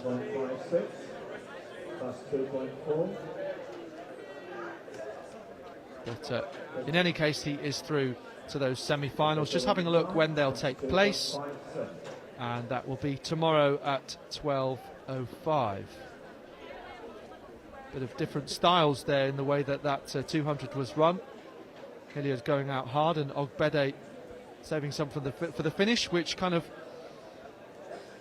brings into question the 400 metres. Many different styles for running the 400. As a coach I was speaking to recently, Peter Warden, who's a 400 hurdler who won medals at the Commonwealth Games back in the 1960s. So he's been around a while, he won't mind me saying. But he was saying that with athletes he has, he's coaching the 400 metres, asking, how do I run it? And he's saying, I can't tell you how to run it, it's up to you to find your own style. I'm sure that's something that will resonate with you and all the different styles of running 400. It's up to you to learn it. Yeah, definitely. I'm definitely more with speed based. I come from a speed background, and I think you can kind of tell, or have been able to tell in the past recently, you can kind of tell by my face coming down the home straight that it hurts. But then you get athletes like my training partners, both Ellis and Charlie, who are like conventionally stronger finishers, which works because we bounce off each other. So I tend to be ahead on the speed sessions, and then those two tend to be ahead on the lactic or endurance sessions. But there's so many different ways of running it, and it's so individualised that it's that's why it's entertaining to watch, because you can get someone who's winning at 300 who could be last at the finish line. Yeah, fascinating stuff. I mean, it makes it a great event. Also think the 800 brilliant for the reason of who actually is going to run out of puff as well, and whether it's left to a kick, and that's why we're really looking forward to the 800 and 1500 to 2 with Jamie Webb and Ben Patterson, I should say. Well, Ben Higgins, it's been fantastic to get some of your insight and learn that you have overnight oats for breakfast. I mean, that 4 hours thing, that took me aback for sure. Yeah, that's 5 hours before my race as well, so 4 hours before I start warming up. It's intense. Do you think that is reasonably common or fairly unusual? I think from some research that my coach has told me, apparently pasta and oats and things like this take up to 4 hours to fully digest. So if you want the full energy from what you've eaten, it needs to be fully digested. And for me, I've just found that works. Like some people's 2 hours, some people's 3 hours, some people even eat an hour before. But for me, I just don't like being sick after a race. So anything to avoid that. I don't not eat in the 4 hours pre. I just have a big meal 4 hours pre, and then it's like I snack every hour in the window before that. Yeah, no, that makes a lot of sense. Now you It's a lot of prep. I brought a mini fridge with me into my hotel room, so I walked into the hotel with this huge mini fridge. Yeah, I mean that's. I mean, there are people who run marathons with fridges these days. I don't know if you saw another marathon, so maybe that's one for the future. You know, when you said when you eventually retire, maybe when you get to your 40s, my aim is to do a marathon one day, not for a while though. Yeah, with that mini fridge. Brilliant stuff. You said that you won't be, just to finish off, you said you won't be racing for a while, potentially after this, but any particular thoughts on plans for this year without putting any pressure on you to say what your goals are? Well, my schedule what my schedule is looking like, is I'm doing a 200 at Loughborough International next, and then I'm going to go to Belgium, I think at the end of May. That'll be my next 400 after this weekend. But obviously the big aim is Budapest this year. So yeah, I've got to get to British Champs healthy, fit, and that's the biggest aim really. I think I raced too much last year, so this year I'm trying to not race too much, get to Champs fit and healthy, and then hopefully try and make that team that goes to Budapest. Brilliant stuff. Well, yeah, nice to hear your reflections and your thoughts, and of course, good luck for individually and also the relay, which is to come tomorrow. Thanks very much. Thank you very much. Cheers. Thank you.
On your mark.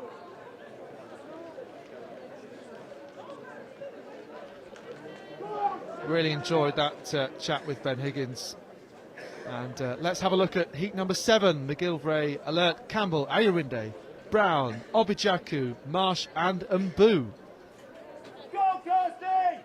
Mbu, who is also in the 100.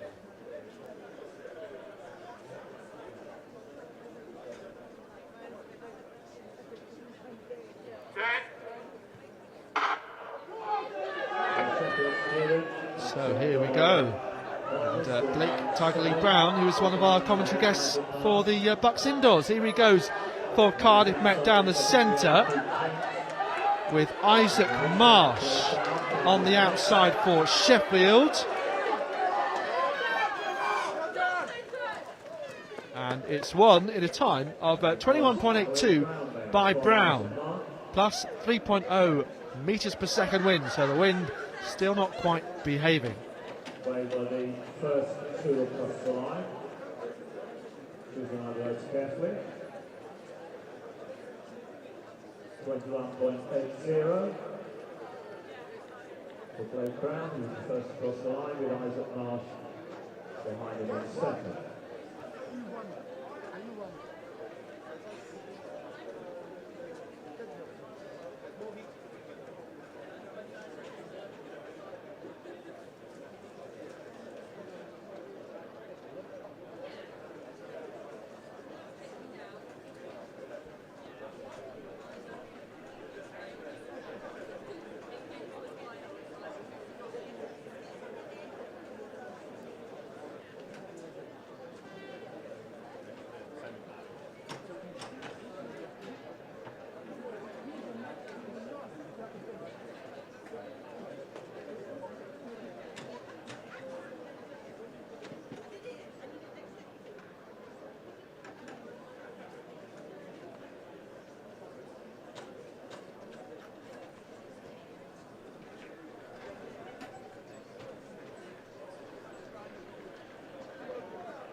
Race Heat 8, number 13.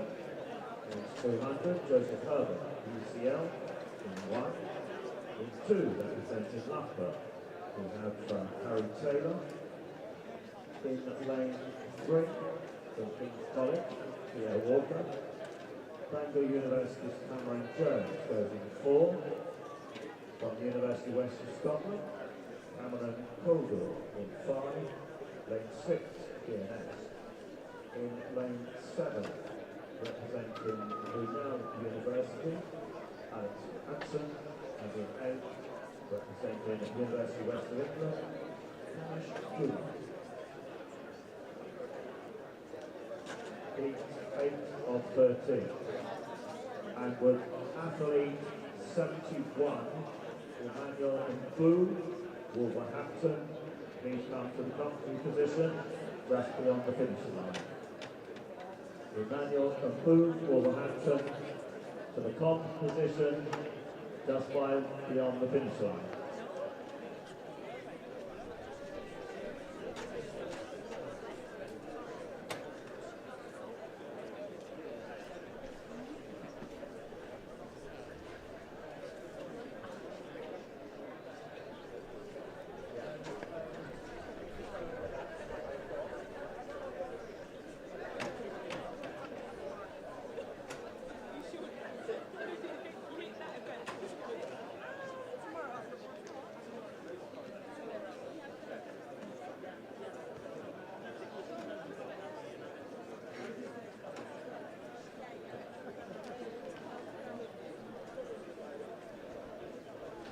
You're watching live coverage of the BUCS Outdoor Athletics Championships, and it's a slightly wet BUCS Outdoors now, rain coming down. The men's pole vault A final is now underway.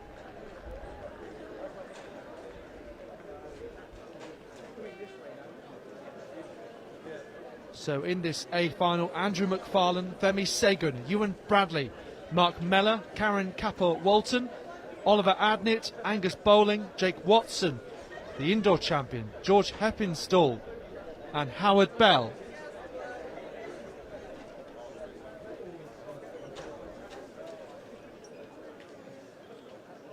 So quite a few decathletes among these, as you'd expect.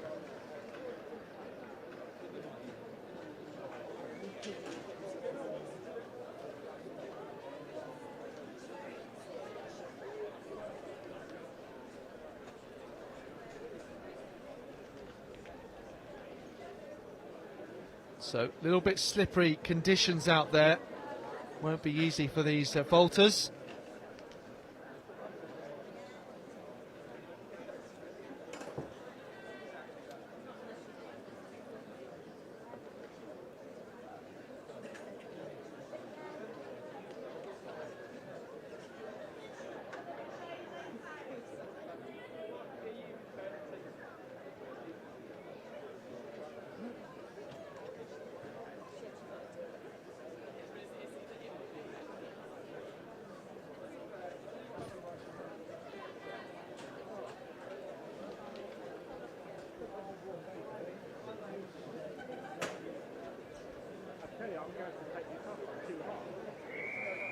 Well, the scoreboard showing some confusing things at this moment in time.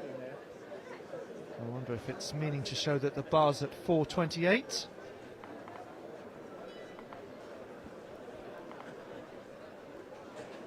On your mark. So it looks like we're in the second round of the women's hammer. More on that in a moment. We keep across the simultaneous action. This is heat number 8 of 13 of the men's 200 metres. Yue Jia, who was in the long jump qualification earlier, Harry Taylor, Pierre Walker, Cameron Jones, Cameron Colville, Sebastian Philo, Alex Hassan and Kanish Kumar.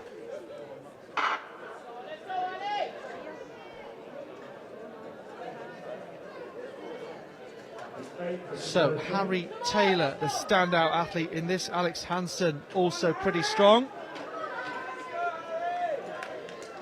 Harry Taylor won the Loughborough Open last weekend. And he leads this one and takes it in 21.55. Alex Hansen in second place. So plus 3.2 metres per second for the wind, unfortunately.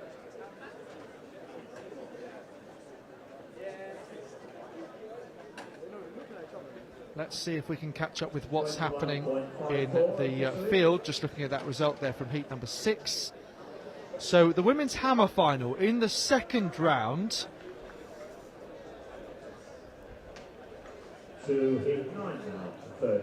Pole vault in the early stages. So we'll try and keep an eye on both.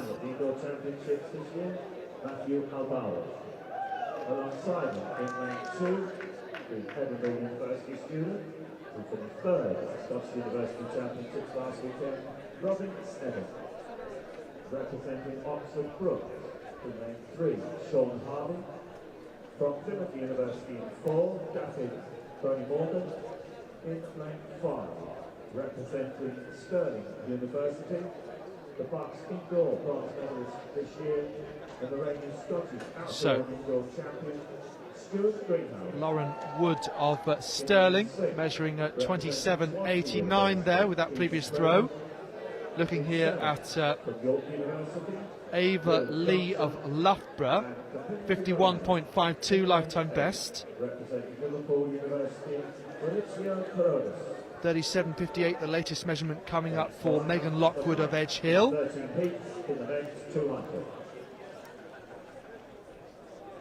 So Ava Lee of Loughborough here.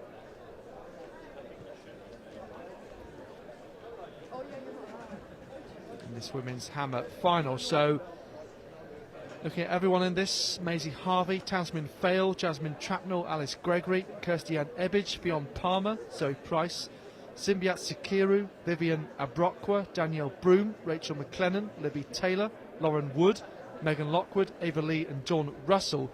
Top athletes likely to be led by Zoe Price, defending champion, 59.94 at best. Phoebe Baggett, 57.26 at best. She was 4th at BUCS Outdoors last year. And of course Danielle Broom, very accomplished across all of the throws, 57.79 at best. So those are some of the top athletes in this hammer final here. So just catching this throw. 7.49 there. Dawn Russell, University of the West of Scotland.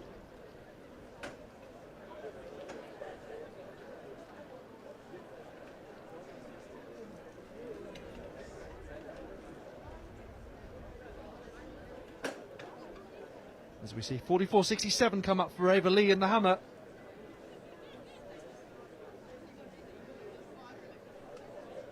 There's Ilana. Let's let the athletes get away. Stuart Greenhow, one to watch here, 21.49 at best. Matthew Alvarez on the inside for Bath.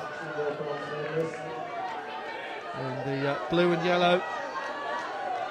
Stuart Greenhow looking strong, as is Alvarez. It's going to be Alvarez from Greenhow in 21.97, 2.2 on the wind. So Greenhow won the bronze medal indoors over 200. Just one out of the track there in Sheffield, of course. Lifetime best 21.49.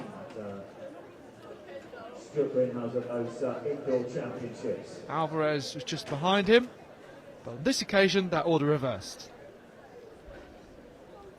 So let's see if we can go back to the women's hammer.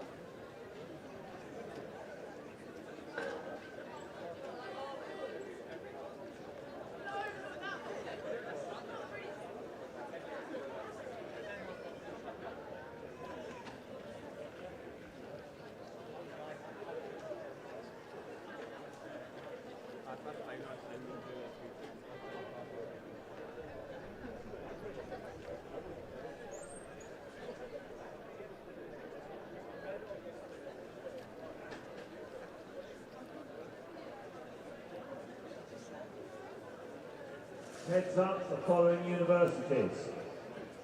Why? Because you haven't sent in your relay declarations and you've got 15 minutes to do so. The clock starts ticking now. Cardiff, Edge Hill, Kent, Newcastle, Trent, Oxford, Reading. Men's 4x1.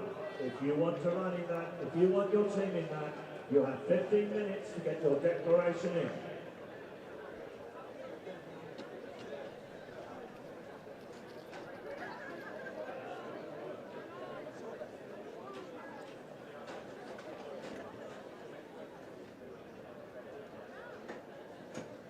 Two heats under the 13. Men's 200. St Mary's Aditamoa Ajay in lane 1. Oxford University James McCulloch in 2. Jan Bauer, Bristol in 3. Daniel Kolosov, Chichester in 4. Darian Moore, Birmingham University in 5. Brooke Lee, UCL in 6. Bailey Swift, Loughborough in lane 7, who was the final at Chelmsford last year, and completing the lineup in lane 8, William Thorpe, Manchester University. That's the lineup for 10 to 13 heats, men's 200.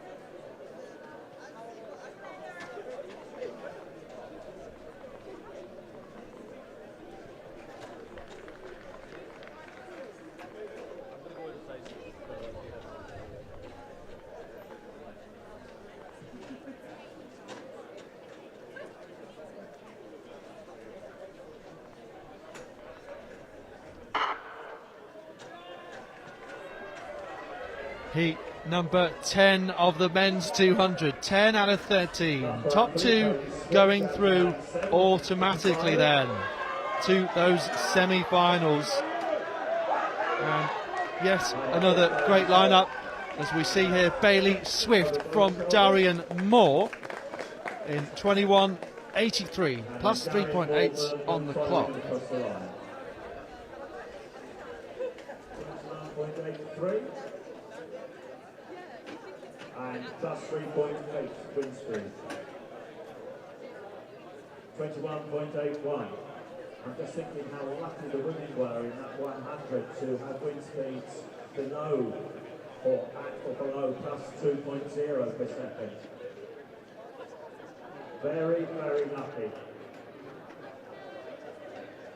But certainly that race is going to be one of the highlights of these 2023 BUCS Championships.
Sorry, very quickly, race 11. Far was Mustafa Kingston, was Romando and Holloway, Jacob Norcliffe, Chichester, Andrew Baldwin, Robert Gordon, Corey Neal and Richards, Sheffield Hallam, Josh Guy, Exeter, Will Humphrey, Plymouth, Brent Smith, Brighton.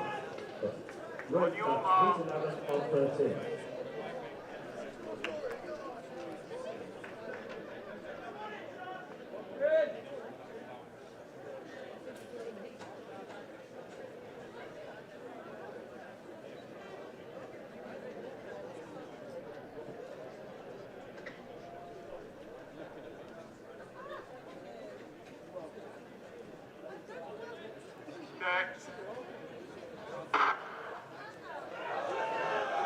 So heat 11 out of 13. We are really rattling through these. Mustafa, Rahman, Norcliffe, Baldwin, Neelan Richards, Shagagi, Humphreys and Smith. So Bryn Smith, previous medalist back in 2019.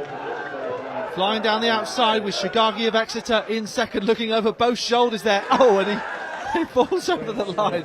I'm not sure he needed to do that, but it was certainly for dramatic effect. 21.86 plus 2.1 metres per second, so the wind is getting closer to behaving itself. I don't know what the degree of difficulty was with that finish, but I'm sure somebody will tell me.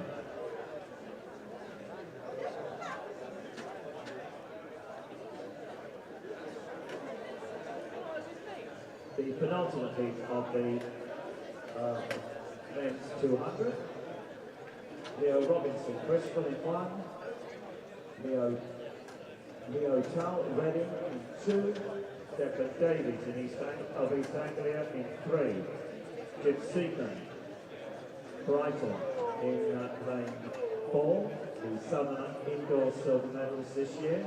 We'll keep an eye on Jim Seacon in 4. In 5, Oxford Brooks. Then Shuwan Kutu. In 6, Tyler Coles. In 7, representing Royal Holloway, Aidan Kellett. And completing the lineup from Hertfordshire University, Scott Gunner.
Athlete 727 from heat 10 of the men's 200, that is UCL's Brooke Line.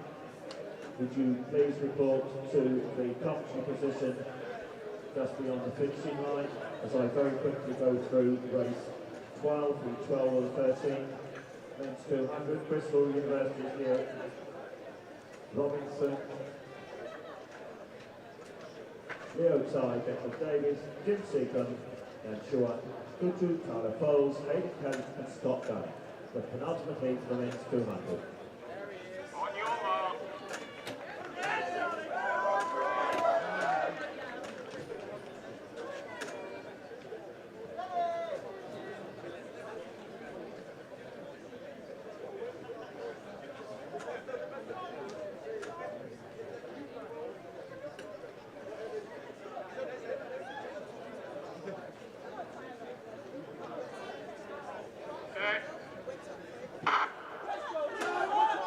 The penultimate heat is underway then of the men's 200 metres, with the rain coming down fairly hard here in Manchester. So Robinson, Towell, Davis, Seacombe, Kutu, Bowles, Kellett and Gunning.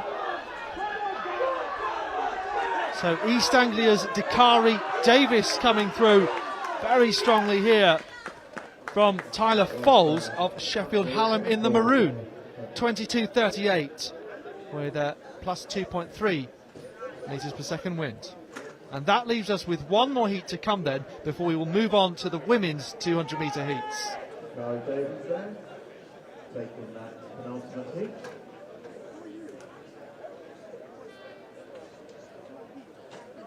So the final heat of the men's 200. Marius Ball, Southampton in 1, Alex Davis, St Mary's in 2, Charlie Bates representing Exeter University in 3, Jacob Spencer, Loughborough. He is in the men's 4, the Midland bronze medalist last year.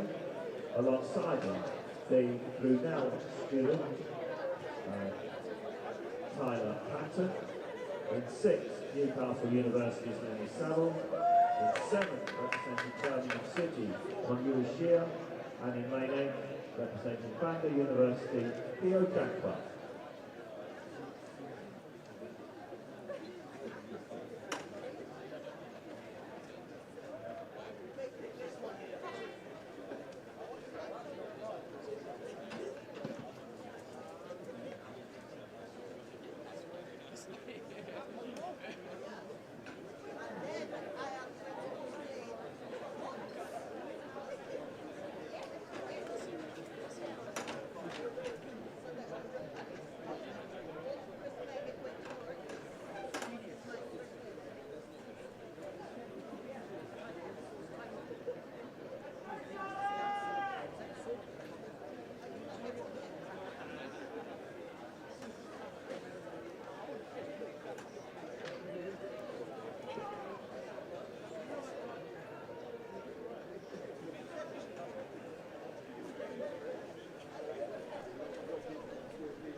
Women's 4 by 100 metre relay declarations.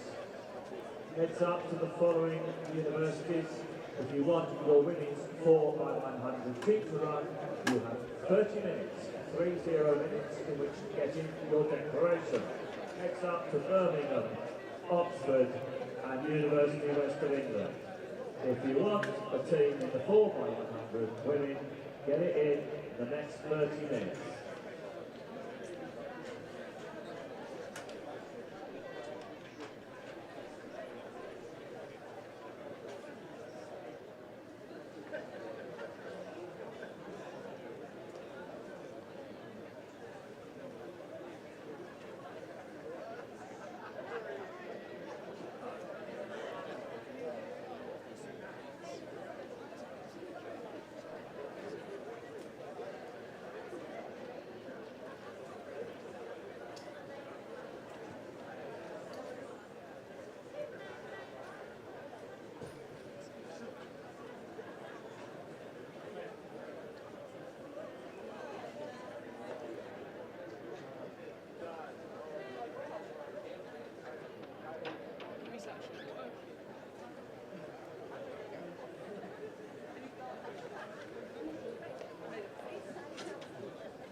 The final heat then of the men's 200 with Marius Bull, Alex Davis, Charlie Bates, Jacob Spencer, Tyler Panton doubling up here, and Lenny Saville, Conwy Shie and Theo Danquois.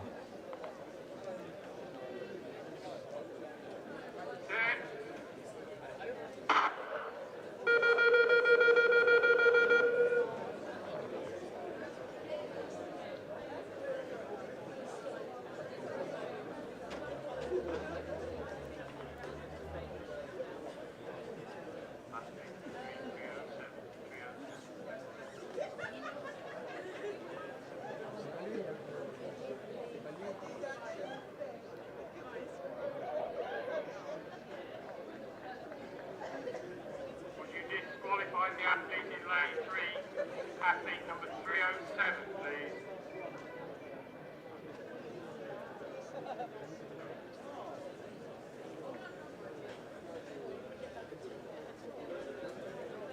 On your mark.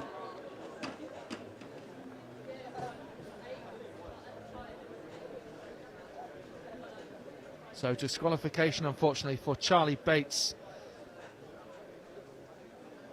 of Exeter.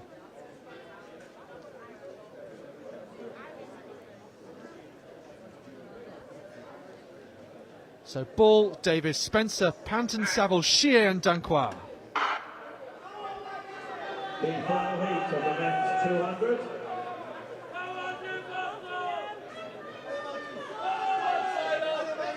So Tyler Panton coming round the bend after that busy 100-metre final, of course. And a few athletes doubling up here. Much more time to rest, though, than Morgan Harrison. And Loughborough's Jacob Spencer gets there in second. Next up on track, but there is a bit of a lull between the first heat of the women's 200 to 15:15. There will be 8 heats of the women's 200. Qualification, first 2.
We are in the fourth round of the hammer final here, as we have this half an hour break in the track action.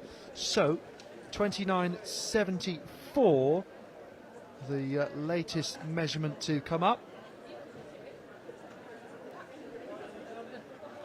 and that measurement is for athlete 980, 1980, Vivian Abrocqua of Oxford.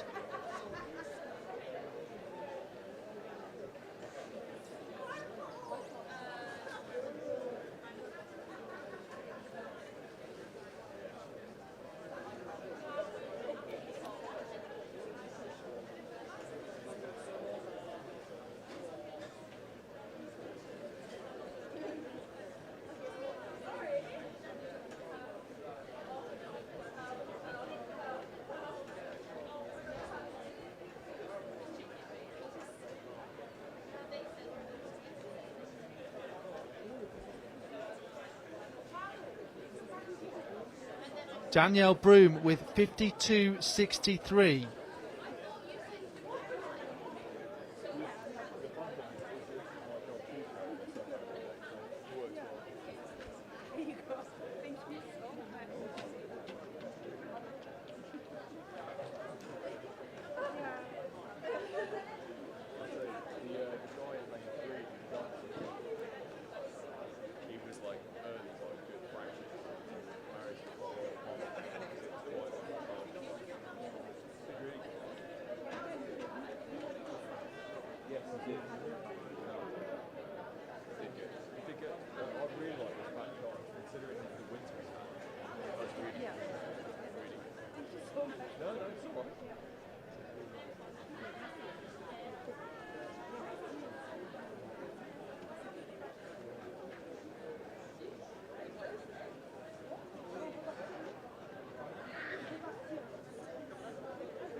So you're watching the second day of the BUCS Outdoor Athletics Championships. We've got two events coming on simultaneously now. But joining me at the moment is Credit Awe, who you might have seen in the 100 metres earlier, grabbed himself a medal. So it's a wet Manchester at the moment, but I think the rain had just about held off before your race. Yeah, the rain did hold off before the race, but the wind obviously was very strong. It was a +4.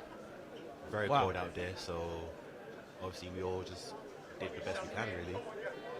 Yeah, but UEL is a university that has great reputation in the sprints, isn't it? And you're the man kind of taking up that reputation.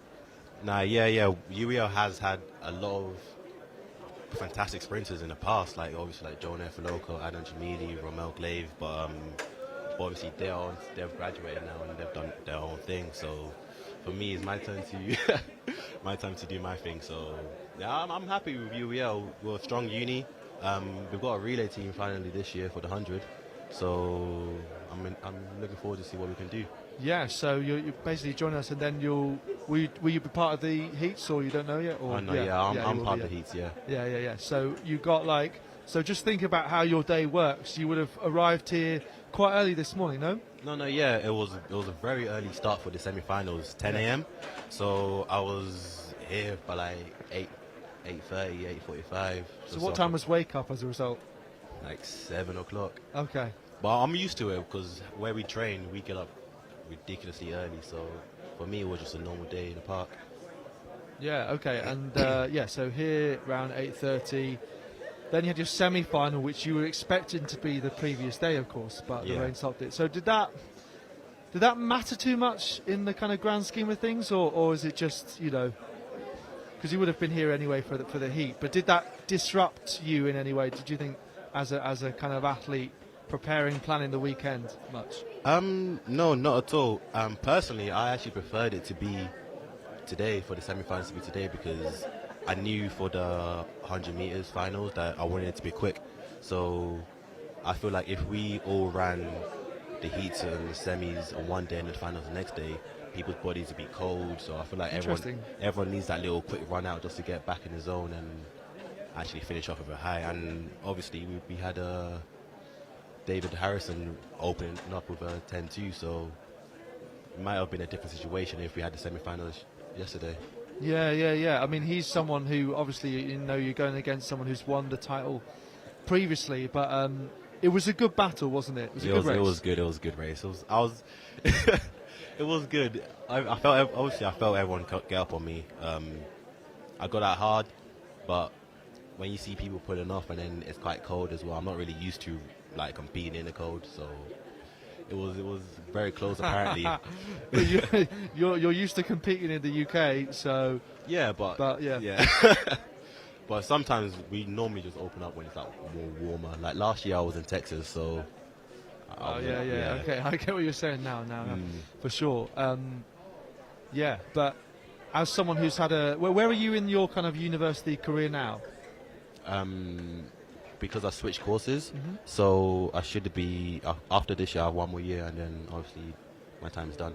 Okay, so potentially more BUCS to come for you. Hopefully, Yeah, brilliant stuff. So, as a result of coming here, I suppose UEL, we said like a sprinting specialism. How big is your team roughly? Throughout the years, the team is getting smaller and smaller. Unfortunately, I feel like people just obviously when they graduate and then we're not really selling ourselves as much. I feel like if we sold the uni more, we would have better people, because we're not. Obviously, everyone knows UEL to be a fantastic sprint uni. So, but yeah, this year the team is very small. Yeah, there's been some American sprinters that have come over to UEL in the last few years as well. Yeah. To try and get a piece of that action, also. But what do you think you'll look back on as like the highlight of your BUCS career to date? Then, I feel like my highlight was probably indoors last year.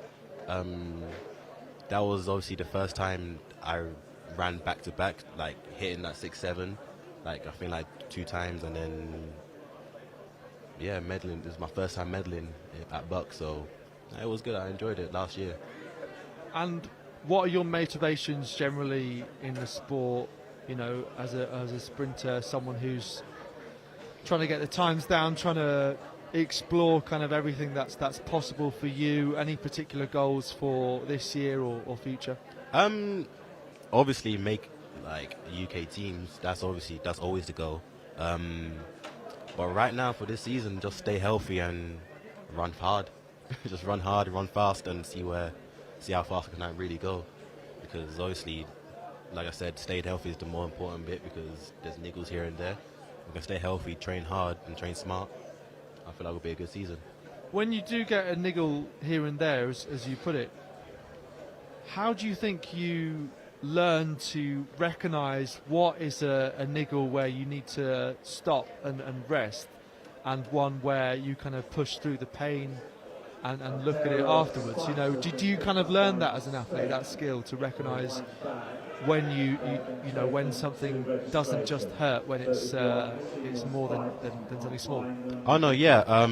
Throughout the years, you will start to understand your body, and obviously communication with your coaches and the physios, and they'll try and like grade it, like say out of 10, how do you feel the pain is, and if it's below 5, then you should be able to train. But if you're saying the pain is over 5, then then it's time to just give it a go and just rest up. That's interesting. That just cast my mind to Emmanuel Sasanya, who's someone who ran for UEL previously, and he was told if he didn't get a medal, then he wouldn't get his place on the team bus. So you've kind of like, by getting a medal, you know, you've at least kind of fulfilled that, I'm sure, that that promise to yourself that you would have wanted, but at least means that no one's going to be no one's going to be doing that to you, I'm sure. So any other events that you kind of like to watch out for, maybe, you know, as like a fan of the sport to watch, other than you're competing with, or competing in, you've got some time, you know, across these few days? Anything else that you've been looking out for, particularly maybe because you know people competing? I'll say for me, the 200 is looking good. There's a lot of runners that are dropping a lot of good times.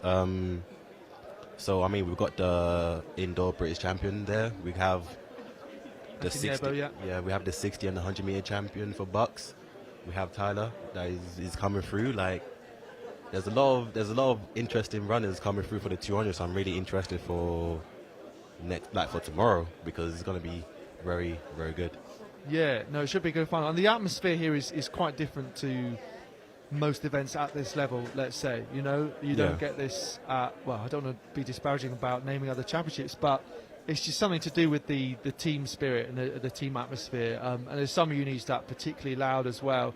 I mean, how noticeable is that, you know, when you're going around, when you get coming off the start, that noise, you know, is it particularly noticeable for you?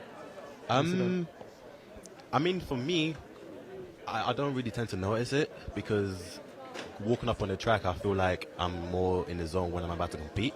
But like, if one about like right now situation is, I would say that it's quite quiet down. I remember, like, obviously back in the day it will probably be louder and stuff. So yeah, no, it's interesting, because I agree with you from the fact of being in the zone, because a lot of athletes say whatever the announcers say through the speakers, don't hear any of it. Don't hear any of it at all. You know, you could be calling your name, you're saying you've won a championship record, you know, as earlier, but you really are in the zone. Like, I remember once saying, I said someone did not start, and they were there. I just couldn't see them, because I couldn't see lane 8. So I was like, as a DNS in lane 8, so-and-so athlete Corede Aoi isn't there. What a shame. And then someone turned around and said, yeah, he is. I was like, oh yeah. So he is. Okay. But no, the athlete was on the start line. They weren't going to turn around saying, I'm here, you know.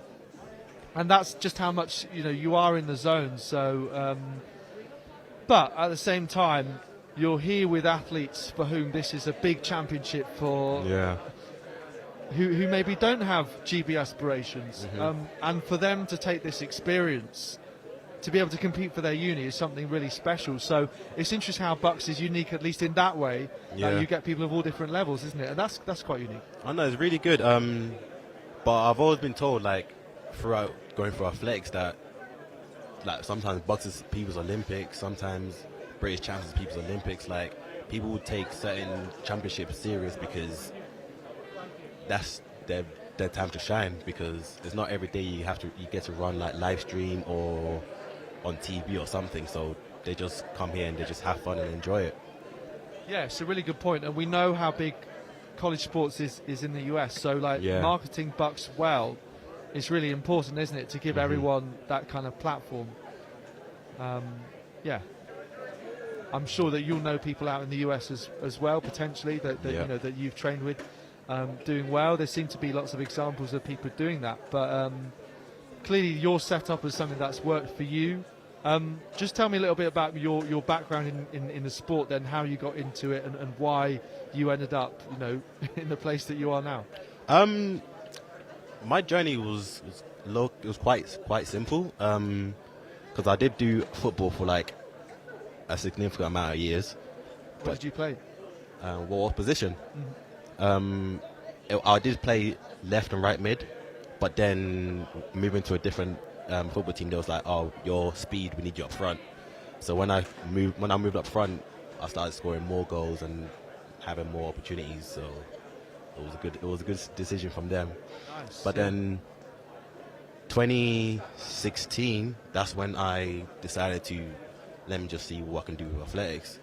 I came to athletics and I've just been in this journey ever since. I reached my coach, Michael Afalaka, in 2019, going into uni. So ever since, everything's been going smooth from there. Having injuries here and there, but nothing that we can't like get over as a team. Yeah, so interesting. So you said just then, like, you decided to see what was possible in athletics. Yeah. But did anyone sort of like say, have you tried athletics, or was it your own kind of like interest in the sport, roughly, from watching on TV, or was it someone else's, you know, suggestion? It was mostly someone else's suggestion, but it was when I was 12 years old. But obviously when everyone's young and they're watching footballs and they're watching the stars, everyone wants to be a footballer. So Yeah. for me, I just wanted to pursue that dream. But it came to a realization where I think one of my coaches said, if you're not picked up by when you're like a young kid in an academy, the chances of you making pro is like drops like 5% or something like that. So for me, I feel like let me just use my talent of speed somewhere else, and that's when I tried athletics. And So, yeah, I mean, again, interesting because Trent Alexander-Arnold this week has announced something called the After Academy, basically supporting people who are released by football academies. And I think one potential is that maybe they don't necessarily realise that they might have potential in something like athletics. Yeah. I asked Jonah Efaloco a similar question, and he said, yeah, but if their dream is to be a footballer, they might not necessarily have a dream of being an athlete in the same way. But do you think maybe more people like yourself would be open to do athletics? They just haven't ever thought about it. I mean, I feel like that's the situation. I've met a lot of fast runners, but I just don't feel like they have the opportunity, because for me, I'm actually from Kent, so I don't really think there's much out there in Kent. If you come to London, there's a big opportunities. There's teams all over the place, but if you're from like a small area, it's really difficult to then reach out to this club or that coach or whatever. You know what I mean?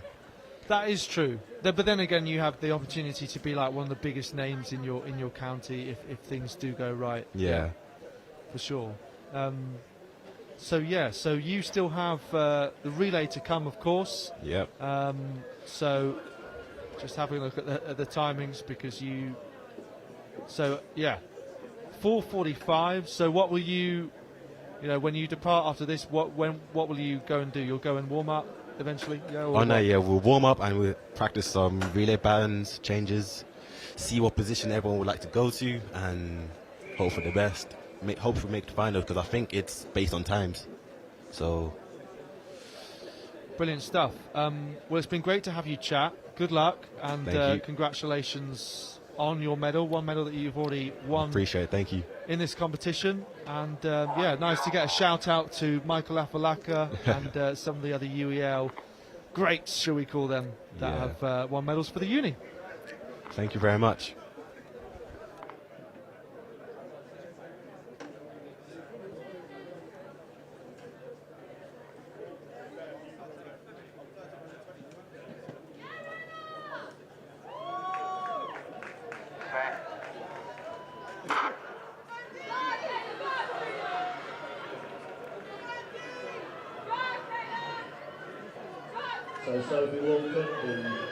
So, first seat of the women's 200 metres. Watch out for Sophie Walton as we get these heats underway now. A very comfortable victory here in 24.17 plus 2.1 metres per second wind.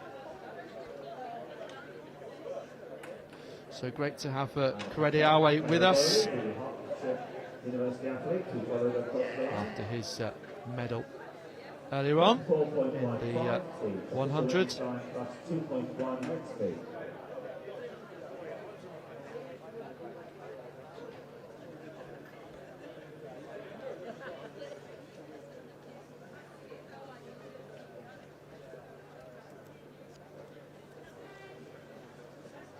Qualification calls for the women's high jump final tomorrow are about to start.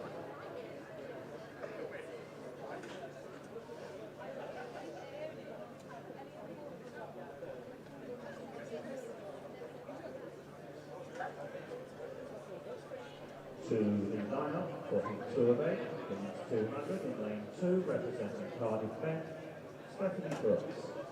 In lane 3 from Fast Farm, Amelia Hart. Representing Bristol University in 4, Lucy Loads. In 5, representing Edinburgh University, Amelia Large. In 6, Tina Lou, Middlesex University. In 7, from Exeter University, Ella Barker. And in lane 8, representing University of West of England, this year's BUCS Indoor Champion, Hannah London. And it's lovely to see Hannah back at the Indoor Championships and also finishing third at the Scottish Indoor Championship because she had just 3 comps, 2018-19, none in 2020, and 2021 completed just in May and June. So very good to see her back in winning form.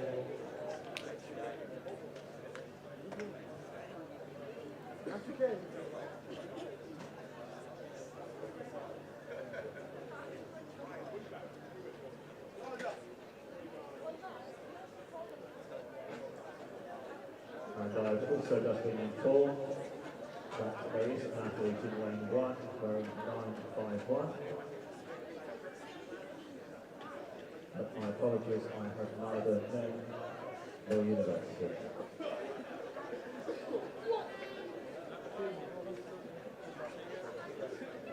Well, I've just looked down my notes, and I believe it is Rachel Tanaka, the Brunel University student, 2022 British Columbia gold medalist, Canadian under 18 and under 20 international.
On your marks.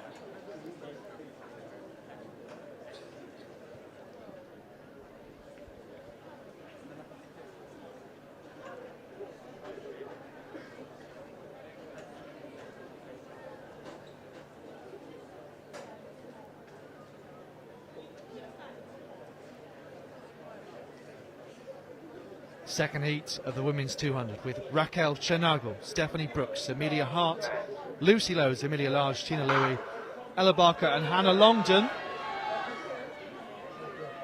So Rachel Chernago, the Canadian athlete for Brunel. Watch out for her. Hannah Longdon on the outside. These two should be pretty strong.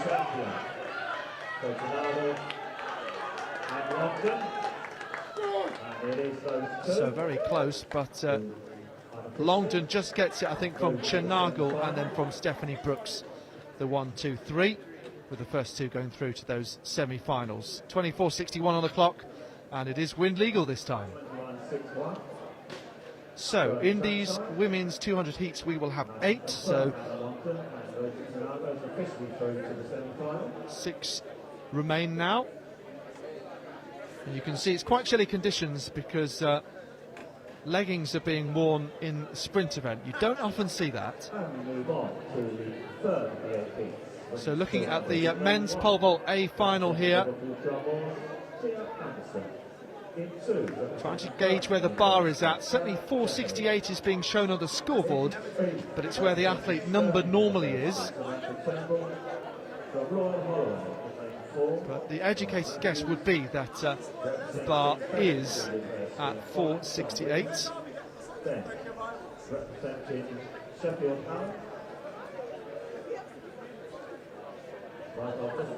So back the moment for Lauren Matthews, DNS, lane 4. And then 6, representing Sheffield Hallam University, is Ellie Brooks, bronze medalist at Chelmsford last year. She had also had a very good run at the European Tour Championship, where she finished second last year. GB under 23 form, I remember in international. So Ellie Booker, Sheffield Hallam, lane 6, lane 7. University of Central Lancashire, Tyler Hill, and in lane 8. Well, the height was there, unfortunately though, third time failure at this height. Last year, he was ready for the final of the 200 meters of those Indian. Ewan Bradley of Loughborough there.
Karen Capper-Walton and Manchester Met, that bar comes spinning down.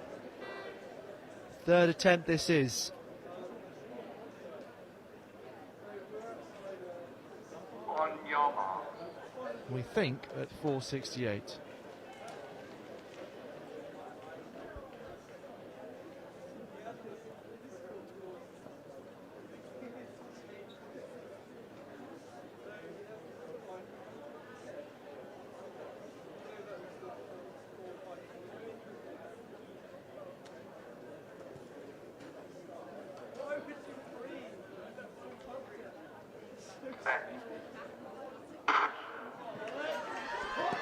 There's the lineup for heat number 3, which is now underway. Tia Anderson, Ella Jeffrey, Samantha Turnbull, Lauren Matthews, Sean Williams, Ellie Booker, Talia Hill and Harita Badra. So Ellie Booker, the standout athlete here, and Badra, the Indian under-20 medalist. 24.19 for Booker, who comes through and wins that one. 24.19 plus 3 meters wind speed.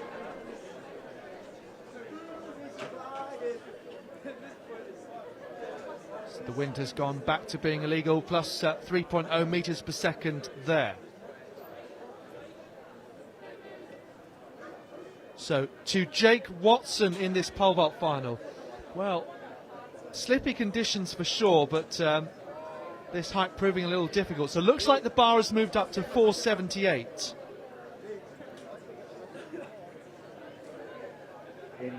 Jake Watson, who has a background in gymnastics, as a number of pole vaulters do, winning the title indoors this year and last year for Oxford. And lining up in lane 1. Well, we've seen her take bus indoor and bus outdoor gold medals in the colours of Northumbria University, running here in the colours of Loughborough, the reigning 2022 Northern Indoor Champion, third at last year's Loughborough International. So they are, I think, just warming up before the start of the women's high jump. So scheduled to get underway at 3:30, so we'll bring you more of that in a few moments' time. They are in the pole vault at 478, first attempt's 478, and then the final round of the women's hammer then. So just waiting to see if there are some more throws to come there.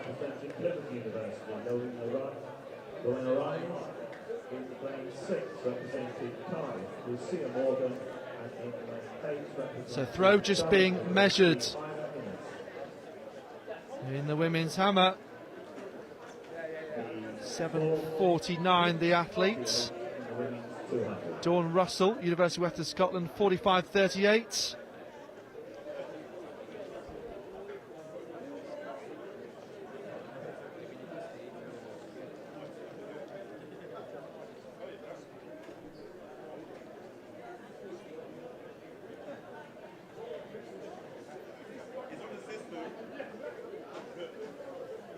We're just waiting to see if there are more throws to come. We're in the final round of this hammer.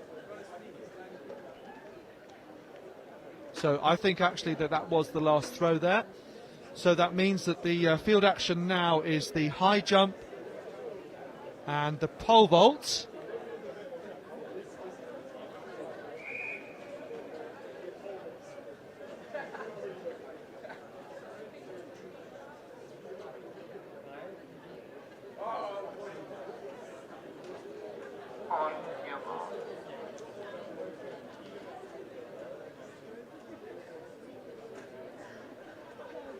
Jasmine Moss, Paula Mello, Konstantina Rumanu, Madeline Wapples, who was also in the 100 final, Lowenna Riley, Lucia Morgan and Jesslyn Agye-Kiem, and Isla Innes completing the lineup for heat number 4 of the women's 200 metres.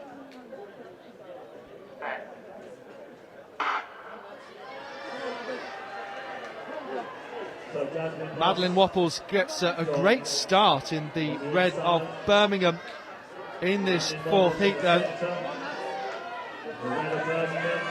Just saw a brilliant victory for Ellie Booker, who's going to triumph here.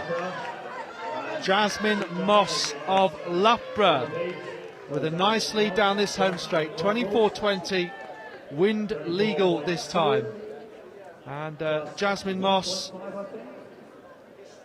very talented junior athlete, winning the BUCS title in 2019.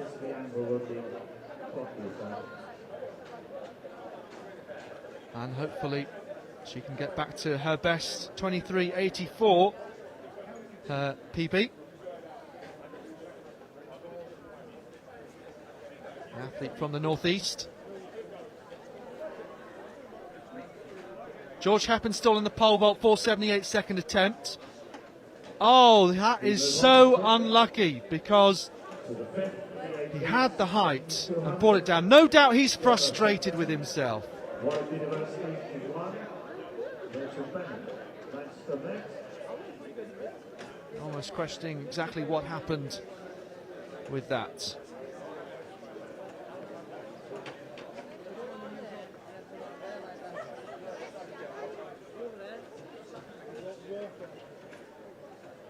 Well, Heppenstall, one of those contending for this title.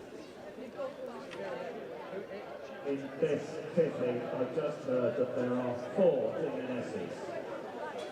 It is a pity that those athletes or their team captains from Manchester Met, Nottingham Trent, Strathclyde and Manchester did not withdraw their athletes, either the team captains, managers or the athletes themselves.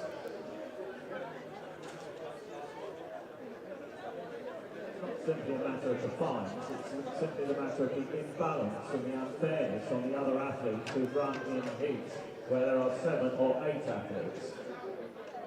So in this 5th heat, Deborah Fagbetti, Warwick in 1, Lottie Taylor, King's College in 4, Rachel McCann, Queen's University in lane 6. Rachel McCann, the reigning Northern Ireland and Ulster. Well, Jake Watson and George Heppenstall very used to battling for BUCS titles, but here they're both trying to stay in the competition, and Watson goes underneath the bar and he's out at the 3rd attempt, so really tricky conditions, and as a result high rate of attrition. Jake Watson has tended to do better indoors. He's won the last 2 titles. Out at 4.78. Heppenstall, let's see if we can get this in as well. His 3rd attempt. Oh, my goodness me. He had all the height he needed once again, but that bar came springing down. So right next to these athletes is this heat. Fagbemi Bennett, Russell Taylor, Callan McCann, Stanger and Ramponi in this lineup.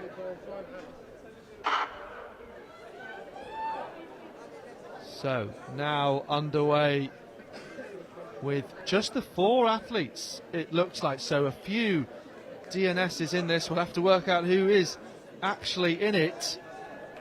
Isabel Stanger, I'm going to say, of Oxford Brooks, and Rachel McCann of Queen's.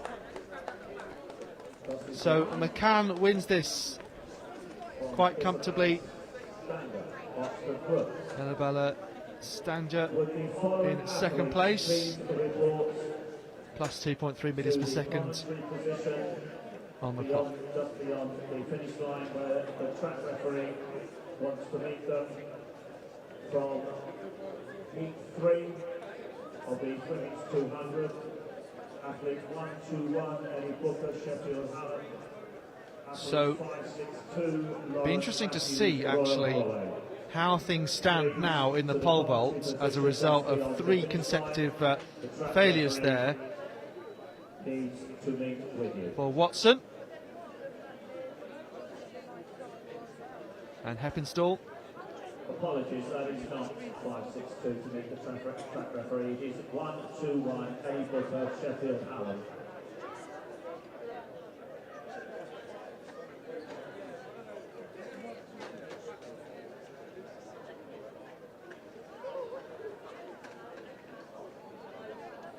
I think it's a jump off at 4.78, and Heppenstall once again, look how much height he has, and then the bar comes spinning off. It's just almost on that landing. So we've both seen 3 failures, it looks like. So yeah, unless we're mistaken, this is a jump off to decide the BUCS title.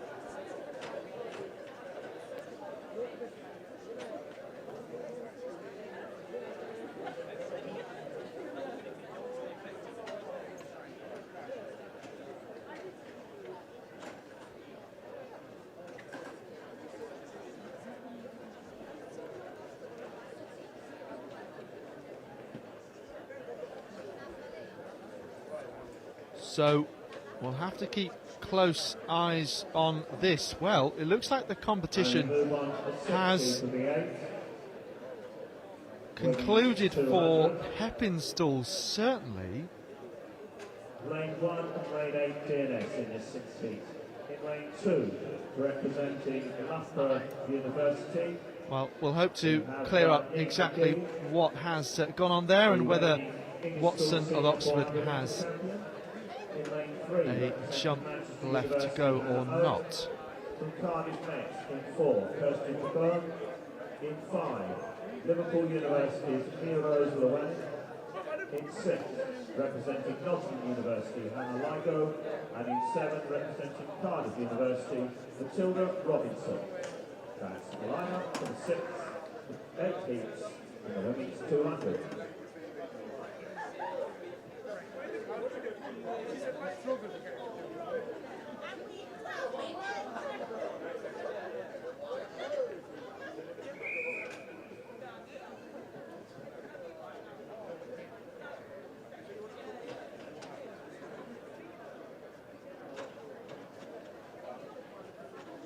On your mark.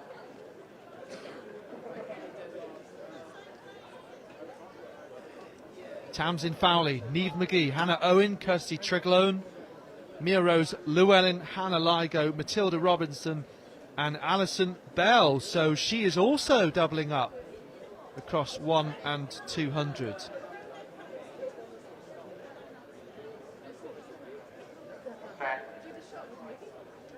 Well, David Morgan Harrison and Tyler Panton, 2 medalists doing that in the men's event. I wonder whether Leonie Ashmead and Aaliyah Sibbons might do it in the women's. So Alison Bell there with 2 races in the race. Well, she in fact does not start, so scratch that off. So in we come then, Niamh McGee for Loughborough, 24.68. Ahead of Kirsty Triglone of Cardiff Met.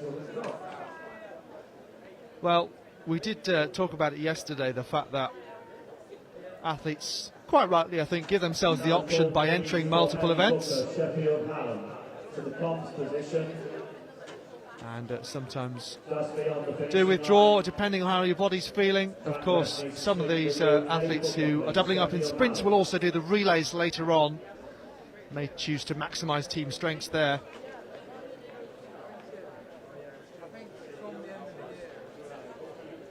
So leaves us 2 more heats remaining of the women's 200.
To the penultimate heat of the 8 in the women's 200, Minister Fields, Northumbria in 1.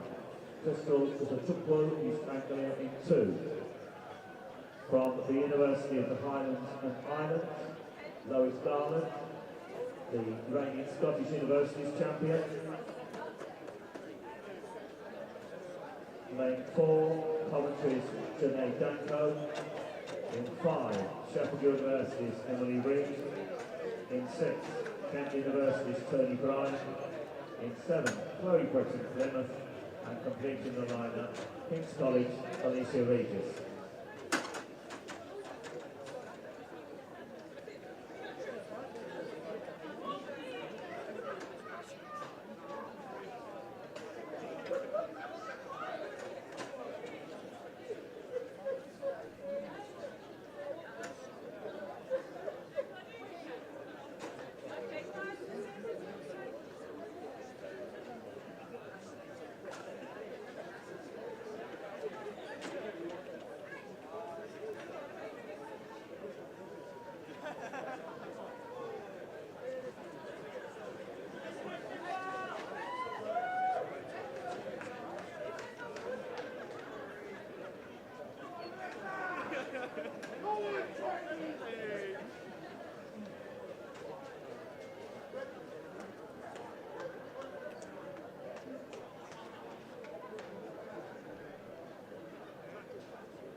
On your mark.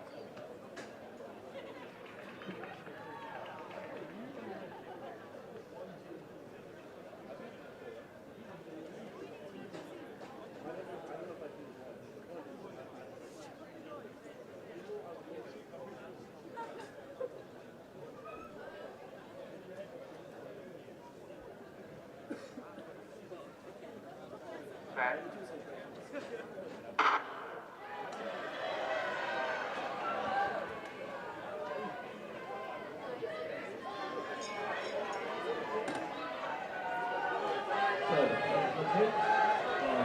So penultimate heat of the women's 200, Melissa Bills of Northumbria, Crystal Isachukwu of East Anglia, Lois Garland, UHI, Janae Darko, Reed Bryan, Britton and Regis. So coming through there, Tony Bryan Tony Bryan with a nice win there from Lois Garland, 24.85 on the clock.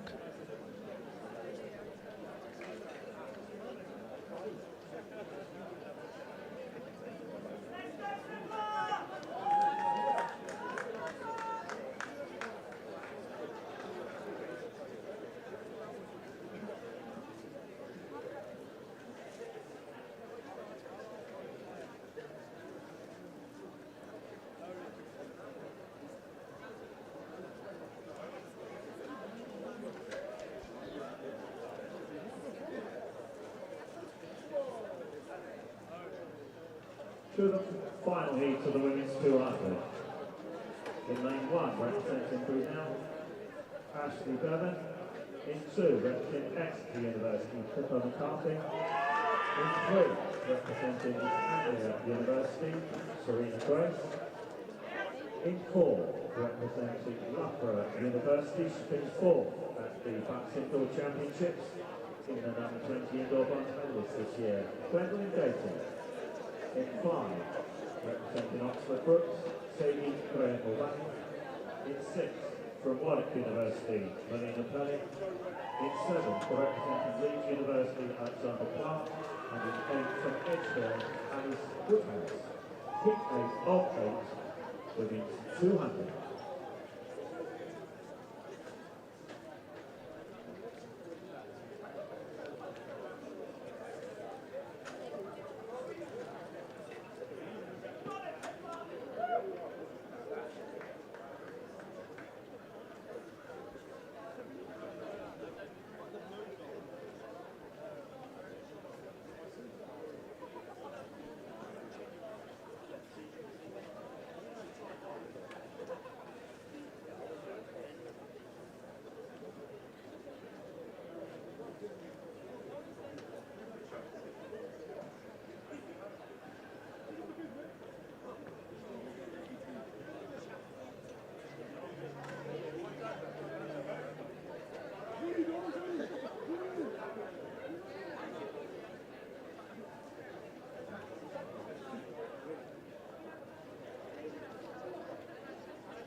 final heats of the women's 200 with Bevan, McCarthy, Grace, Datey, Graham Mulvaney, Pelling, Clark and Woodhouse.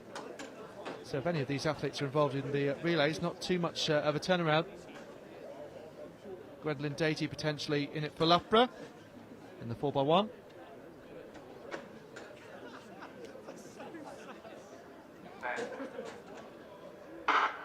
So she goes from lane 4. Watch out also for Serena Grace of East Anglia. So those two both starting off well. Big shouts here from the crowd. Bevan going well for Brunel running the inside. Datey leads for Loughborough from Grace of East Anglia from lane 3. Edgehill's Woodhouse in third. So 24.68, that's win legal plus 1.9. So 4/10 off the lifetime best of Datey. That concludes the heats of the women's 200 metres. So high jump qualification continues in the foreground, and then we have 1500 semi-finals at 4:10. We are over now to another presentation, this time for hammer throws.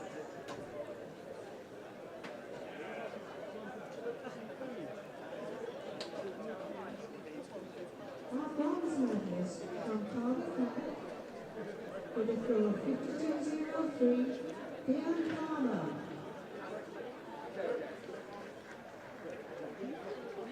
Our silver medalist from Liverpool University, a distance of 54.60, Zoe Price. And our gold medalist also from Liverpool University, in a distance of 54.87, and was BUCS champion for 2023, Danielle Broom. And thank you to Chris and BUCS event coordinator for making the presentation.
So our next track event, the men's 1500 metre semi-finals, we have the 3 semi-finals.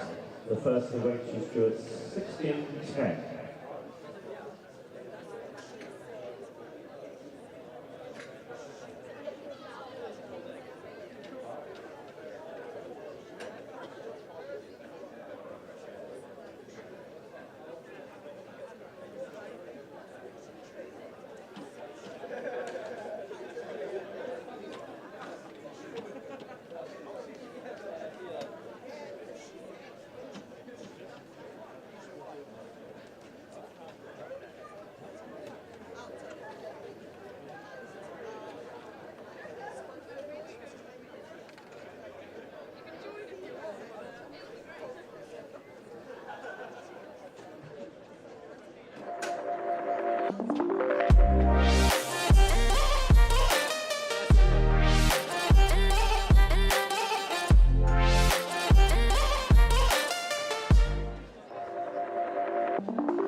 Welcome to the Chelmsford Sports and Athletics Centre for the 2022 BUCS and BT Outdoor Athletics Championship.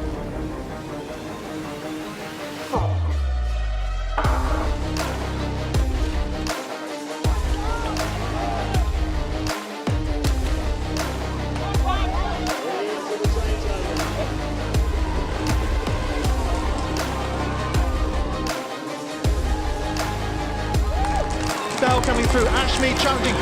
Wow, that is almost impossible to call.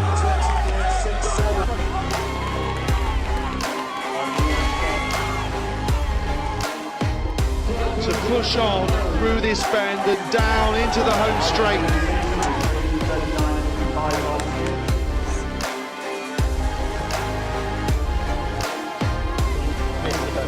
We might see records get broken.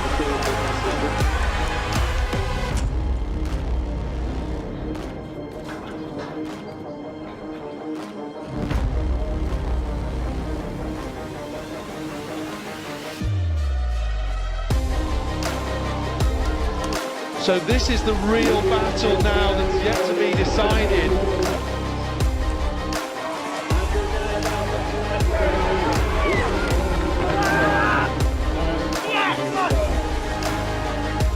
Isabel Boffey breaks record determination in the women's 4x4 to take gold.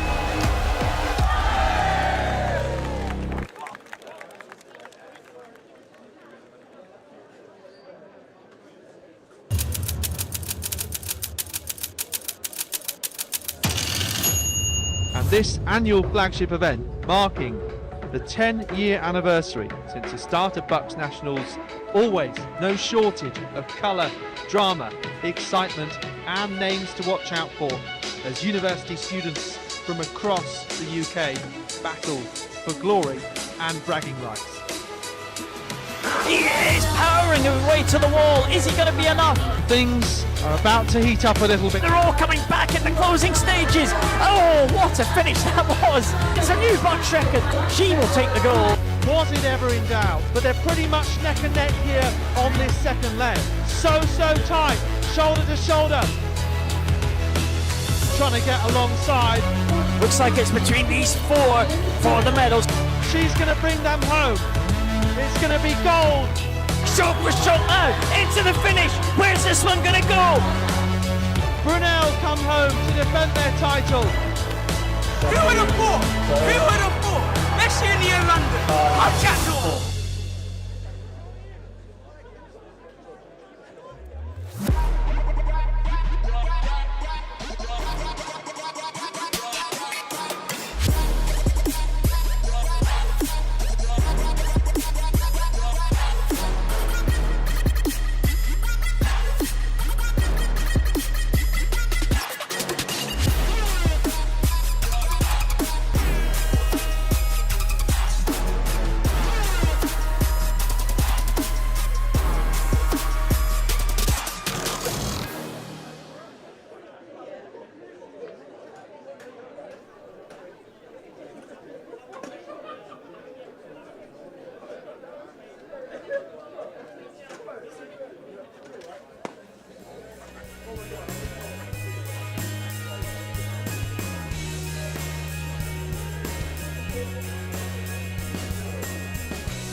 So the lineup for this first the first three semi-finals, men's 1500. Lining up on the inside for Liverpool University, Daniel Cook. The Edinburgh University, Steve Stenby. Finlay Profit, Birmingham University. Adam Eade, Cardiff Met. Marcus Lovell, Nottingham. And then we have Ben West, representing Loughborough University. Johnny Brook, Bath University. Piers Bishop, Leeds. Ben Sanderland from Scotland Rural College. The reigning 800-metre champion, as a senior 1500-metre champion. Alongside him is St Mary's Ray Sherriff, then representing Birmingham University. We have Archie Parkinson, this year's BUCS Outdoor 800-metre silver medals, and then completing the lineup from Durham University, Jamie Rashbrook, the 2022 Southern Under-20 800-metre champion. So that's the lineup for semi-final 1 of 3, next 1500.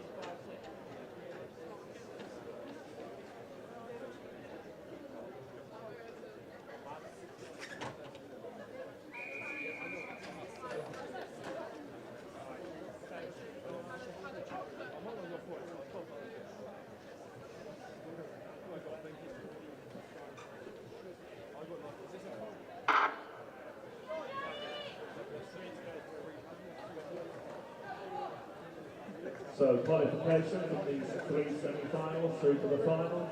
The first three in each semi qualify automatically, and those 9 athletes will be joined by the 3 fastest non-automatic qualifiers.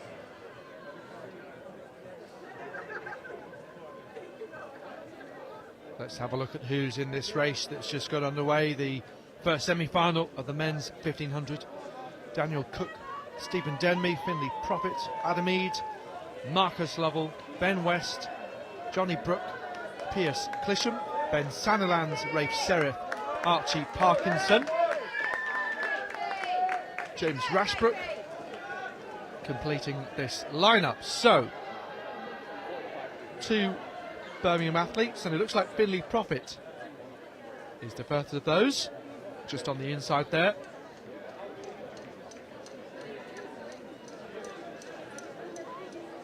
In that group, as they went through. James Rashbrook in the white vest on the front and the purple on the back. Durham. So Finlay Profit of Birmingham, James Rashbrook of Durham, then Ben West of Loughborough. And on the inside in the blue, Johnny Brook of Bath. And we've also got Rafe Serif of St Mary's. So that's your top 5 as things stand.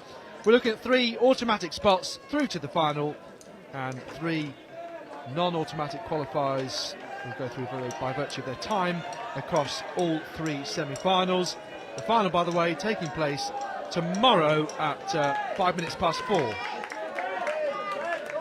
So just under 24 hours time.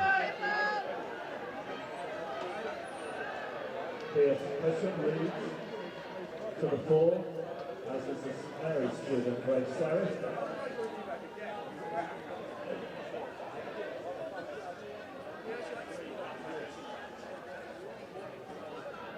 Now the field beginning to spring out down the back straight.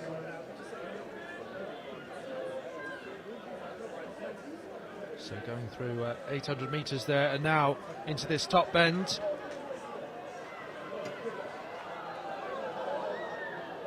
Jamie Rashbrook in the white of Durham University. Good lead into the bottom bend, he's now been passed.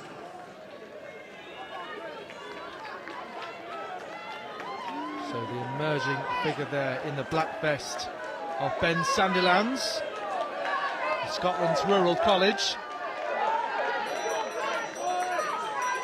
Rashbrook, West, Sanderlands, Parkinson, the top 4 at the bell.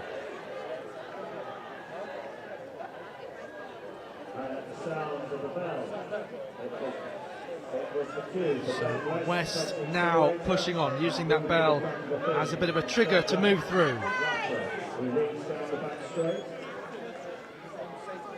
2019 European Under-20 3,000 finalist is Ben West. 3:40 at best in this event. Archie Parkinson, the England under-20 bronze medalist over 800.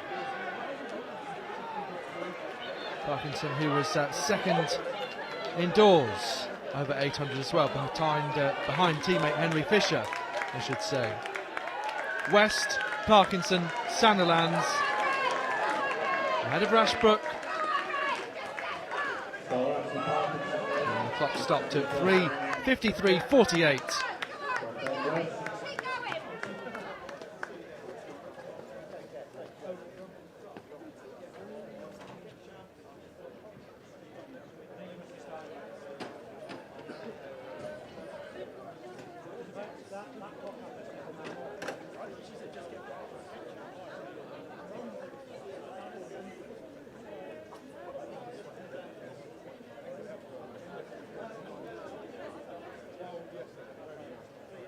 Once again, let's go to the introduction. Lining up on the inside, representing Leeds University, Richard Gardner. From Southampton University, Chris Hudson. Then Freddie Richardson, representing St Mary's. In the colours of Loughborough, the 3-time BUCS 1500 metre champion, Jamie Webb.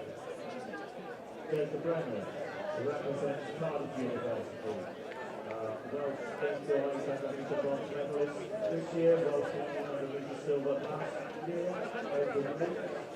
Durham University, BUCS indoor finals this year, George Rowland, Birmingham, Doncaster, Cambridge, Glasgow University's Elliot Crane, Alex Aldridge, Bristol, then the second of the Loughborough students, Alex Malloy, the BUCS indoor 1500 metre bronze medalist, 2021 European under-23 3000 metre bronze medalist, and completing the lineup from Swansea University, Luca Cotonesa.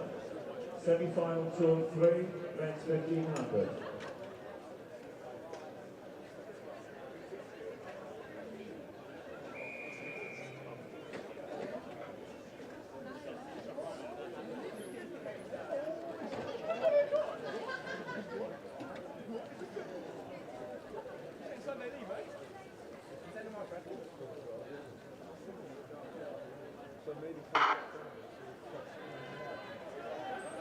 Second semi-finals underway with Richie Gardner, Chris Hudson, Freddie Richardson, Jamie Webb, Jacob Reynolds, Edward Leach, George Rowland, Killian Doherty, Elliot Frame, Alex Aldred, Alex Malloy and Luca Cortellesi.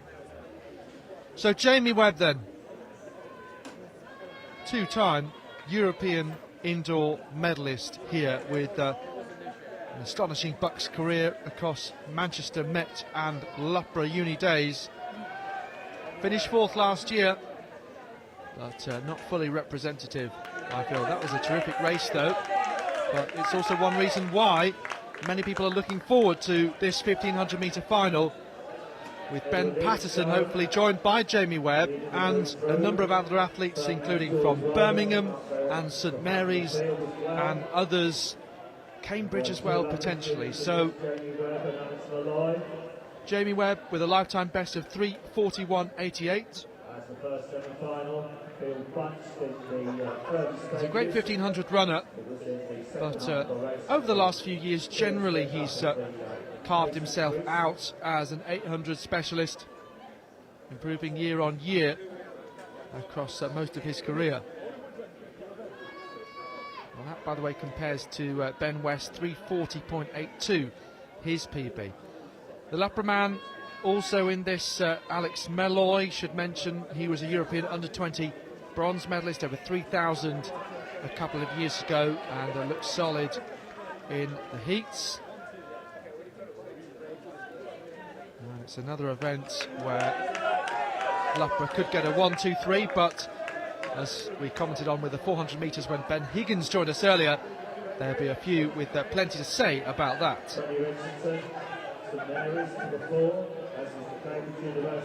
So coming up to the 800 metre mark.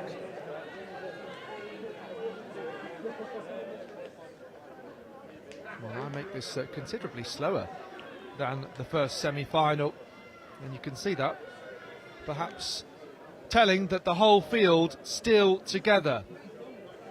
So now it's time for the likes of Jamie Webb to get out and push on. A reminder that the top 5 make it through to the final, and 6-time qualifiers across the 3 semis. Edward Leach at the front of this race. 1-2-4-1 is George Rowland of Birmingham. Hoping to follow Archie Parkinson through. Now Jamie Webb has switched from the inside to the outside, finds space. Alex Malloy tries to follow him through. They are more than 20 seconds slower than the previous heat. Cannot believe it. Huge support from BUAC on the chat, Birmingham University. Jack Johnson, Samuel Davey, Brett Rushman. We're watching George Rowland. So he is, in the moment, positioned to qualify. It's a Lapra 1-2 now, though. Jamie Webb, Alex Malloy out front. Freddie Richardson just behind.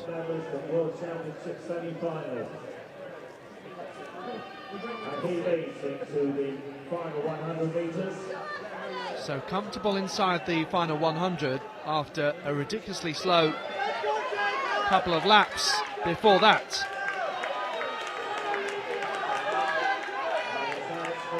And it's going to be closer to 4 minutes than Jamie Webb is used to finishing in. Webb from Malloy, and very fast finishing athletes there included Jacob Reynolds of Cardiff. And the 2 Loughborough men able to get away, but was rather messy right at the end.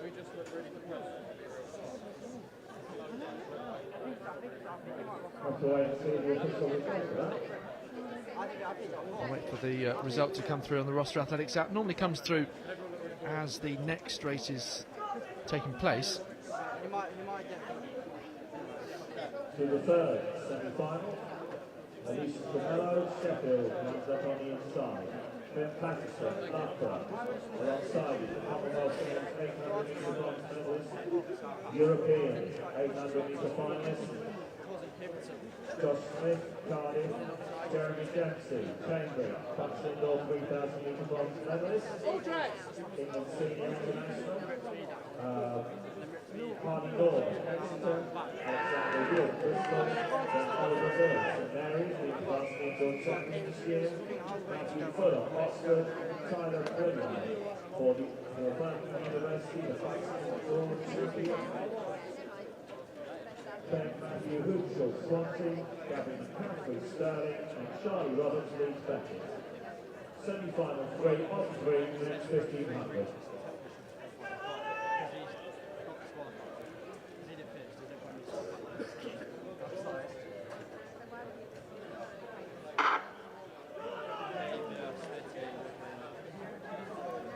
This third semi-final now underway with Alicia De Meo, Ben Patterson, Josh Smith, Jeremy Dempsey, Harley Norman, Alexander Wood, Oliver Lill, Matthew Fuller, Tyler Billiard, Matthew Hootschel, Gavin McCaffrey and Charlie Roberts. So Ben Patterson winning the bronze medal at the Commonwealth Games in Birmingham last summer. He's a 1:44.6 800 runner, PP in this longer of the middle distance events, 3:39.14. It was Matthew Stonier winning this title in Chelmsford last year. Some of the biggest noise of the weekend as Hootschel takes the lead. Looks like that might be Tyler Billiard behind him in second place. Billiard, who won this title indoors, of course, as part of a Birmingham lockout of the middle distance with Henry Fisher, Cameron Bailey winning the 400.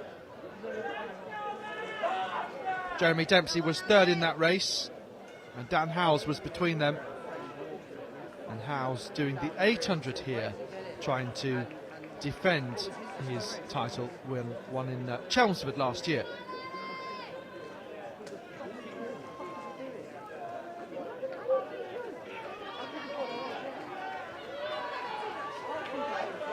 So still field bunched together here. Uchel continuing to lead this on from Billiard, and then in third place Jeremy Dempsey of Cambridge, Ben Patterson in fourth.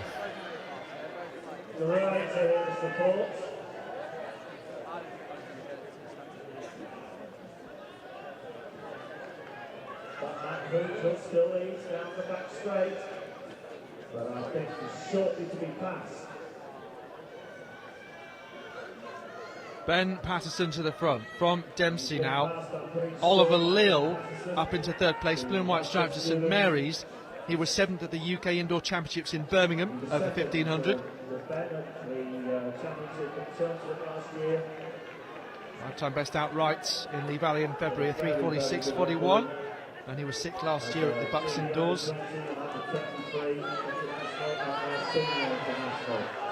And now winding up for this final lap.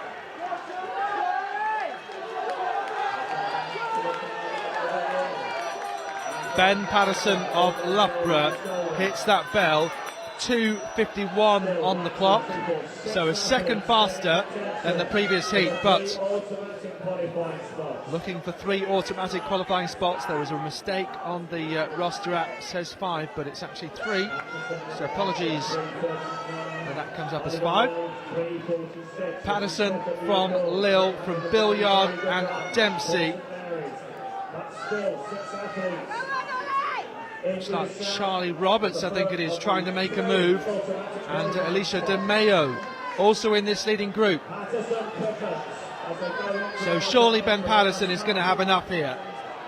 It's just about the others and what they've saved for the final 100 behind him.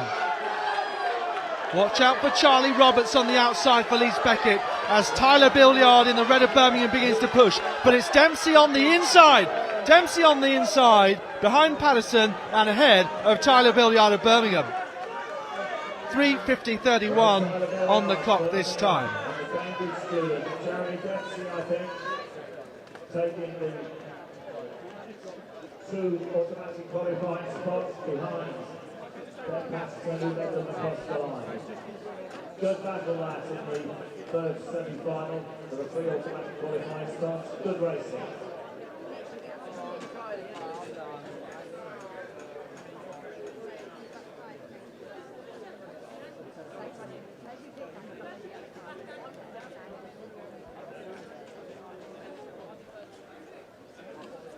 Well, that was very, very close for some of the athletes, and lots of support for Tyler Billiard on the chat.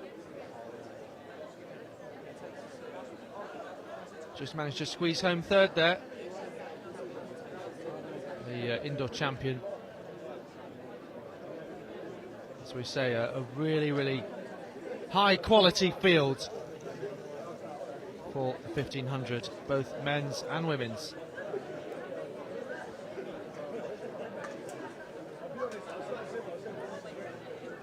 Very shortly, the winner will be out for the first of 2 semi-finals. Side their finals. Just 2 semi-finals for the women. Niamh Carr of Edinburgh, Juliet Hodder, St Mary's, Cardiff's Emily Lowry, Ella Semple of Birmingham, Bethany Reid of Manchester Met, Abby White of Cardiff Met, Niamh Gallagher of Liverpool, and Abigail Hancock of Loughborough.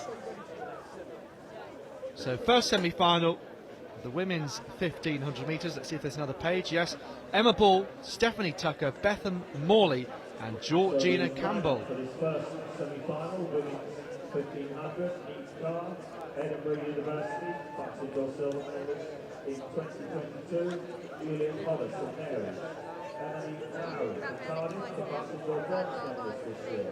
Ella Semple, Birmingham, Beth Reid, Manchester Met, Abby White, Cardiff, Niamh Gallagher, representing Liverpool University, and then we have the Loughborough University, Abigail Hancock, from East Bedford, Emma Ball, Stephanie Tucker, representing Aberdeen University, representing Loughborough University.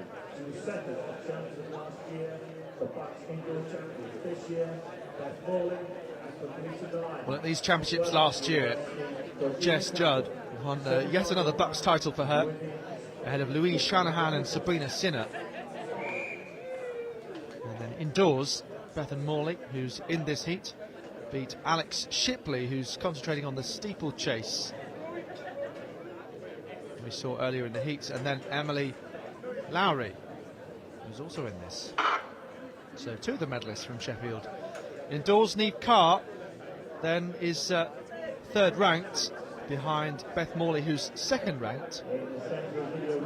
And Beth Morley, as I mentioned in the heats, looking for quite a rare cross-country, indoors and outdoor treble. Super impressive if she can achieve it. Neve Carr, the Northern Irish 800 silver medalist, the engineering student. And Emily Lowry, 4:27 at best.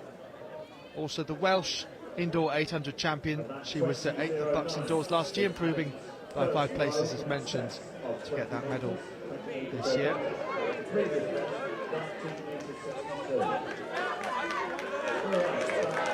So quite slippy conditions out there, particularly if you consider that they're running right on the inside and there's most standing water there than anywhere else. But this is also quite a modern track, quite a newly laid track, and as a result maybe still decent conditions to run on for these athletes. Now just looking at the front of the pack here in this first semi-final, you can see the St Mary's vest, that's Juliet Hodder, lifetime best of 4:20.62, the Northern Under-20 800 silver medalist from 2019. She was 6th in the final of the 3,000 flat indoors, and that Loughborough vest 1:7.43 is Bethan Morley, the indoor champion. Also the red of Birmingham, you can see there, that's Ella Semple. 2 laps to go.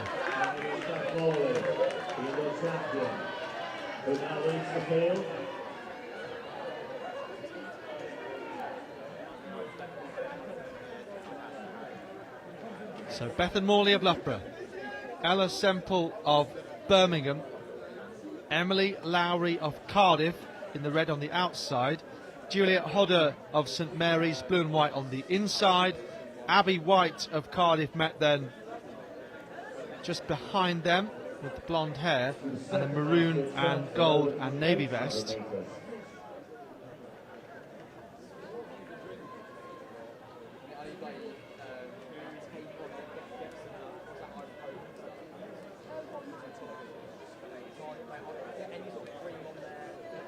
Abby White has improved by 19 seconds this year over 1,500 metres. 13 seconds of that improvement was at BUCS indoors to 4:32.12. As a result, I think her outdoor PB coming into this competition was only 4:51. This is her first time going to over 2 track competitions since 2017, so plenty of improvement there to be made. 3:16 at the bell. So 75-second lap could do with pushing on this pace here, Morley. So once again, Bethan Morley of Loughborough with the roll call. Juliet Hodder, St Mary's, Emily Lowry, Cardiff, the front 3.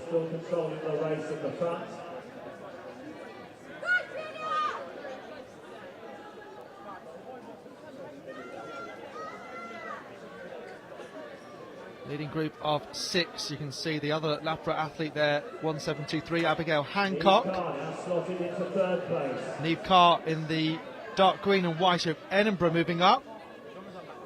Beth Morley has controlled this first semi-final from the front, virtually from the gun.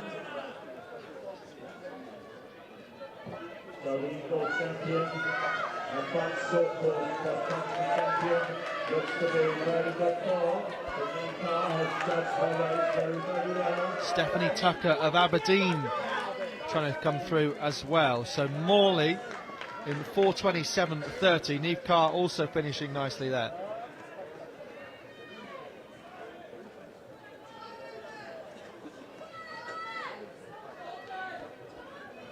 So yeah, Neve Carr, Emily Dowry, Abby Hancock, second Loughborough student, and Stephanie Tucker-Aberdeen, I believe.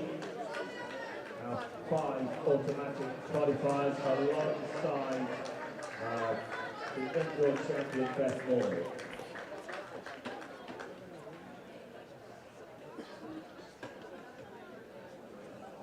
Can we have the following athletes, please? Presentation, George Ecclestone, Kate Wilson, and Ewan Bradley. Presentation, please. So the lineup for the second semi-final, women's 1500, Chloe Scott, Chloe Scott, apologies, Ken, lines up on the side, your BUCS indoor finalists this year, Elsa Palmer, Birmingham, Jess Spilsbury, Loughborough University, the reigning England under-20 champion, Anna Anderson, representing Edinburgh University, which is the final of the UK Indoor Championships this year. Ken Willis, representing Birmingham University. Then we have Kevin Jackson, Manchester, Pippa Rosler, representing St Mary's, the England under-20 bronze medalist last year. Alan Donald, UCL. Ben Harris, the Loughborough student, very, very good cross-country athlete, the under-20 international. Kira Gibbs, Sterling, Shona Haston, Newcastle, and the Cambridge student, Wilson Hubbard. Another very good cross-country athlete. Mentioned University of Birmingham, Kate Willis early in the lineup. The advanced indoor 1500 metre silver medalist to reach the final of the BUCS Indoor Championships in February. So that's the lineup. Semi-final 2 of 2 to decide for women's 1500 metre finals.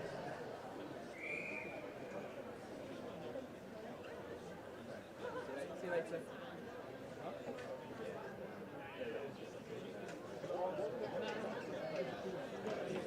Let's move on then to semi-final number 2 of the women's 1500, with Chloe Sharp of Kent, Elsa Palmer of Birmingham, Loughborough's Jess Spilsbury, Hannah Anderson of Edinburgh, Kate Willis for Birmingham, Amy Jackson of Manchester, Philippa Rösler of St Mary's, Ellen Donald of UCL, Loughborough's Megan Harris, Kyra Gibb of Stirling, Shona Haston of Newcastle, and Neve Britton Hubbard of Cambridge.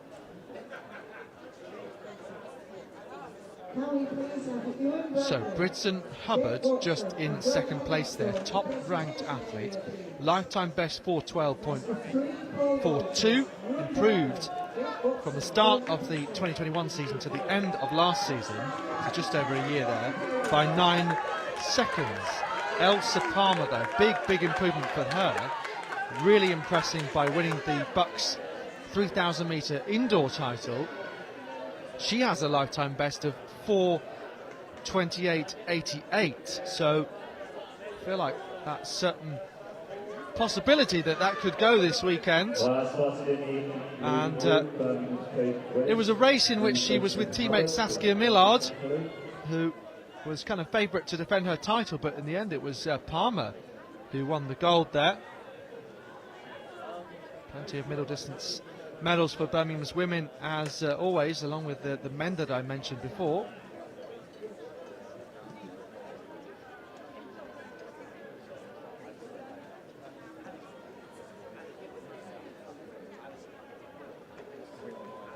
Other talented athletes in this include Philippa Rösler, 4:21.28 at best, the England under-20 bronze medalist,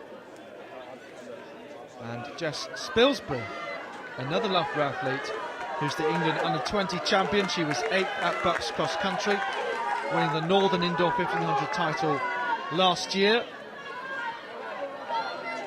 Megan Harris, her teammate, 4:28 at best, the Inter-Counties under-20 cross-country champion. This is her first BUCS season. She was 15th in the cross-country championships.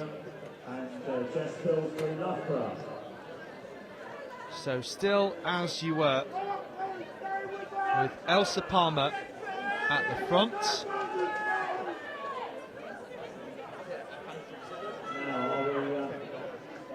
Neve Bridson-Hubbard on her outside in this group of 6.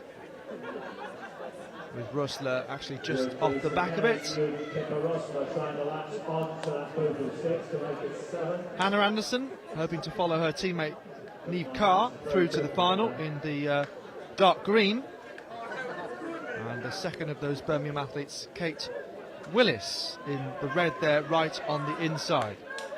So Palmer of Birmingham, Bridson-Hubbard of Cambridge, Willis of Birmingham, Spilsbury of Loughborough, Chloe Sharp of Kent, just being overtaken there by Hannah Anderson of Edinburgh.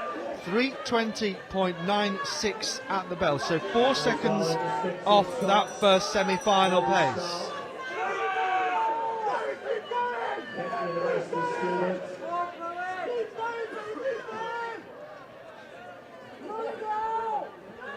It's the Birmingham best to the 4-0. Well, the roster athletics app is showing as first 5 qualify, so that'd be 10 plus 2-time qualifiers across 2 semi-finals, so that sounds right this time. So easier to get inside the top 5 than the top 3. Bridson-Hubbard taking this on as expected. Spilsbury, Palmer, Willis, Anderson and Sharp in this, coming towards the line.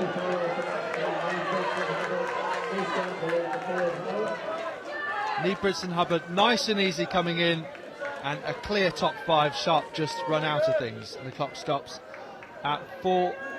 Well, it doesn't stop in fact, so I can't give you a time.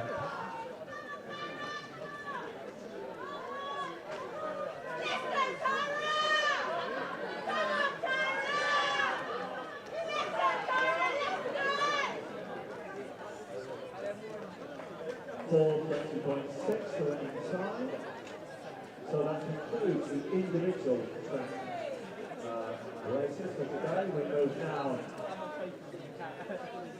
to the relays. 4x100 first, then the 44s.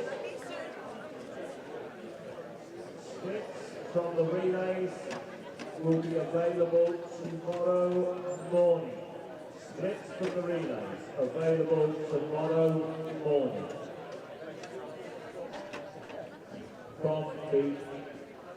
From registration, I imagine.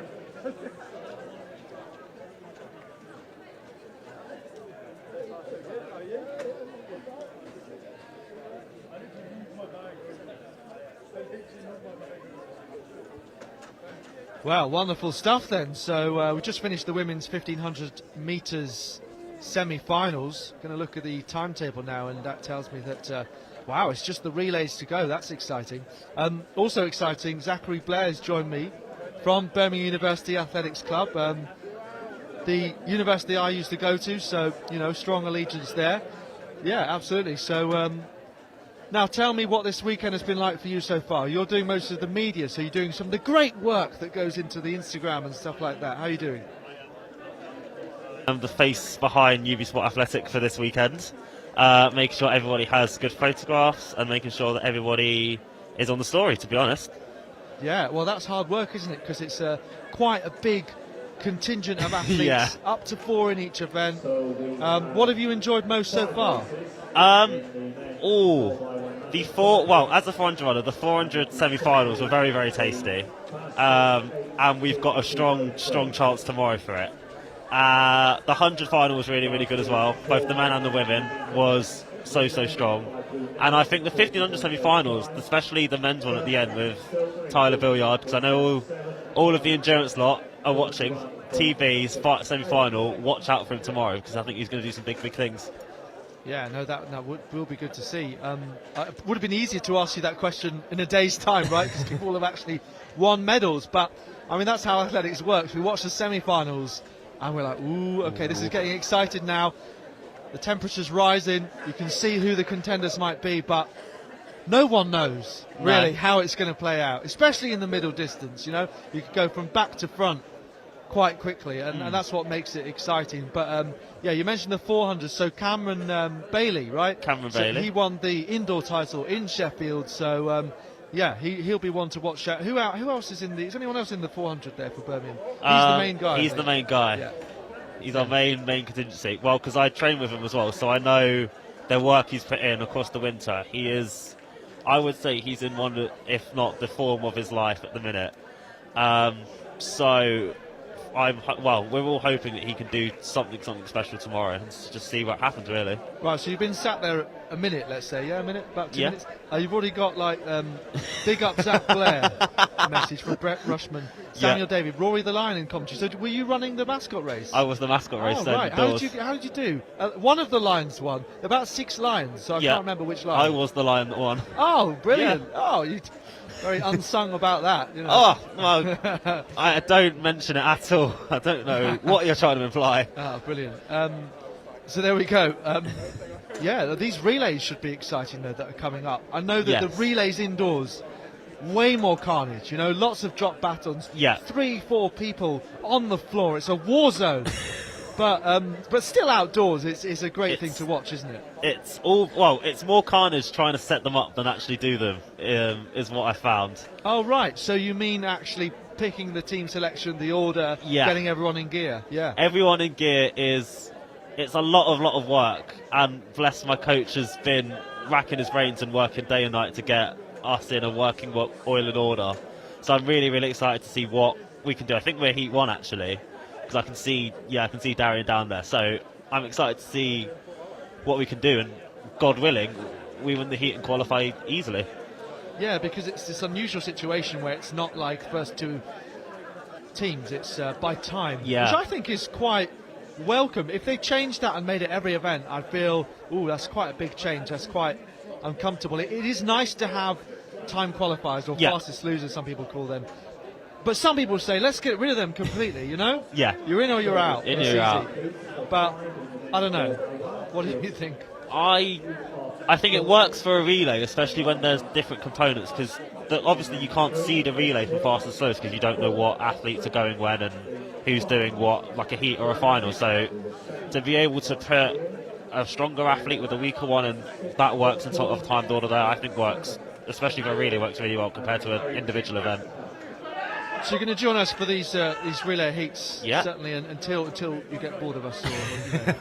So, yeah, we're going to start off with Birmingham in this first heat. Yes. And, yeah, having a look at things.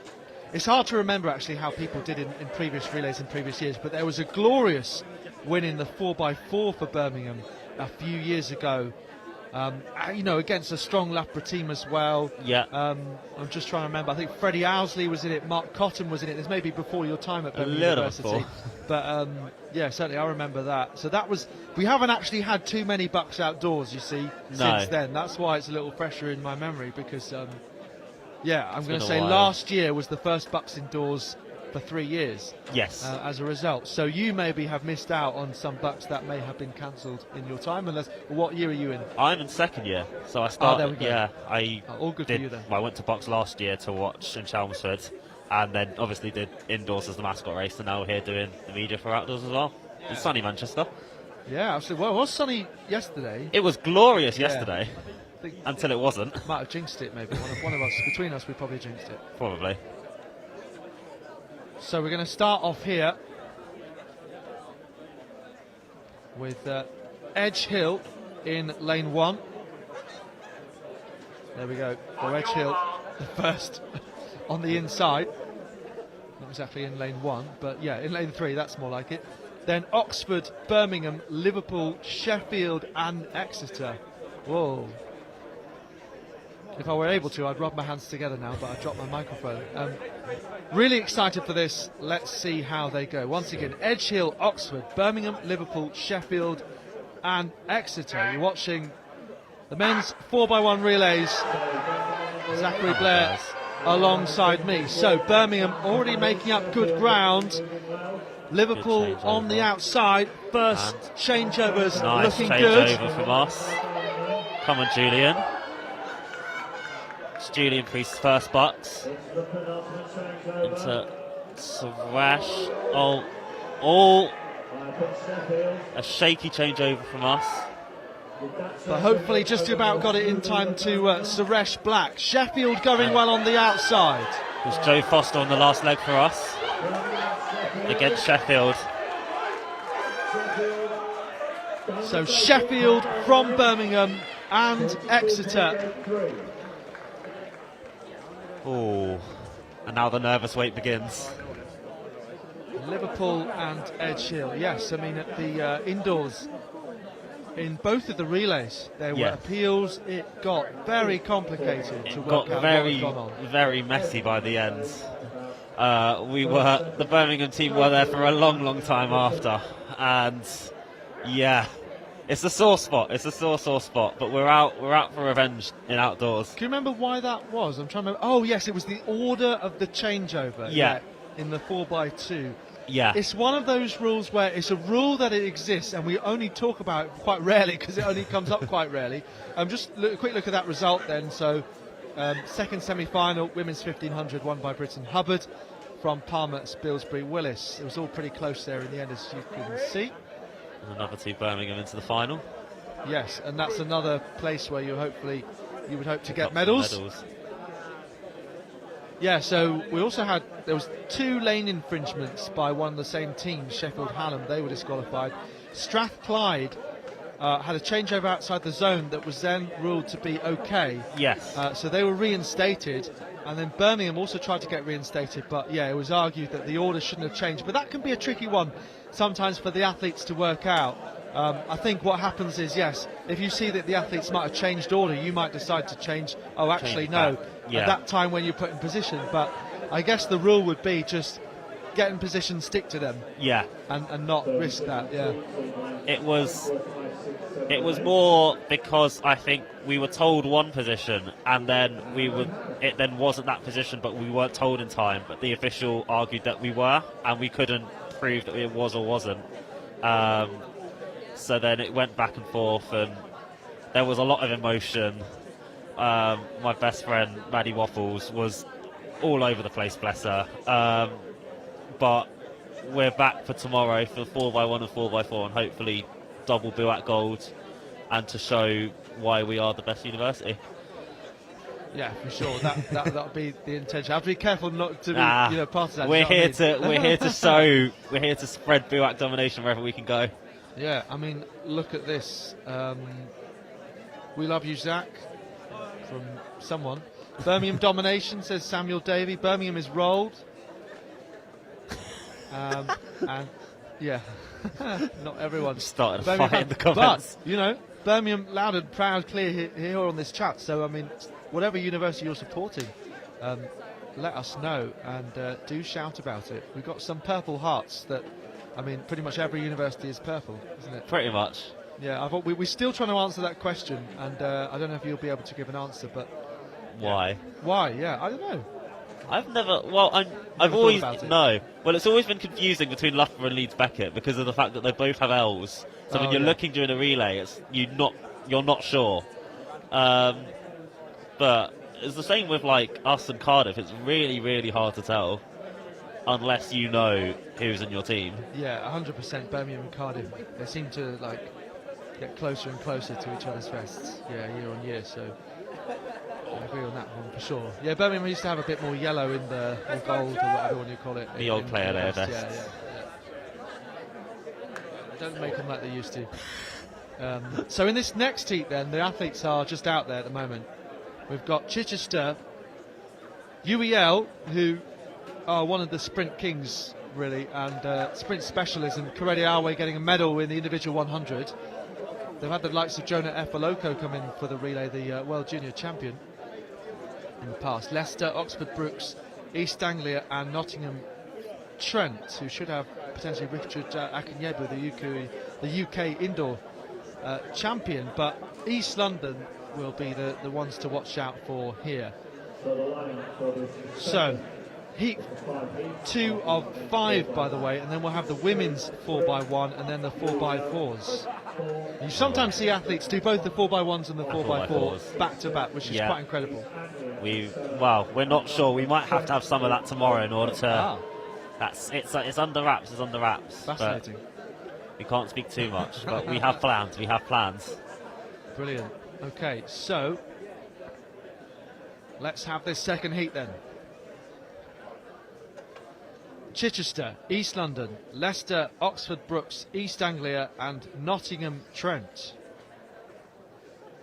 Another very distinct vest. Bright pink. As is UEL's. Although some similarities with Liverpool John Moores. Well, some of these universities will be really pleased to be able to put out the relay, and unfortunately it's come up that Birmingham is DQ'd, so maybe that changeover, sorry that's the bearer of bad news there, perhaps that changeover was outside of the boundaries. Difficult to tell from the far side. Yeah, we will wait to see. Hopefully somebody is round there on our team that got a photo or video evidence of it. I'm not too sure. It's a really good point actually, insofar as spreading out your team in order to be able to see in case there is a query. It's a very good point. Glad you thought about that.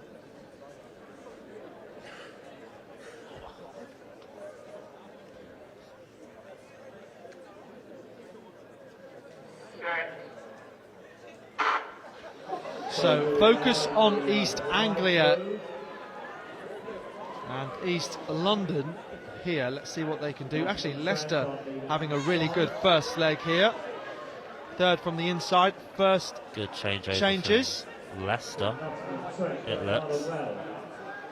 Yeah, Leicester, we haven't mentioned their names too many times across the first couple of days, but look to have a good well-drilled relay team. Still going well here. UEL are coming through. Last changeover. Oh, safe from UEL there. Left it late there, that changeover. Nottingham Trent second behind UEL.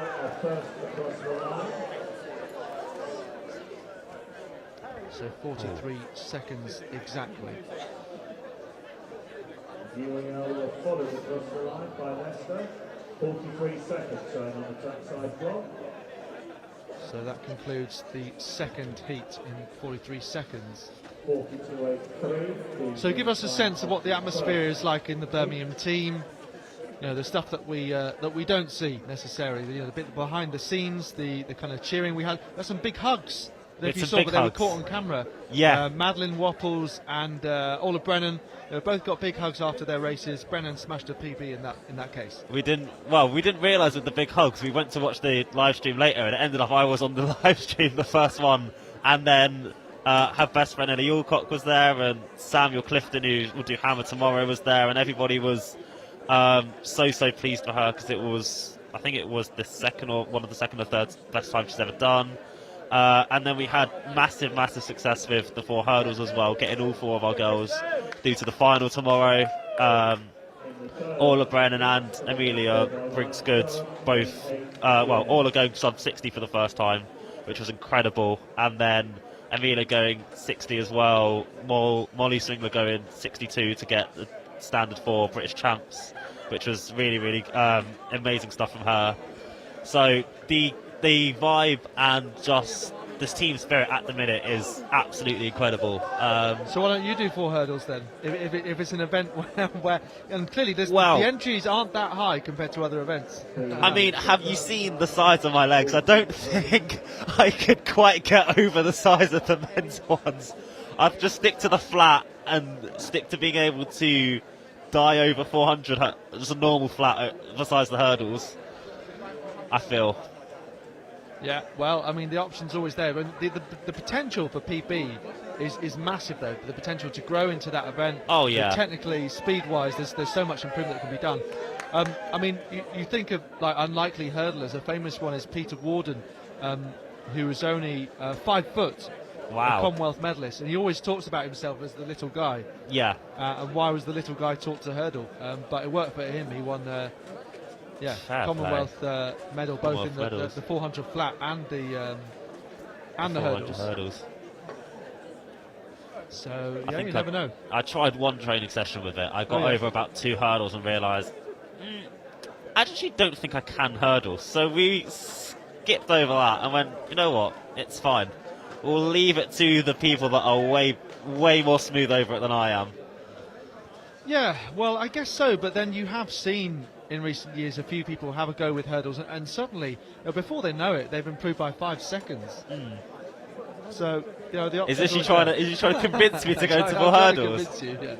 Well, I mean, you can do what you like, Big shout out to all the Brunel athletes, says King Barrington. And that's probably the only comment I can read out. So, to the third heat of 5, University of the West of England, Sheffield Hallam, Bristol, Brunel, Manchester and Durham. So Brunel going to be the ones to watch out for here. No question about that, with Tyler Panton, Jason Kalala, Giovanni Seeley looking to be involved. Tyler Panton, of course, part of the team that was at the World Junior Championships in Cali in Colombia last year. Not the only athletes that was part of that. Abby Ives, another, who's in the women's 800.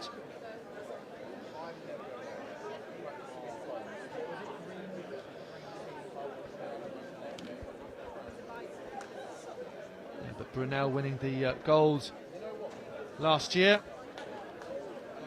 And the gold at indoors. Yeah, good point. Yeah. Where we do just the 4x200.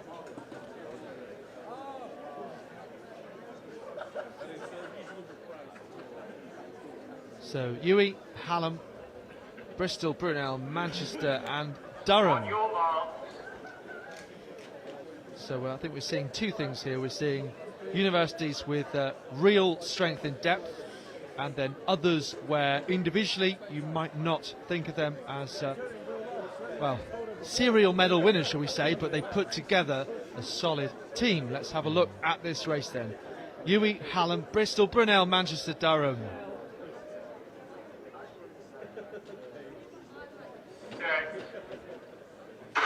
Well, as far as Brunel are concerned, it should just be about getting the baton round. As that first changeover goes very smoothly and is greeted by big cheers. And Manchester going nicely down this back straight.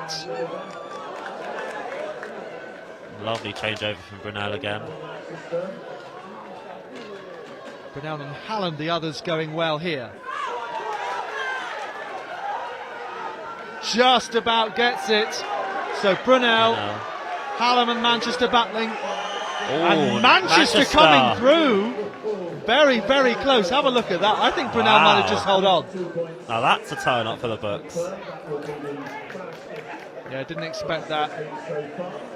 Maybe that last changeover was something to do with it. Then again, Tarek Wild, he's someone who's been setting PBs all day. I think it might have been 10.5 earlier on. I'll have a look at that in a minute. But sometimes there are athletes for whom this is the level in which this is really their stage. Yeah. If you know what I mean. So giving everything to get into a final or to get a medal produces a PB. And whereas for some others it's not like that. So maybe he's the sort of athlete that's come here thinking, I'm going to give 100%. Yeah, really shoot my shot, yes.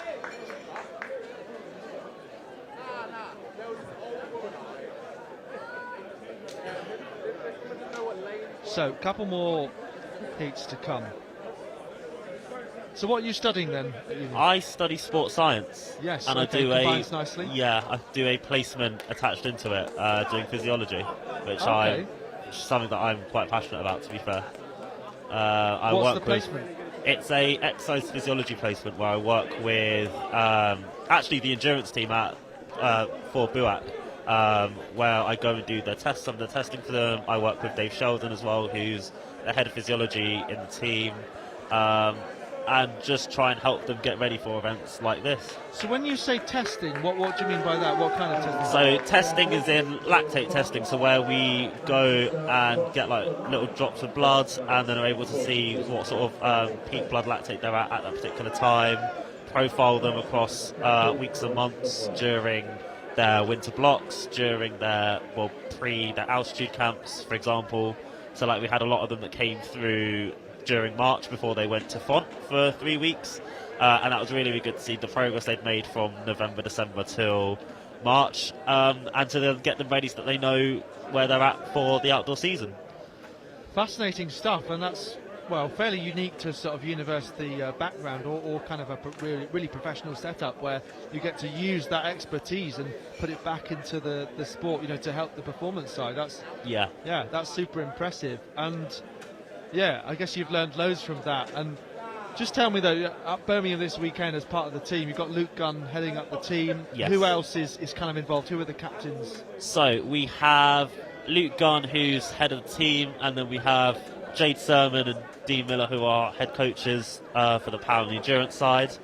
We have Michael Bennett, who's working with our sprinters and working with the relay teams to make sure that they're in tip form and they're ready. And then we have Jamie Warman and Orla Brennan as our two captains. Obviously, Orla is in the four hurdles final tomorrow, I should say, and should be doing the 4x4. Jamie was supposed to be doing the 4x1 and the shot, and I think something else, can't remember, but definitely the shot and the 4x1. But he unfortunately injured his foot just before he came out to outdoors. But he's still with the team, still making sure that we're all riled up, ready to go, and making sure that we know the clear goal of BUCS domination. We're here to spread BUCS domination on this live stream. No comment. So, heat number 4, unless I've lost count, coming up, heat number 4 of 5, with Cardiff Met wearing CDM, Warwick, Swansea, Leeds, King's College, London, and Nottingham.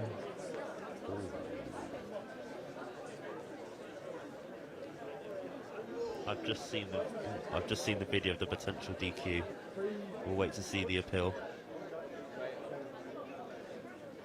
Is it close? Very close. It depends on what the officials say. We'll wait to see. Yes, the burden is on the appealing team to prove that the officials made a mistake, effectively. That would have needed to be under control. So, Cardiff Met, Warwick, Swansea, Leeds, King's College and Nottingham.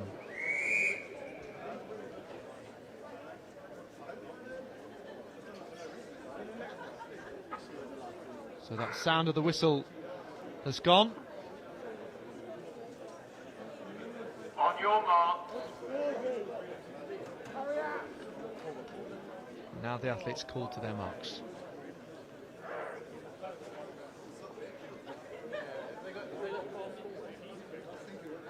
Heat number 4 coming up.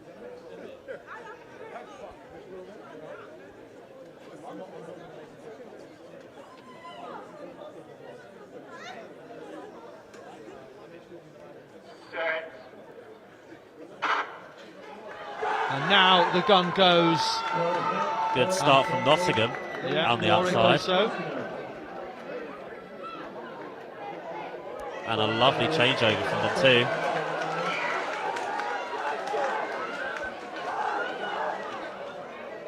All looking fairly clean. Nottingham and Warwick going well so far.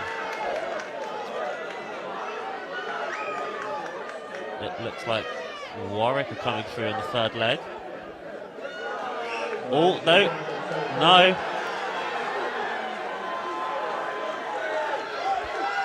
Well, frustration there for Cardiff. Cardiff Met it is. No, frustration for Warwick. And Cardiff Met come through from Nottingham, 42-19. There we go. Need my binoculars out between those two maroon vests this time it was. Well, that's unfortunate for Warwick because, yeah, one of those teams who individually would have a couple of medal contenders, but in the relay they would have really wanted to go somewhere. Maybe a potential rivalry with Birmingham, you know, not too far away. I feel like everybody wants to be a rival with us. Is that right? I feel like it. I guess Loughborough and St Mary's would be considered. Loughborough definitely. Brunel is starting to build a rivalry with us, especially in the relays.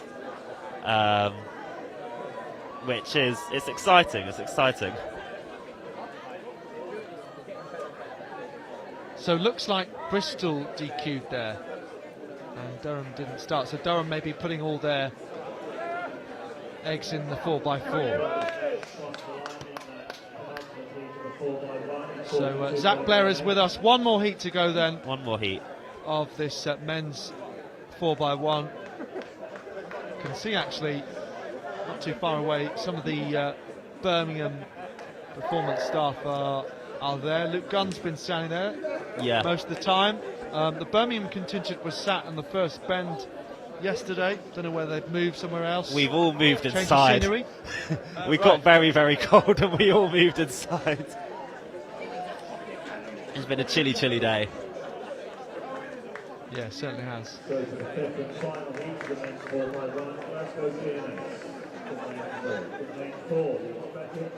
Let's have a look at this final lineup then. Glasgow apparently don't start, unfortunately, so they have Ethan Potty, who's a strong finalist. Leeds Beckett, though, do. Newcastle, Plymouth, Loughborough, and Reading. Where are you from in the country? I'm originally from London, from Croydon. Ah, okay, well that's boring, isn't it? I know. Yeah, I was hoping you'd say something more exciting like Cumbria. Like you know. Ooh. Well, I was going to say Croydon can be exciting. I don't know if it can. Yeah, it can be exciting if you're trying to get the bus home at 3 a.m. Yeah, because that's tricky. That is always a fun thing to do. Getting anywhere in South London at about after 12 is an interesting procedure. For sure, yeah. And so you maybe joined Croydon AC, did you, or what club have you been part of? My home club is Croydon Harriers. Yes, I've been with them since I was about 11 or 12 now. What were you like as an 11 or 12-year-old? Very scrawny and very much average at best. It's taken a while to sort of get to a level of decent running. I used to do a lot of cross country when I was younger as well, and I used to be very, very much the opposite of a cross country run in terms of I didn't enjoy the mud, I didn't enjoy the cold, but yet my parents still made me do cross country. Do you think anyone's realistically going to say, I did cross country, I love the mud and the cold? Oh, you know yeah, what I mean? Yeah, absolutely. I know a few enough. people that definitely love the mud and the cold, and I don't understand it at all. Fascinating. Yeah. So, each their own. Yeah. Well, look, I mean, BUCS Cross Country is quite a special event to be part of. It's incredible to watch. Yeah. I don't think I'd ever want to say, yeah, I'm going to go and run 8K in that freezing cold. There's some great clips, though, online. I mean, they sometimes make it so tricky, almost like that you're anticipating something ridiculous is going to happen. But there was one time when this guy lost his shoe, like in the middle of like a sort of lakey bit of mud, and like everyone's running past him. He's like, "Shoe, where's my shoe?" And he's trying to look for it like quickly because everyone's going past him. You've got like 50 people that come past at this point, and everyone's like, "It's over there." And he's trying to like dig it out of the mud, and now 100 people have come past him now, and that is so stressful. BUCS Cross Country for you, yeah.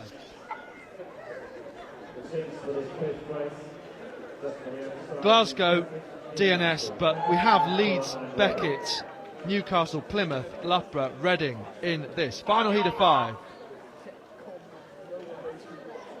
Men's 4x1.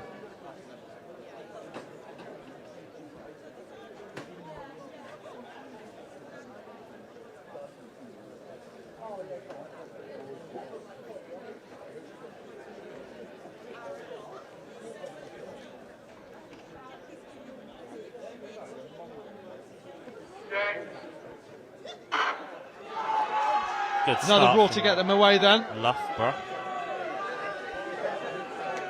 Loughborough, obviously the ones to watch out for here. Good change over there.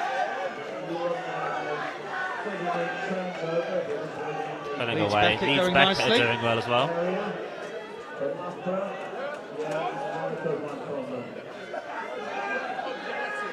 Look at this lead.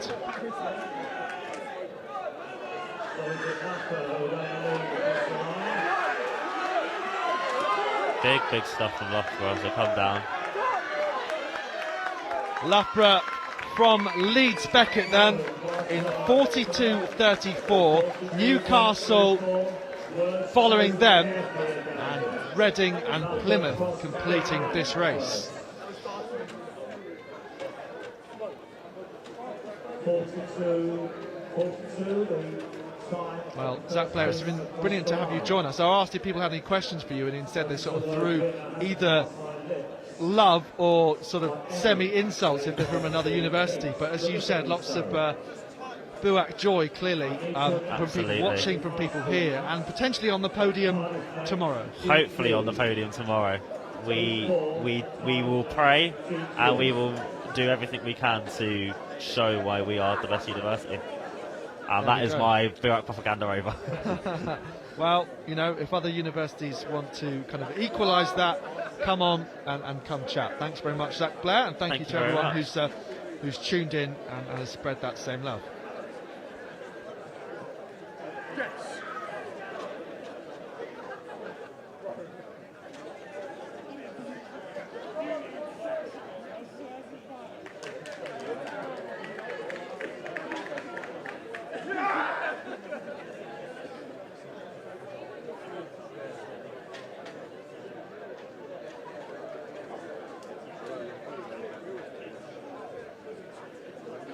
And the DQ in that kicking at Plymouth, so it did not affect Loughborough, the winners of that fifth heat. So remember, it's all now been taken past this team.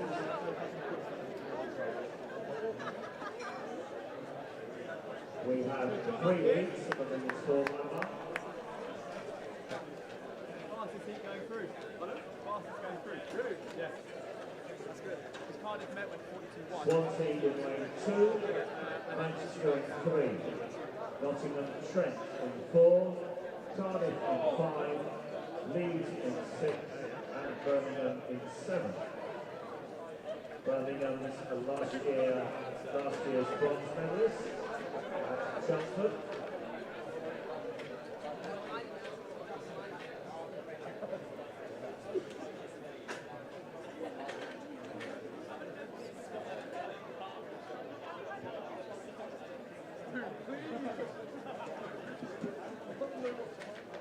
And there are 2 DNSs in this first heat. Manchester in 3, Nottingham Trent in 4 DNS.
On your marks.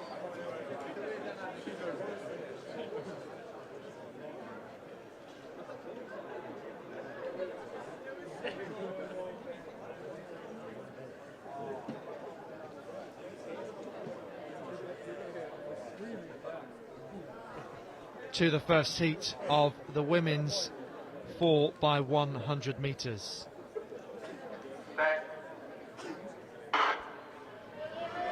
So, the women's heats and then the 4x4s get underway. So, fascinating to see also who will qualify based on times as well. We've got Swansea, Manchester, Nottingham, Trent, Cardiff, Leeds and Birmingham in this, going on the outside there. See big gaps also in this. Birmingham dequalified in the 4x2 at the indoors. But now handing over in a comfortable lead from Swansea. Cardiff in third place. And Leeds in fourth.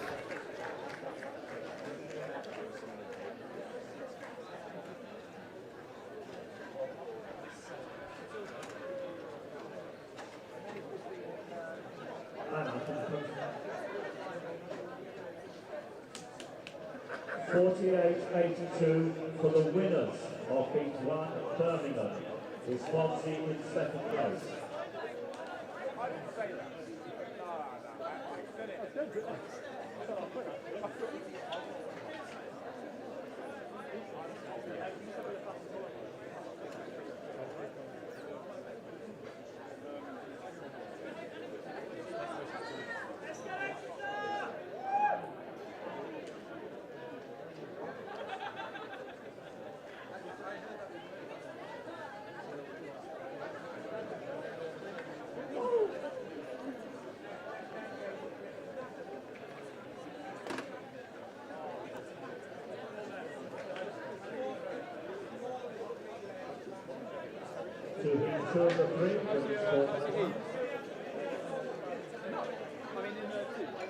Cardiff next are in range 2, Bristol in 3, Sheffield in 4, Stirling in 5.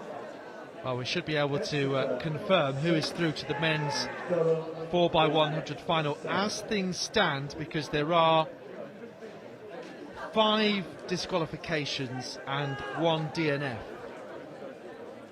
So obviously those may be appealed. So I'll tell you how things are at the moment, okay?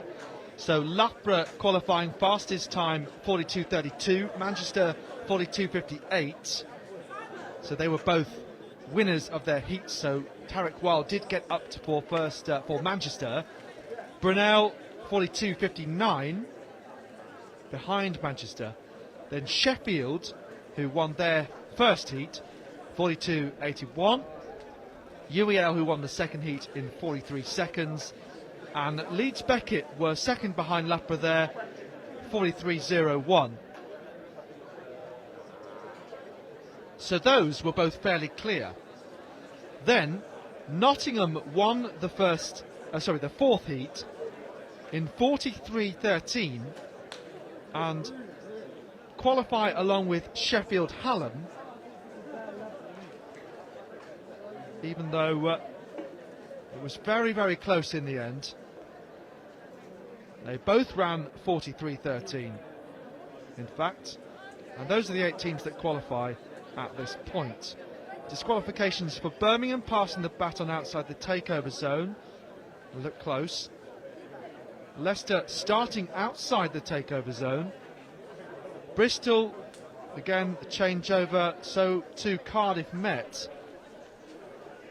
which was interesting because they did finish first in their heat as well. And Plymouth, who a little way back, a poor changeover. Warwick, they actually didn't finish their race as we saw, and they were going well, so also was a shame for them. Birmingham winning that first heat from Swansea and Cardiff, 48.82 from 49.44 and 50.11. Cardiff met Bristol, Sheffield, Stirling, Exeter and Durham in this.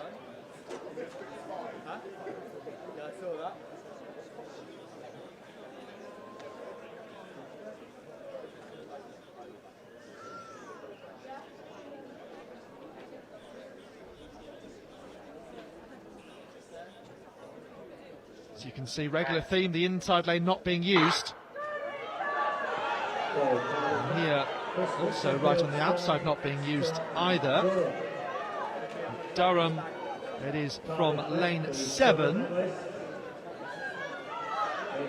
Losing a bit of time on the changeover there, but it was more the fact that Exeter, I think it is, came through very strongly there. Expecting Cardiff Met to come through on the inside. Bit of a wait there for that changeover. Cardiff Met have been so strong in the women's 4x1 of the years with the likes of Charlotte Wingfield and Mika Moore and Mel Roberts. Just getting these final changeovers. Sterling, in fact, it is. Behind Cardiff Met in 48.97, with Sheffield in third, and then Durham ahead of Bristol and Exeter. So apologies, just mistaking those two green vests. But some of the Sterling vests have certainly been a bright green. Quite different to Exeter, but there they're looking quite similar.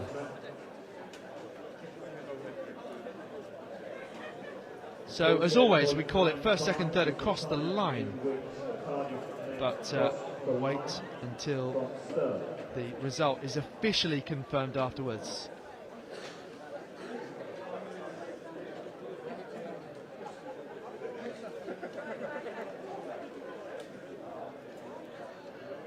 So, interestingly, just the 4 teams there,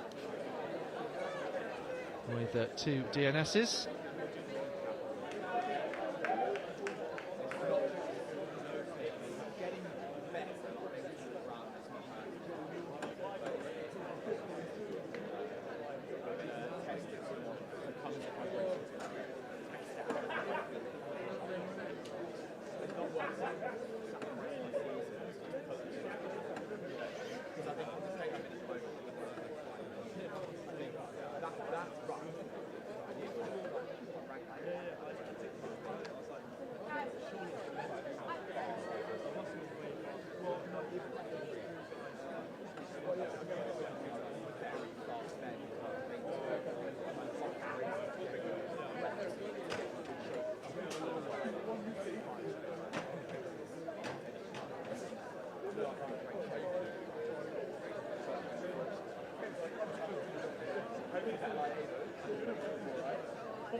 And the lineup for this third heat of the women's 4x1 until the lane 2 is empty. But Edgehill are in lane 3.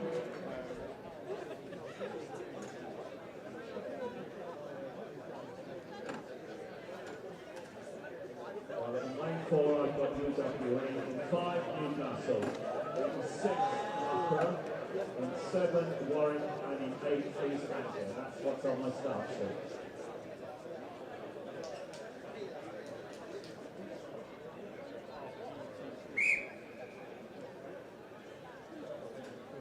You're watching the BUCS Outdoor Athletics Championships. And this is heat number 3 of the women's 4x1. We've already seen Birmingham win the first heat in 48.82. And don't forget, it's the top 8 by time. Cardiff Met winning the second in 48.95. This is the third heat of 3.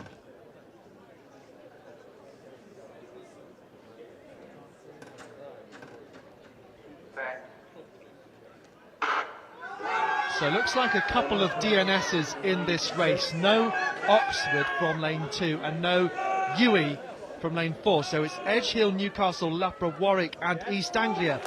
Wow, East Anglia really had to stop as she came in hot and ahead of a second runner.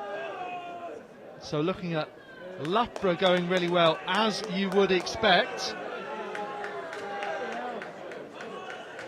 Flying around the outside, out of sight of the rest of the competitors.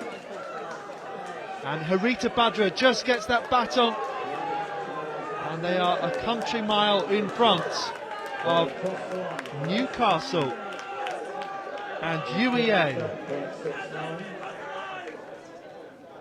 Then Warwick,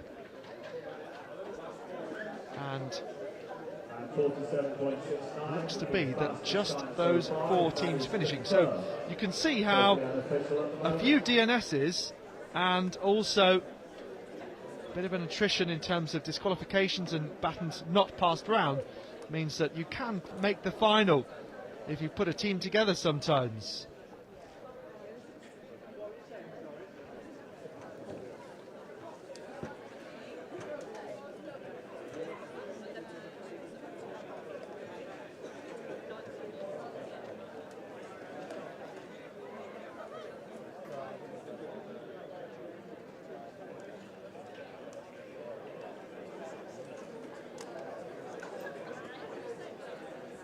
So I can confirm officially that after won that last heat, the women's 4x4 in 47.79.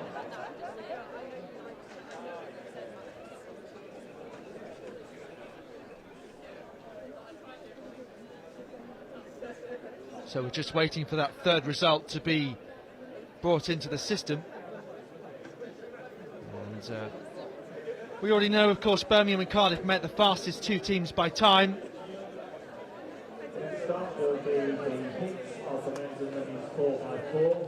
At the moment, 4th place from the first and second heats is good enough to make it through to the final, but obviously the third heat not yet included, in which 4 teams finished. Bristol disqualified for passing the baton outside the changeover zone, excuse me.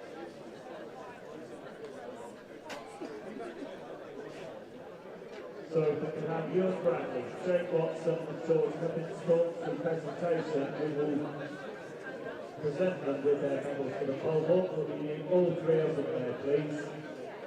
Jake Watson, George Cummins, Ewan Bradley.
Welcome to the Chelmsford Sports and Athletics Centre for the 2022 BUCS and BT Outdoor Athletics Championship.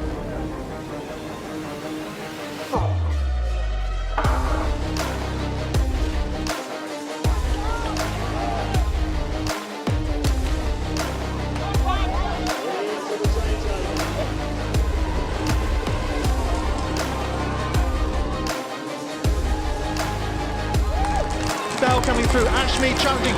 Wow, that is almost impossible to call.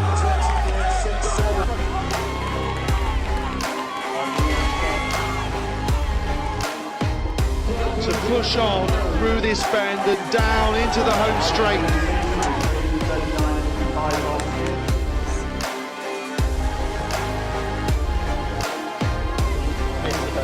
We might see records get broken.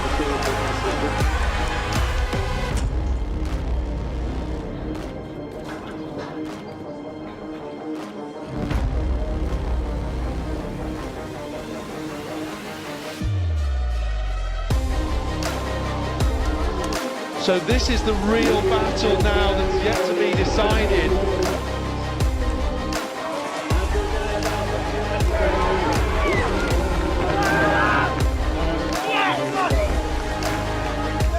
Isabel Bonby breaks luck and determination in the women's 4x4 to take gold.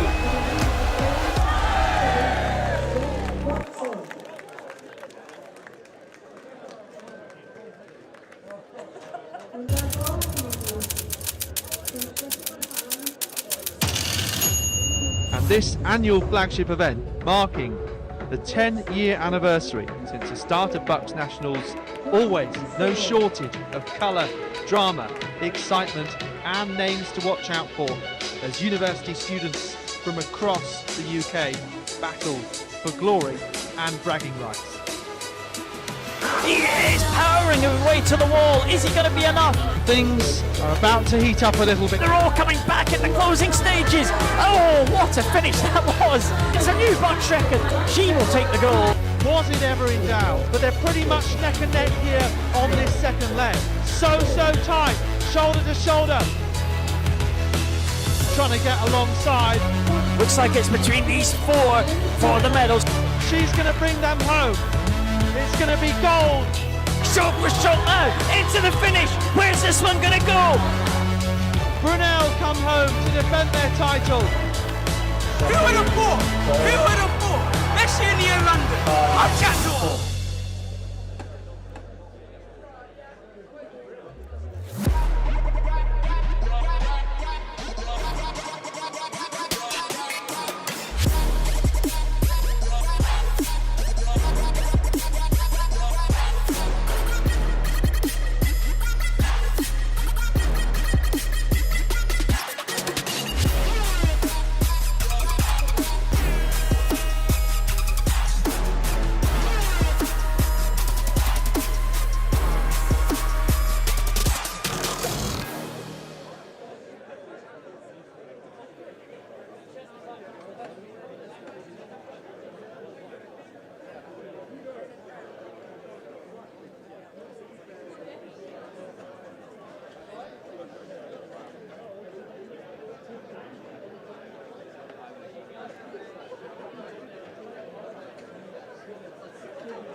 Also, very shortly, the first of the 3 heats, the men's 4x4, and in this first heat, Brunel in 2, East Anglia in 3, the Spending in 4, Loughborough in 5, Swansea in 6, Sheffield Hallam in 7, and Cardiff in 8.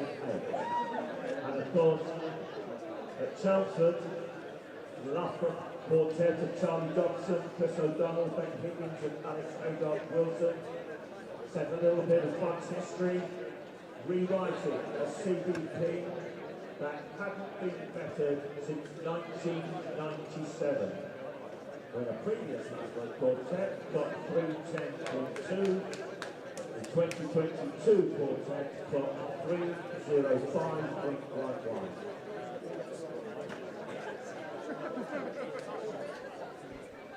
We are ready for the last action of the day then, the men's and then the women's 4x400 metre relays.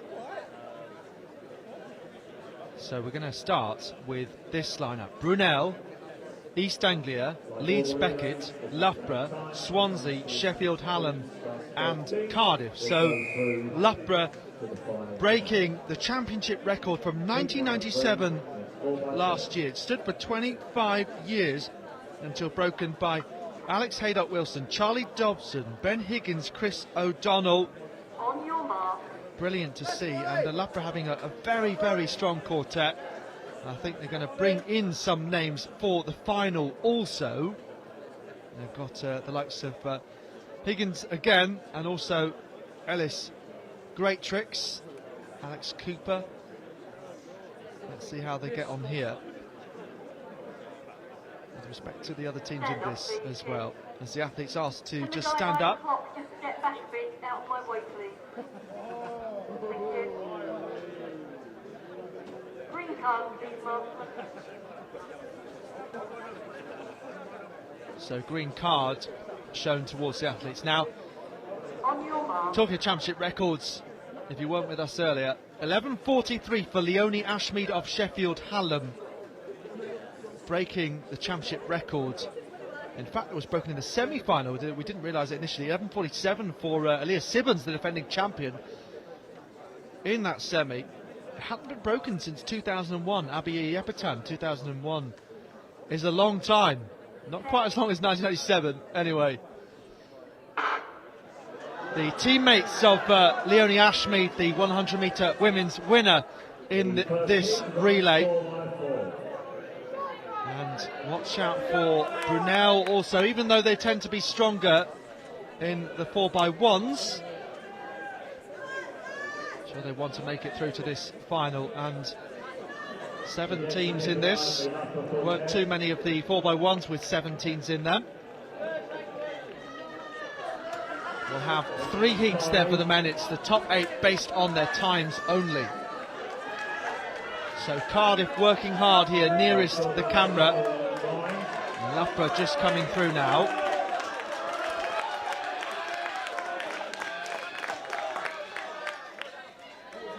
So Loughborough are going to hand over first. Leeds, Beckett, Cardiff and Sheffield Hallam.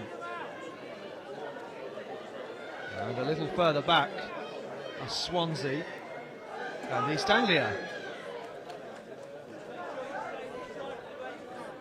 So Loughborough hugging the inside. Leeds, Beckett closing all of the time. Maybe doing the sensible thing of just saving something for this home straight.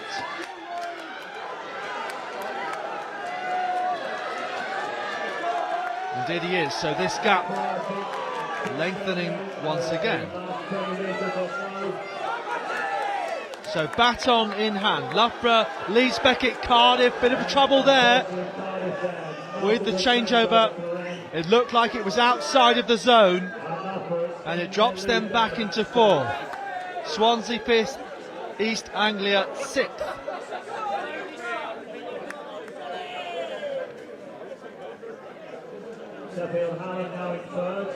Big lead though for Loughborough.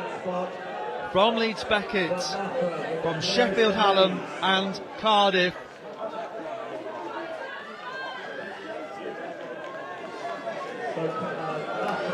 Very evenly spread on this last leg. Leeds Beckett will try and close. So here we go, final changeover.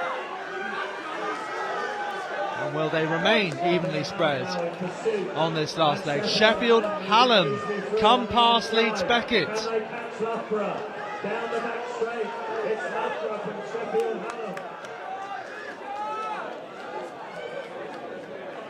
This is a very good leg from Sheffield Hallam. Sheffield Hallam all the way up to the back of Loughborough. Well, they may have saved something for the final 100 once again, but this is a sensational job from the Sheffield Hallam last leg run. I think it might be Joe Lane coming down this home straight. Loughborough will try and fight back. They should both go through. 321.45. Cardiff and then Leeds Beckett fading back into fourth.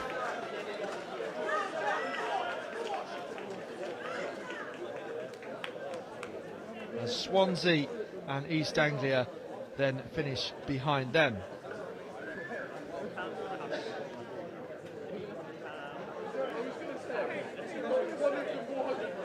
And Sheffield Hallam's official winning time. They were the winners in 3:21.46, and Loughborough were officially in second.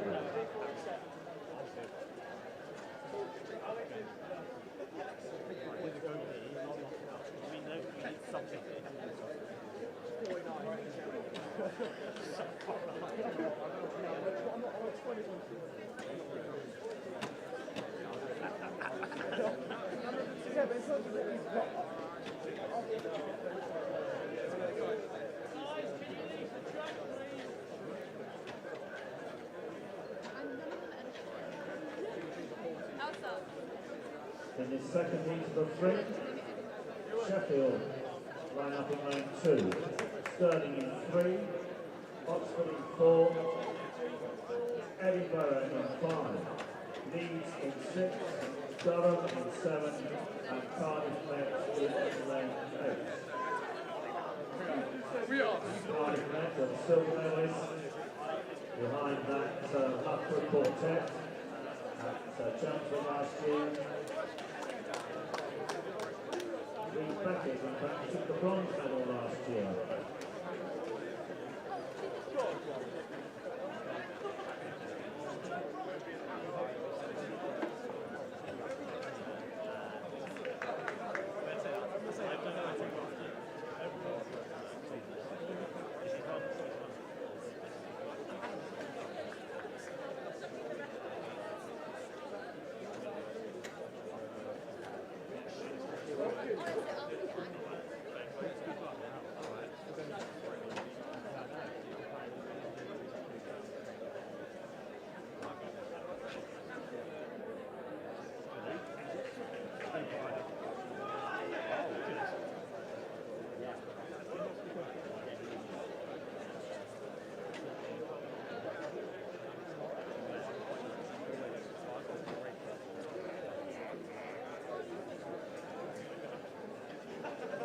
Please remember the split from the 4x400 will be available tomorrow morning in registration.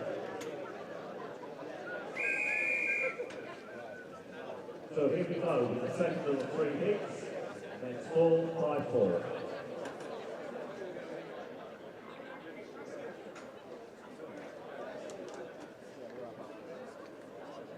On your mark.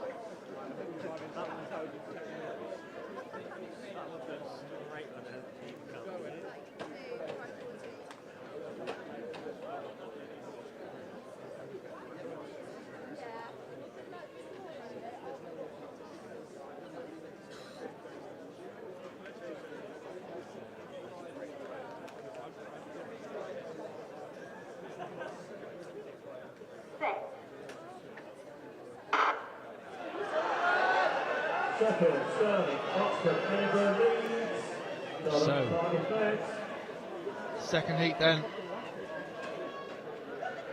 of the men's 4x4. Fascinating duels that we just saw previously, and in this one we have Sheffield, Stirling, Oxford, Edinburgh, Leeds, Durham and Cardiff Met.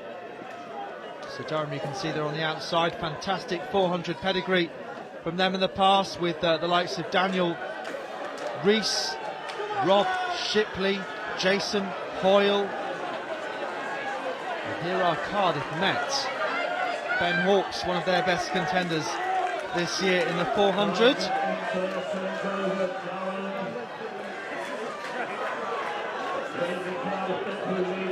What about Joe Breyer? Great in the colours of Cardiff Met, and has gone on, of course, to major championships as part of the GB team. Substantial lead at the moment for Cardiff Met. Will they get an extra medals again? They've been silver last year. So Cardiff Met hugging the inside with a massive lead. Oxford in second place now. Durham in third.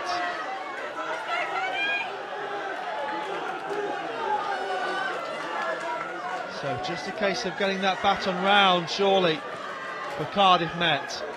Durham and Sheffield battling over third and fourth, and they've a chance to work together to catch Oxford. Stirling, Edinburgh and Leeds then behind them. Oxford currently in second.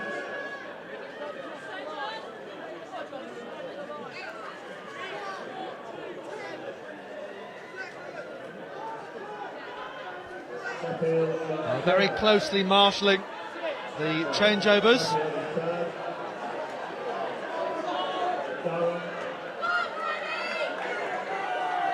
Ian Anholm down there doing the technical work.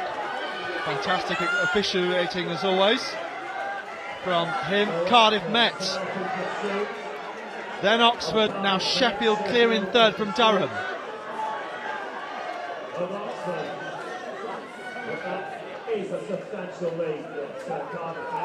Leeds, Stirling and Edinburgh. That's the order.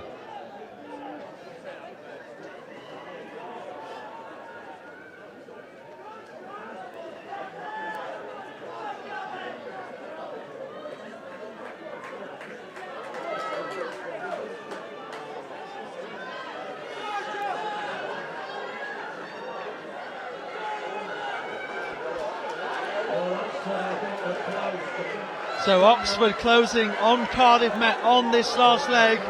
Can they hold it to the line? Oxford coming quickly. Behind Cardiff Met, Sheffield third, Durham fourth, Leeds fifth.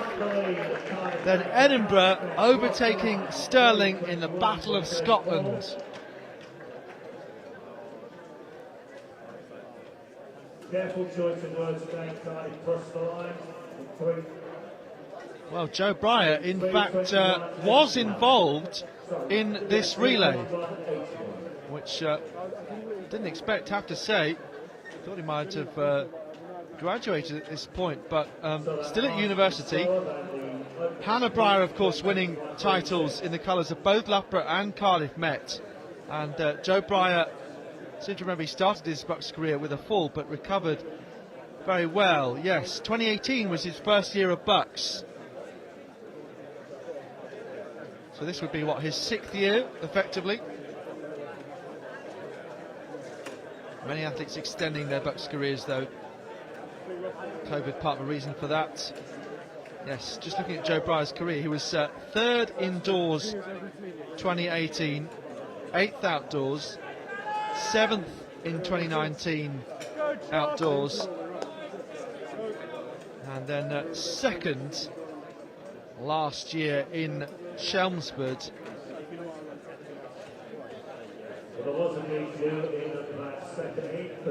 in which he did the 200 metres as opposed to his usual 4. So 2nd behind Jeremiah Azu. So this year just coming in for the relay, it seems, to help his team.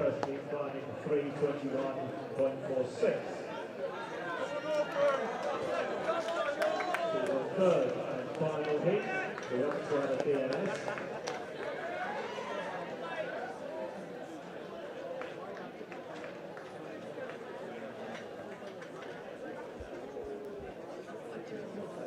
And it is Ed Hill with DNS in his third heat for the next 4-4. So Nottingham in 1, Warwick in 2, Glasgow in 4, Birmingham in 5, Street 6, Exeter 7, and University of West Virginia in 8.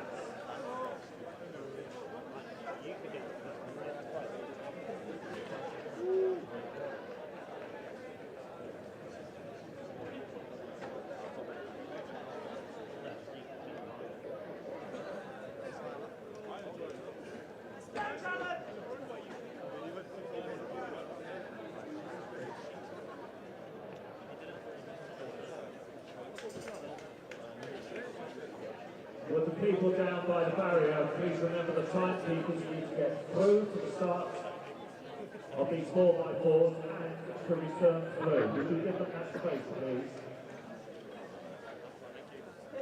Thank you.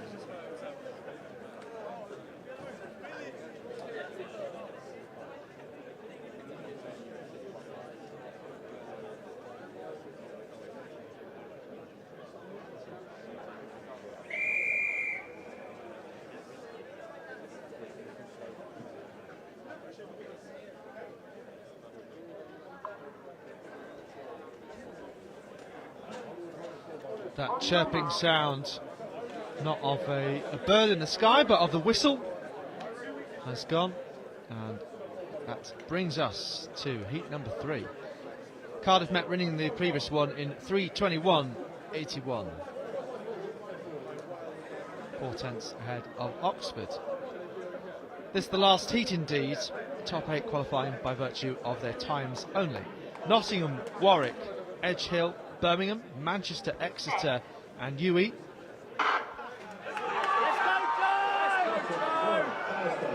So Edge Hill not appearing to be in this race, but all of the other 7 teams do seem to be out there.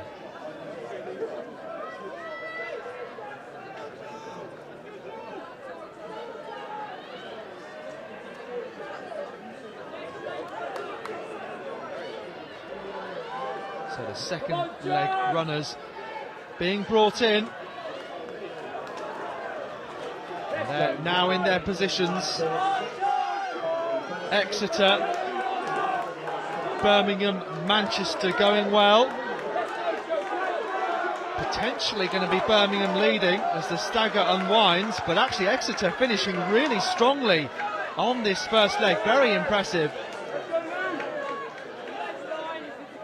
Look at Nottingham right on the inside though.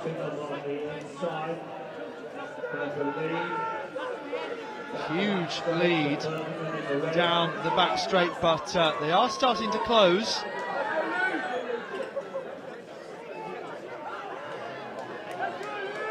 So Birmingham winners of this title in 2019 with the likes of Freddie Owsley and Mark Cottam. Should have Cameron Bailey, the 400 individual winner indoors. And Nottingham might have Ben Gardner. Good tussle this, Birmingham and Nottingham, a Midlands derby now, with Glasgow in third place, weaving in and out of outgoing runners. It's Warwick, Exeter and Manchester, 4th, 5th and 6th. Linus Stern and then UE in 7th place. But look at this, they cannot be separated.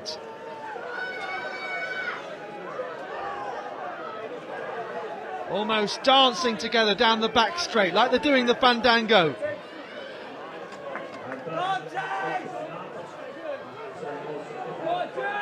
Birmingham coming through, cometh the hour at the end of the day. sailing into a lead here with Nottingham in second. That lead well extended, but Nottingham will hope they'll be able to make it through based on their time for sure. Glasgow falling into the clutches of Exeter just behind. And then Manchester, then Warwick, then Ewing. So the length of your screen separating these two.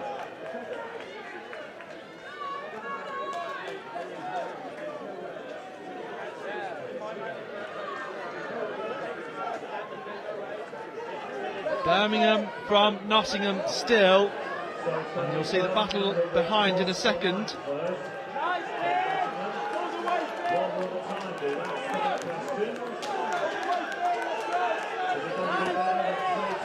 There we are, Glasgow and Exeter swapping places as Birmingham come through, 3:23.13 from Nottingham, then Exeter coming towards the line now from Glasgow and Manchester and Warwick.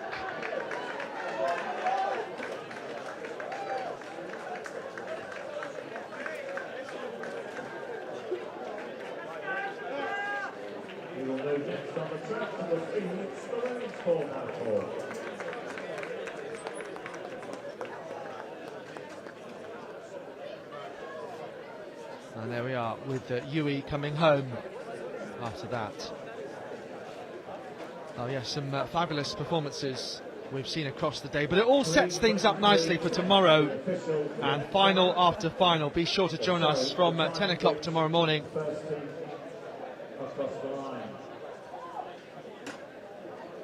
As we see the results there, Durham actually disqualified.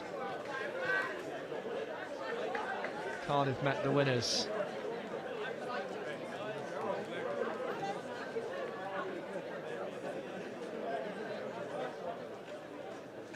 And in the first heat of the women's 4x4, Edgehill GT in 6 years.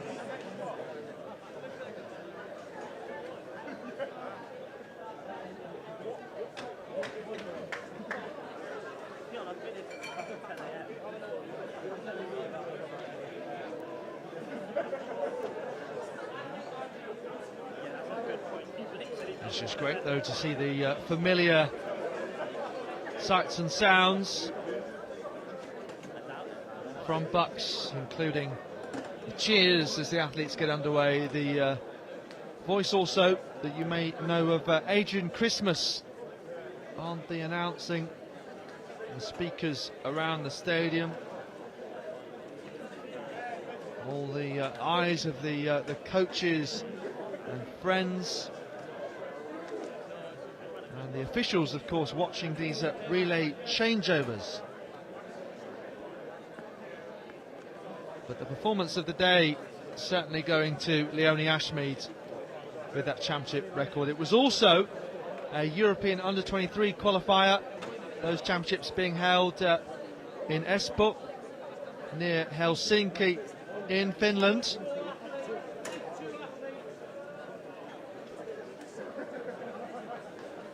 Really looking forward to those two championships, the under-20s in Jerusalem. So the lineup for this first heat. Ben Higgins mentioning, of course, the World Championships in Budapest, one of the headline events, obviously, of the year too, but not the headline event.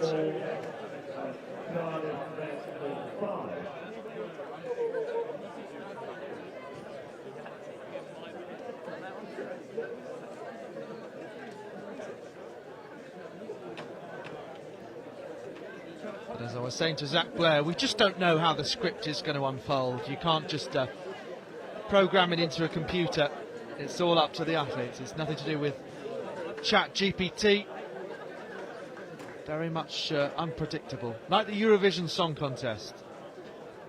Don't know how the voting will go. Don't know who's got what left in the last lap of the 1500 metres. Don't know how much has been saved for the last leg of the relay.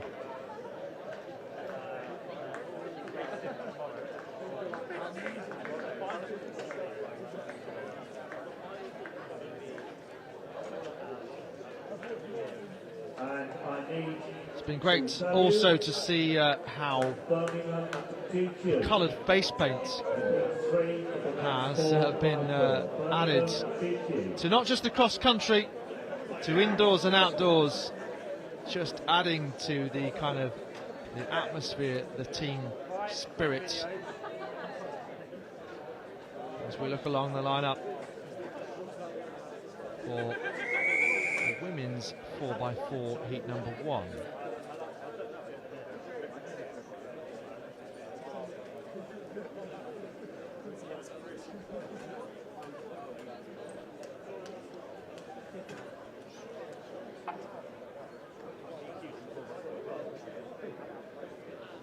So Birmingham, defending champions. Isabel Boffey helping them win that title last year with Olivia Kimboa, Hannah Kelly and Orla Brennan. I understand that Hannah Kelly unfortunately injured. Isabel Boffey graduated, so maybe some new names in that team. Orla Brennan, of course, is here and has appeared to be in great form. Swansea, East Anglia, Cardiff Met and Edge Hill in this. And actually just the 4 teams, with no Edge Hill.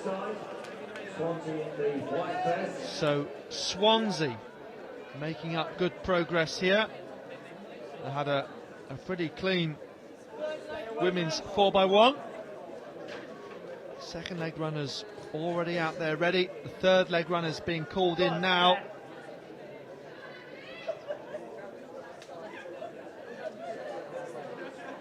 I think we are going to see a couple of runners do both the 4x1 and the 4x4 back to back.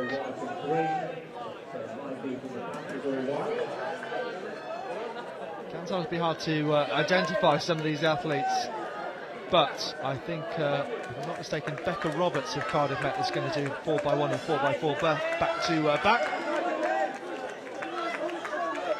Cardiff Met, Birmingham, Swansea ahead of East Anglia in this first heat. Once again, top 8 going through by virtue of their times.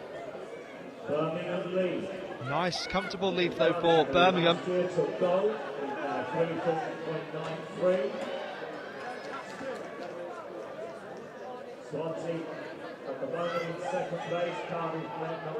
Loughborough have typically been dominant in the women's 4x4. The likes of Jessie Knight and Jessica Turner, Nessa Mie, all winning for them over the last few years.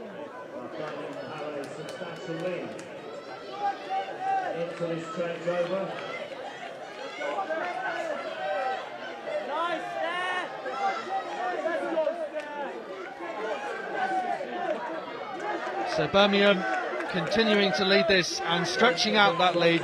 Really good battle between Cardiff Met and Swansea. So a battle of Wales, and that could be a really important position in terms of qualifying for the final. As we go into the final changeover.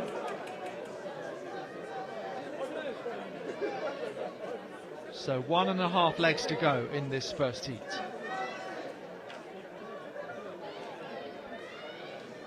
Loughborough to come in the second heat, by the way.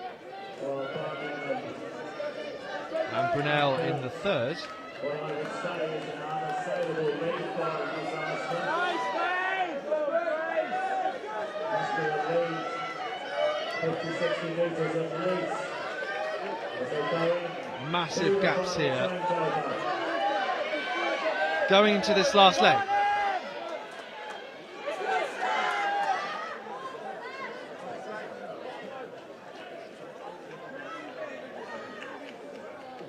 So I'd be very surprised if these positions changed.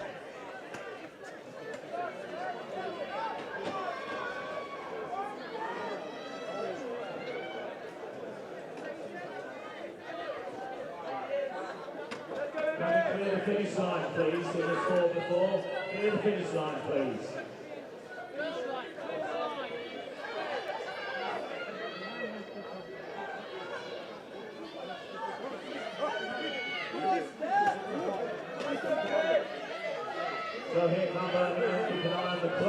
Well, this is a time to look out for and mark down ahead of the next heats, particularly the one with Loughborough coming up.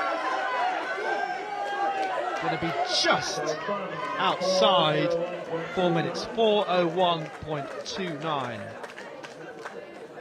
Cardiff Met and Swansea. Actually, that gap did close towards the end of the race.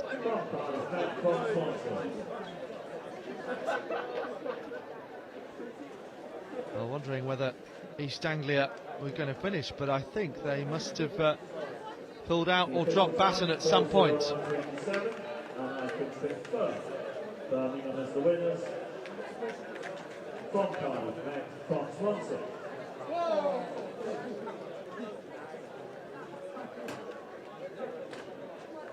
In the second of the three heats. Well, Nottingham in showing there is that Birmingham have been DQ'd from the men's 4x4. In 4 will be Oxford. So that's definitely one to investigate 6 on the Roster Athletics app. And from my position, I do not see Durham in 7.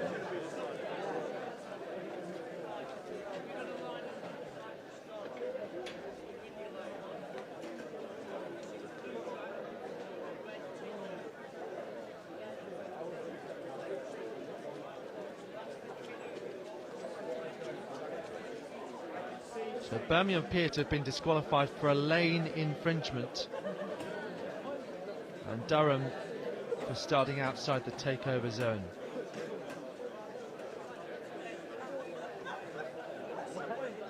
So in this heat, we have the silver and bronze winners from last year, Loughborough and Oxford. And it's been confirmed that the Durham do not start lane 7.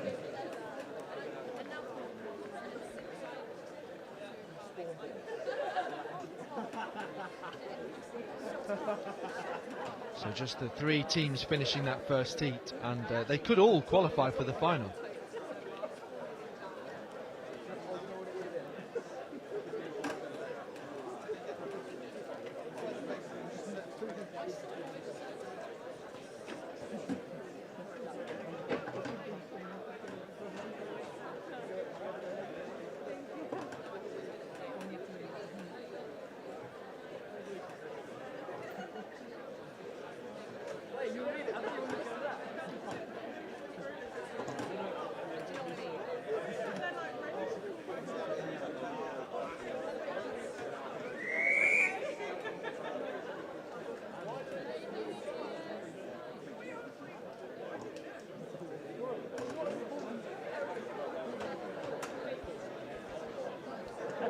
Nottingham, University of the West of England, Oxford, Loughborough, Sheffield in this Durham do not start.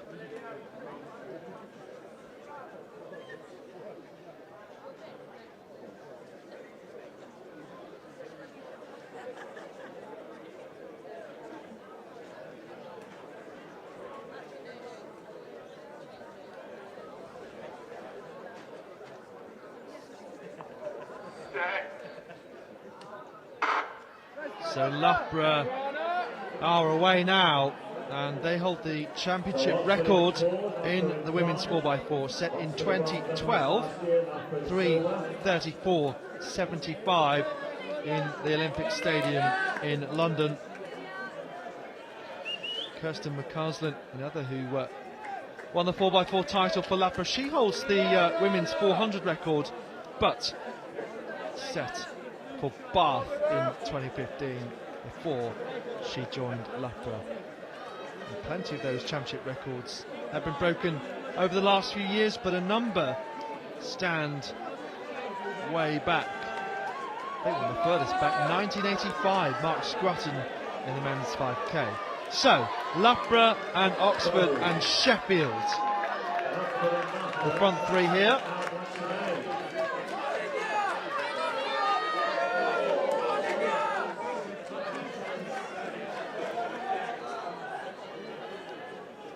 I just wonder who's going to hug the inside first. It may well be Loughborough now.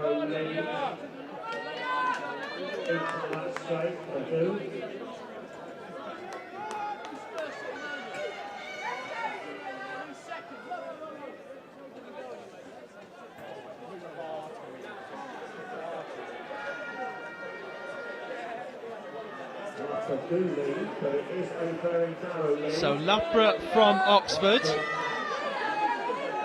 contention, aren't they?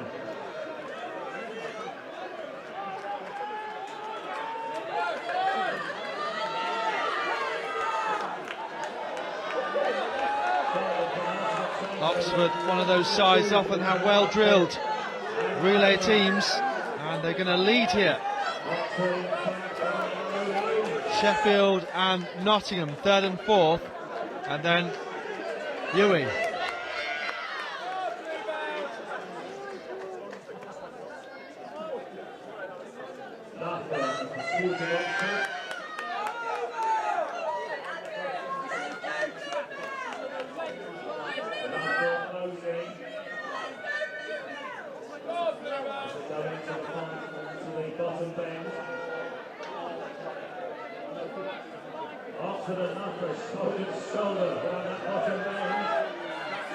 So still Loughborough and Oxford can't be separated.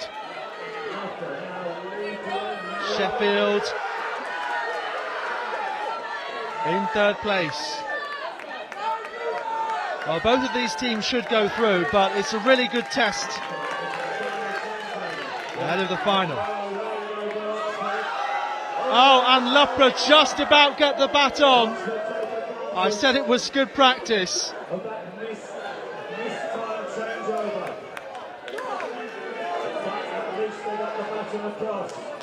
The incoming runner was just tiring there. I think they felt that there was plenty of time and just took it a little bit too easy, but looked to be okay so far as the changeover zone was concerned.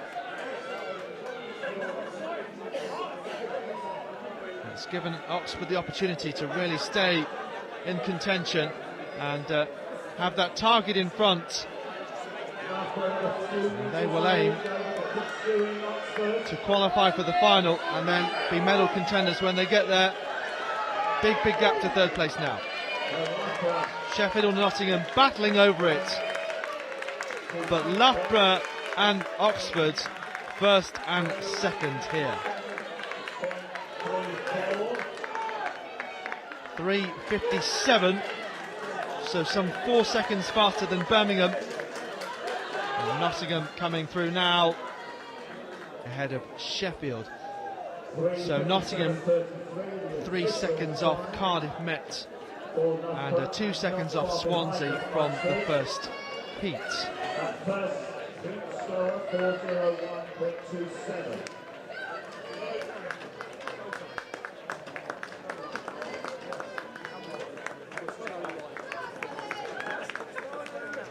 And here come University of the West of England.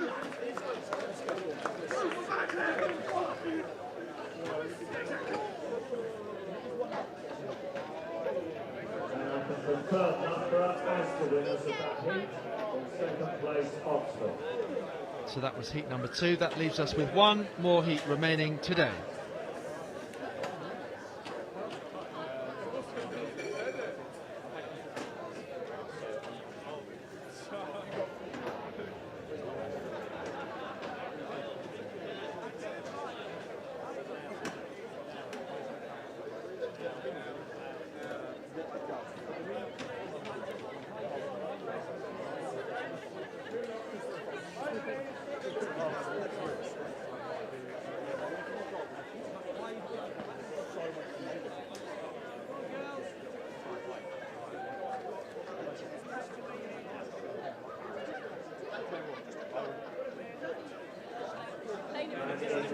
Third and final hit, the round 17.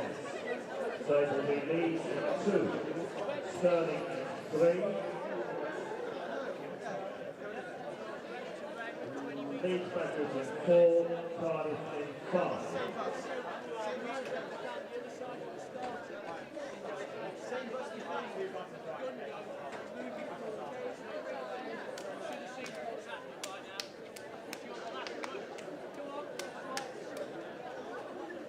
So this heat will conclude today's programme.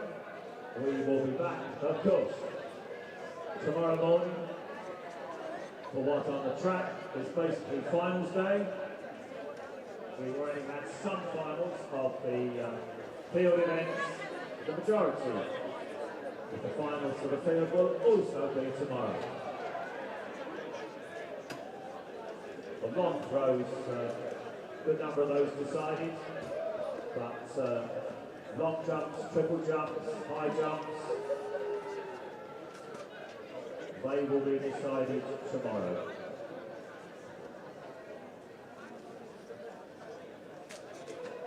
Highlight of today, undoubtedly that performance by Leonie Ashmead in that women's 100. But we'll have that covered on their social media channels.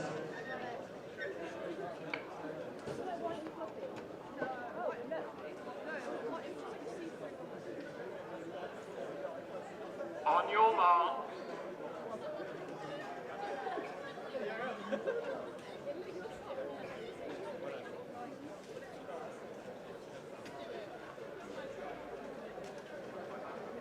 Final heat, let's go. Leeds Stirling, Leeds Beckett, Cardiff, Manchester Met and Brunel.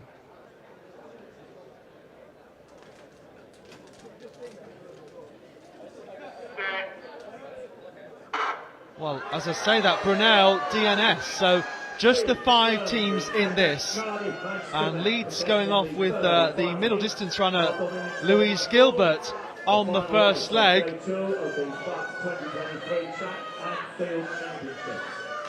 Well, let's keep eyes out. I wonder if Molly Hudson will be brought in by Leeds Beckett, the 800 champion.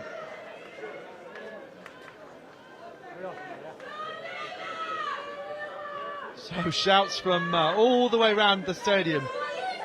Yells and screeches as I can hear them. Cardiff in this red vest, as you can see.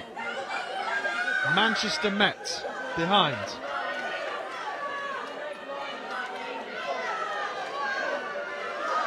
Stirling and Leeds Beckett all in the fight. You have a feeling that this could be the closest heat of all. Cardiff with a solid first leg. And changes all made. Leeds on the inside. And suddenly they are more compact than they were. So it is Cardiff who lead at the moment from Stirling, but Leeds and Leeds. Cardiff hugging the inside. I reckon they can still be caught potentially. And Leeds and Stirling in the dark green, Leeds Beckett in the purple. And Manchester Met on the outside. Real jostling for position now. Stirling holding off the challenge at the moment.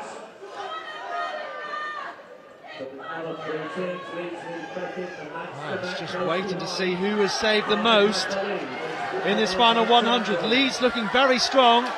Will have to run all the way to the outside into lane 4, of course.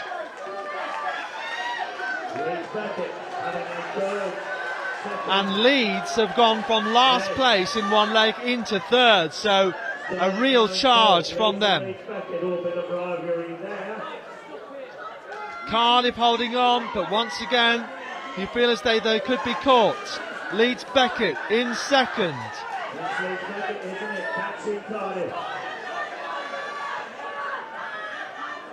And Leeds also being overtaken, I think,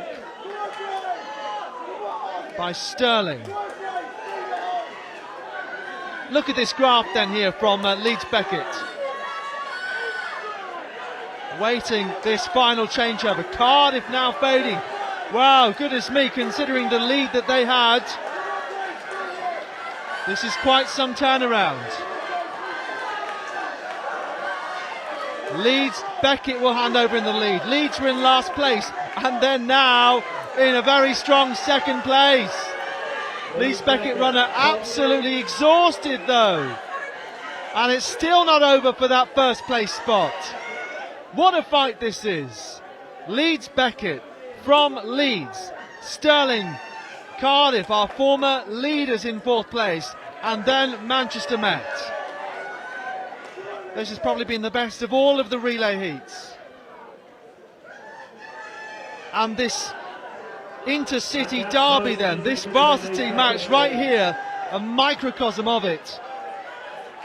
Leeds Beckett against Leeds, and comes flying past and away. So has she saved anything for this home straight? They were in last place after the first leg. Now clearing away from Leeds Beckett. Cardiff coming back for third. So 4:05:22 on the clock. Hold off Leeds Beckett on that final leg. Wow, so that was a thrilling last race then. Just trying to tidy things up. I can see that Loughborough winning that second heat in 3:57:33. Leeds, oh sorry, I was going to say Oxford 3:58:02. You can see that result here. And then Nottingham in 4:10:39. So judging by that, Loughborough absolutely clearing away. Oxford, the only other team sub 4 minutes that we can see. And then Birmingham, the third fastest team, seemingly. And then our winners here, Leeds, the fifth fastest team. So it'll be very close behind those, with Cardiff Met 4:06, Swansea 4:07, and I suspect Leeds Beckett also around 4:07. So my educated guess would be those are the teams that qualify, but we'll just wait and see once that final result comes in on the Roster Athletics app, which is where you can see the timetable for tomorrow and also catch up with who has made it through in terms of results. And it'll be final after final, and so many medals to be decided tomorrow here at the Sports City Stadium on the third day of action at these BUCS Outdoor Athletics Championships. So hopefully you can join us for the full day tomorrow, Bank Holiday Monday. Cancel what other plans you may have, all the way through from 10 o'clock until 10 to 5 tomorrow. Can't wait. See you again.